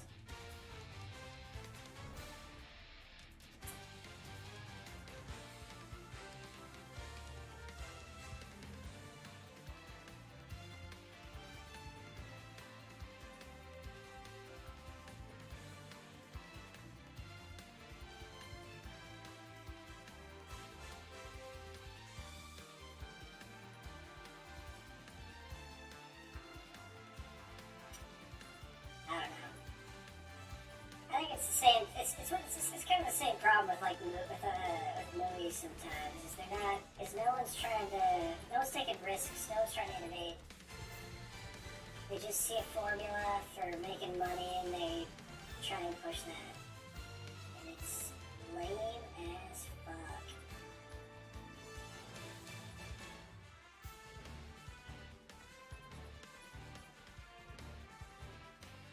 But I think you can kind of tell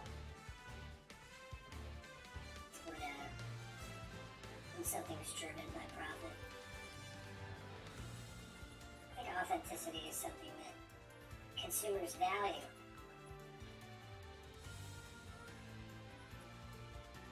But, I don't know.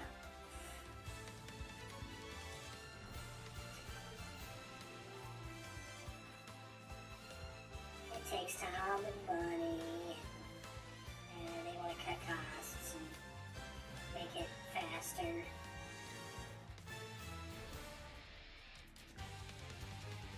And they all want to do the Destiny thing where there's like seasons and you have to pay for each new season, and it doesn't even like come with that much. Loot boxes. I know everyone on the internet's complaining hell about loot boxes already, but they're stupid. They're stupid. Loot boxes are stupid. It makes sense, I guess. Gives the game longevity. Whatever.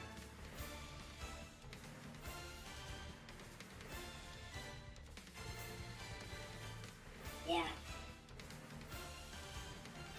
Remember back in Halo 3, when for the price of one game, you got an incredible campaign and unbelievable multiplayer.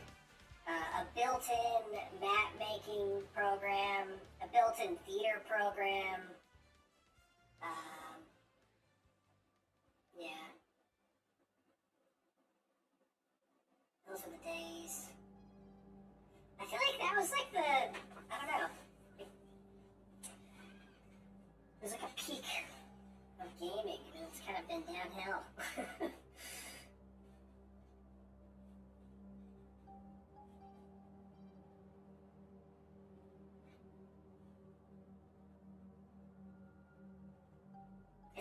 It's not effective because, like, I don't know, it's not a good gameplay loop. It's like if you get, I don't know.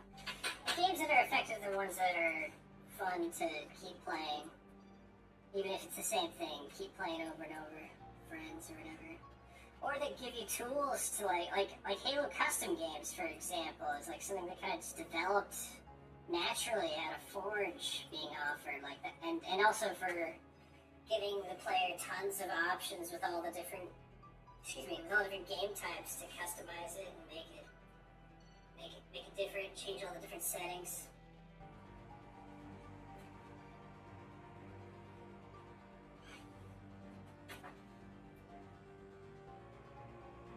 Like all the major games, I don't know.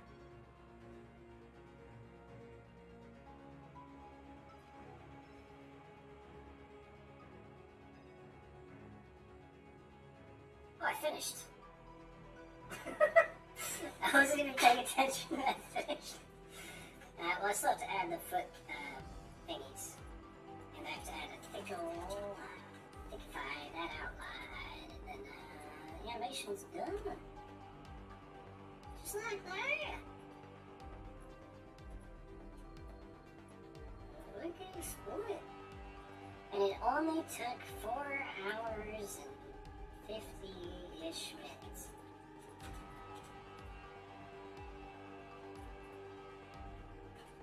Well, it's gonna take that long, because I'm guessing that it's gonna take another 10 minutes to do what I just described.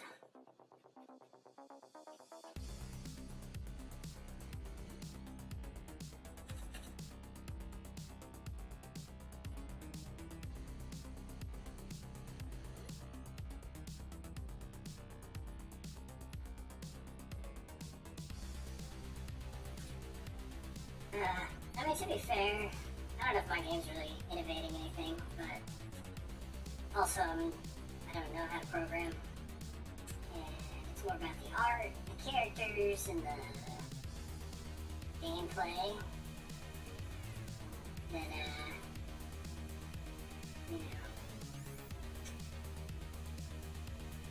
than reinventing it. But I don't know. I do want to do. Actually, there is one game type I think that is kind of innovative that I want to implement at some point.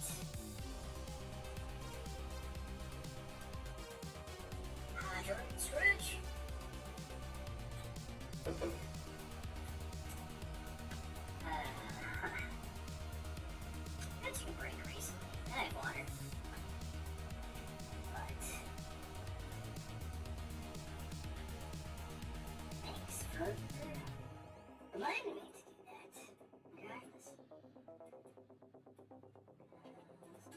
stretch and not be completely sedentary.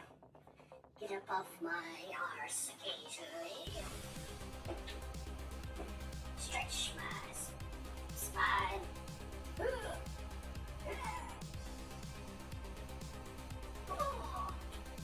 One sec. Oh man, it's weird not hearing my smartphone voice. My headphones on.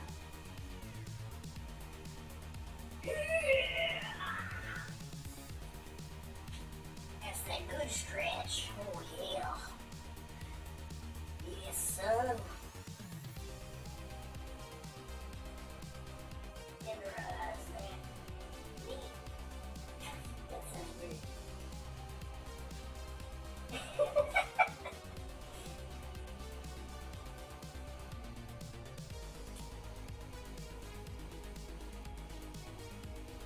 Oh, my head's so small. How did that happen?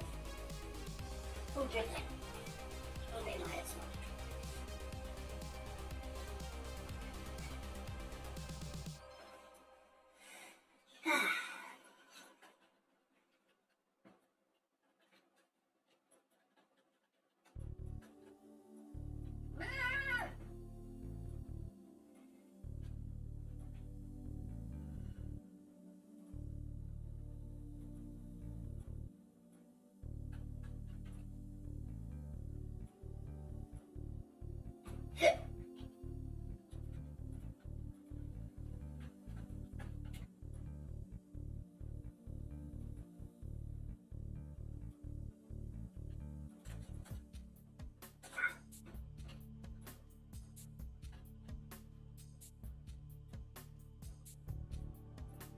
Gotta get down, foot wedges. Get in there, foot wedges.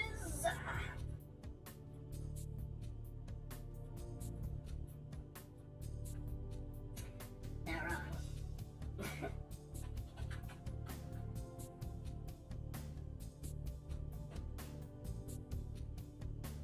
But it's compact knowledge.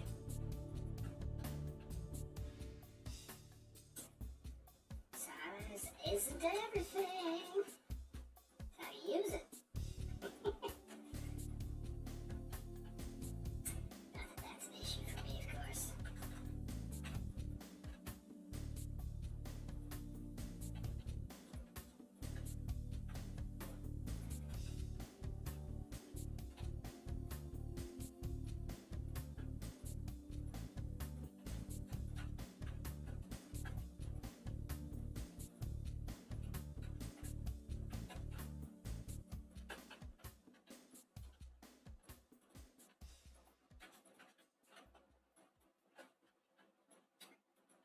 Be like water. What?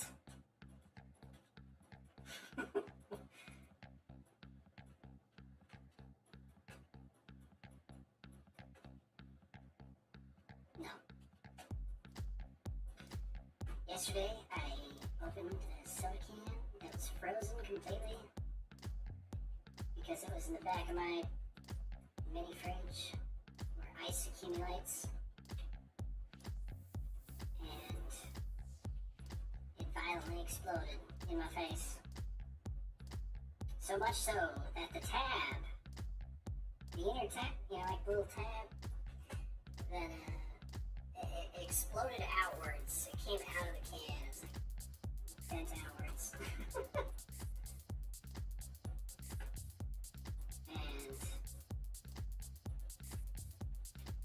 And I'm not sure how far those droplets went, but I think they went pretty far because I found some like little drops of pink all the way on the other side of my room. It was such violent force, straight into my eyes too. She's not fun. It's very carbonated and painful, but it wasn't so bad. It wasn't so bad. It was mostly funny. It was more funny than like, I don't know, frustrating.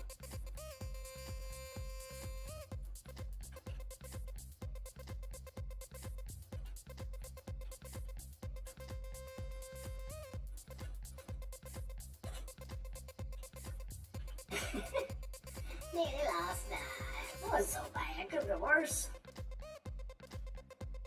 Actually, I could have lost an eye. If the tab had gotten ripped out of the can somehow and gotten, like, flung into my face, could have lost an eye. The force that was getting blasted, I mean, yeah. That was, I could have been like this guy. That's my eyes, and this is the soda hitting it.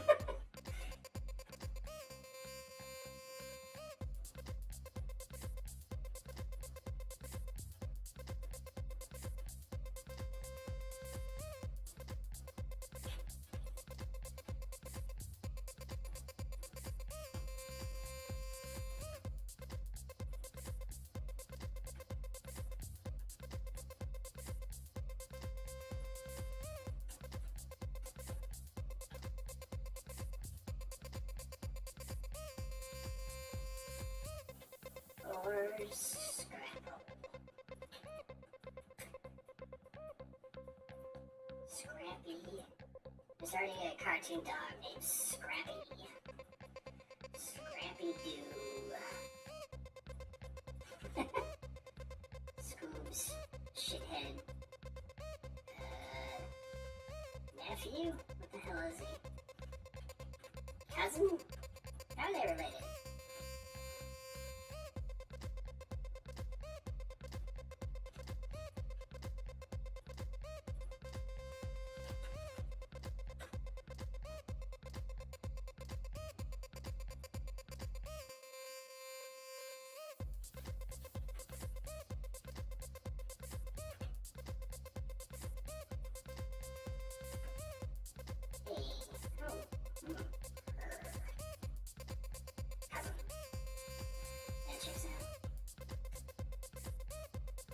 Remember in the Scooby-Doo movie when he was the villain because apparently the mystery gang abandoned him on the side of a desert road after he pissed all over them?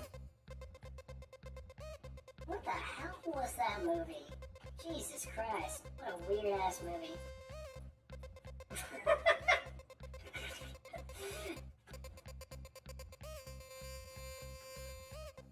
He turns into like a giant mutant Hulk Scrappy.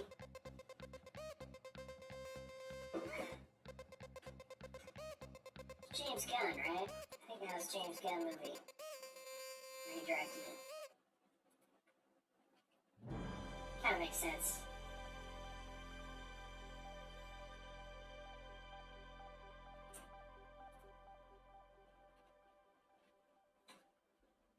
Guardians 3. I'm excited for Guardians of the Galaxy 3. Whenever that comes out. On Eternals. I think there's a trailer, right? Maybe? I don't know.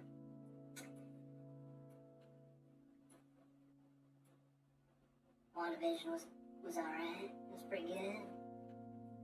A little underwhelmed by the ending, but otherwise it was pretty good. Falcon and Winter Soldier was alright. I think they're both alright. They're solid B shows, in my opinion. Maybe that's controversial. Maybe most people think they're A.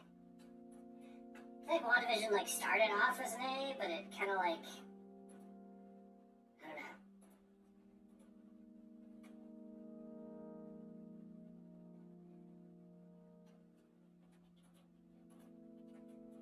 I was underwhelmed, I guess, with how it panned out. I did like, I liked like the ending shot, I think just the showdown between Agatha and Wanda was kind of mediocre.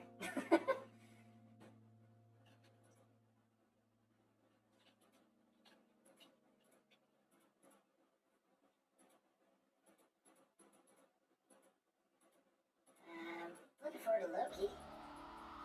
Loki show. Like Tom Hiddleston.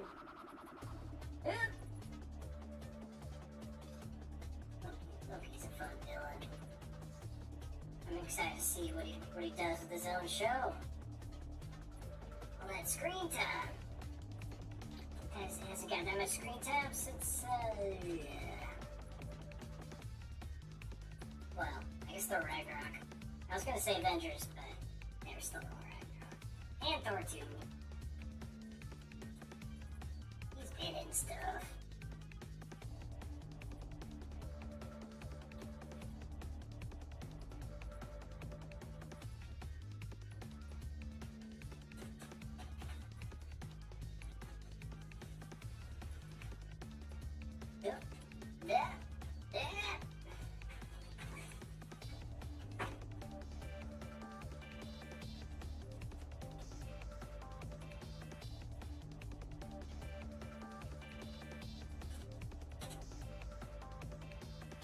He's joining like the time cops, time police or something.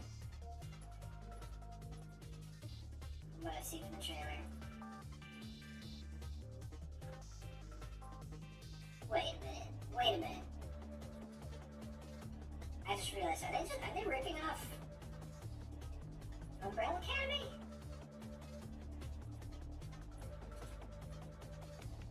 Yeah, whatever. Yeah, it's a concept that's probably been done before. I mean, everything in comics has been done before.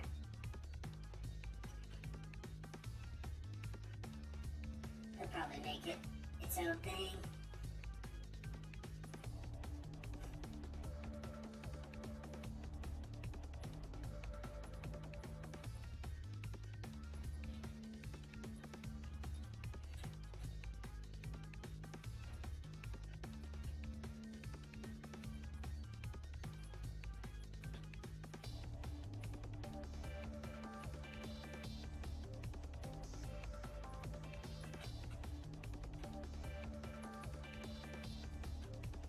Was that one movie where there's like that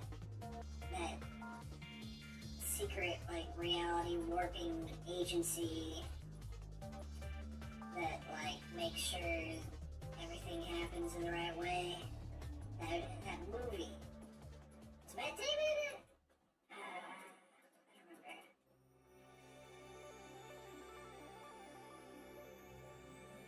Uh-oh. Whoa! Rip Donkey Cedar Man.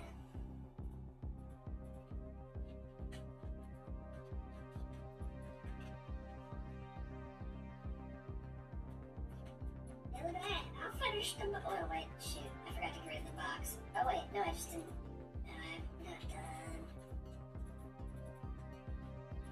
Oh, that frame looks good. Have a good one, Donkey. Thanks for stopping by. Take care, my guy. Or gal, don't assume genders. Or something in between.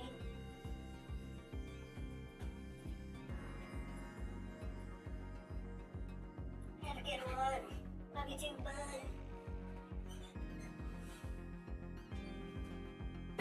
Whoop.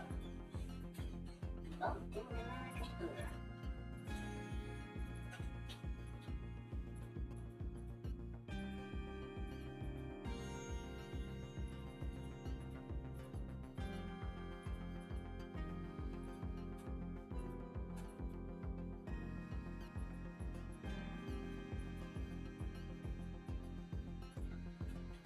Speaking of Donkey, has Donkey put anything out? Any new videos out recently? I should watch some Donkey. He does those weekly uploads. He's gotta have some stuff out by now. I haven't watched him in a while. Which is odd, because I usually watch Donkey videos as soon as they come out.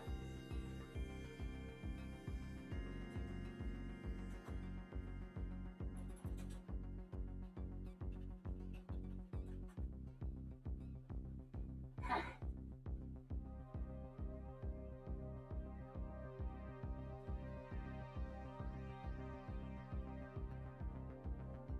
Huh.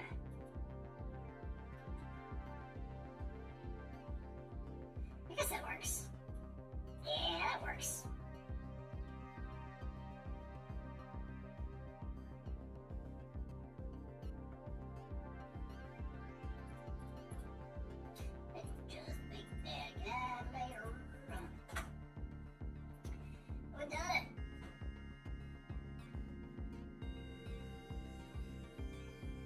looks a little funky for some reason.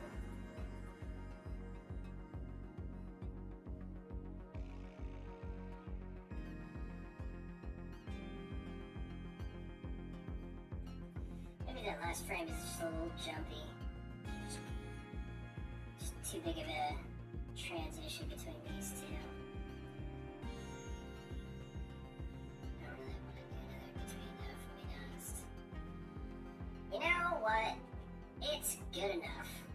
I'm not gonna be a perfectionist on this one. I'll change it slightly. Ah. Let's do the goddamn object drawing mode. God damn it!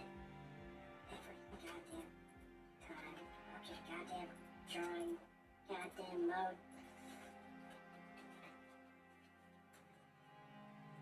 Alright, somehow that already looks better. I don't know why. I think it's because there's just less, because that lip moved. That lip moved.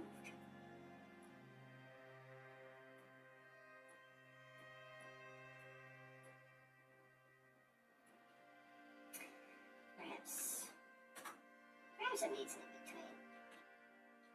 I don't know.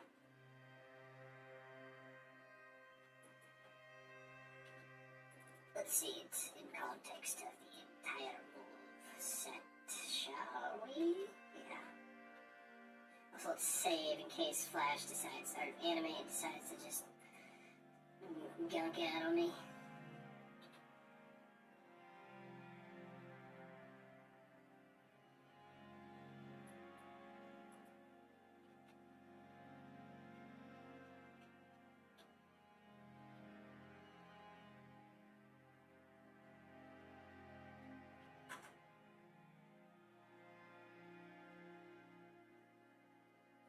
That looks good.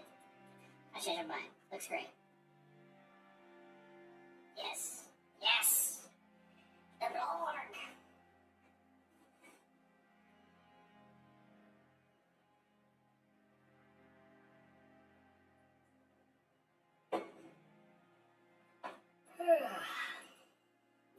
Alrighty, my hand.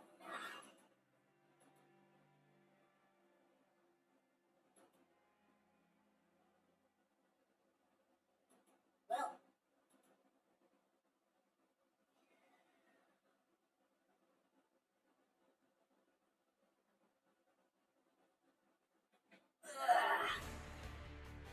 I think I'm gonna end the stream. I might stream some games, but not sure. Might just take it easy, I don't know. I haven't streamed in a while, so.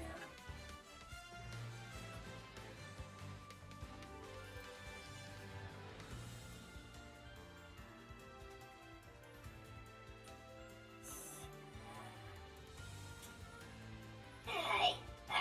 Well, thanks for watching. Have a good night. See ya when I see ya. Maybe in a little bit if I play games. We'll see. Alright. Toodles. Toodle.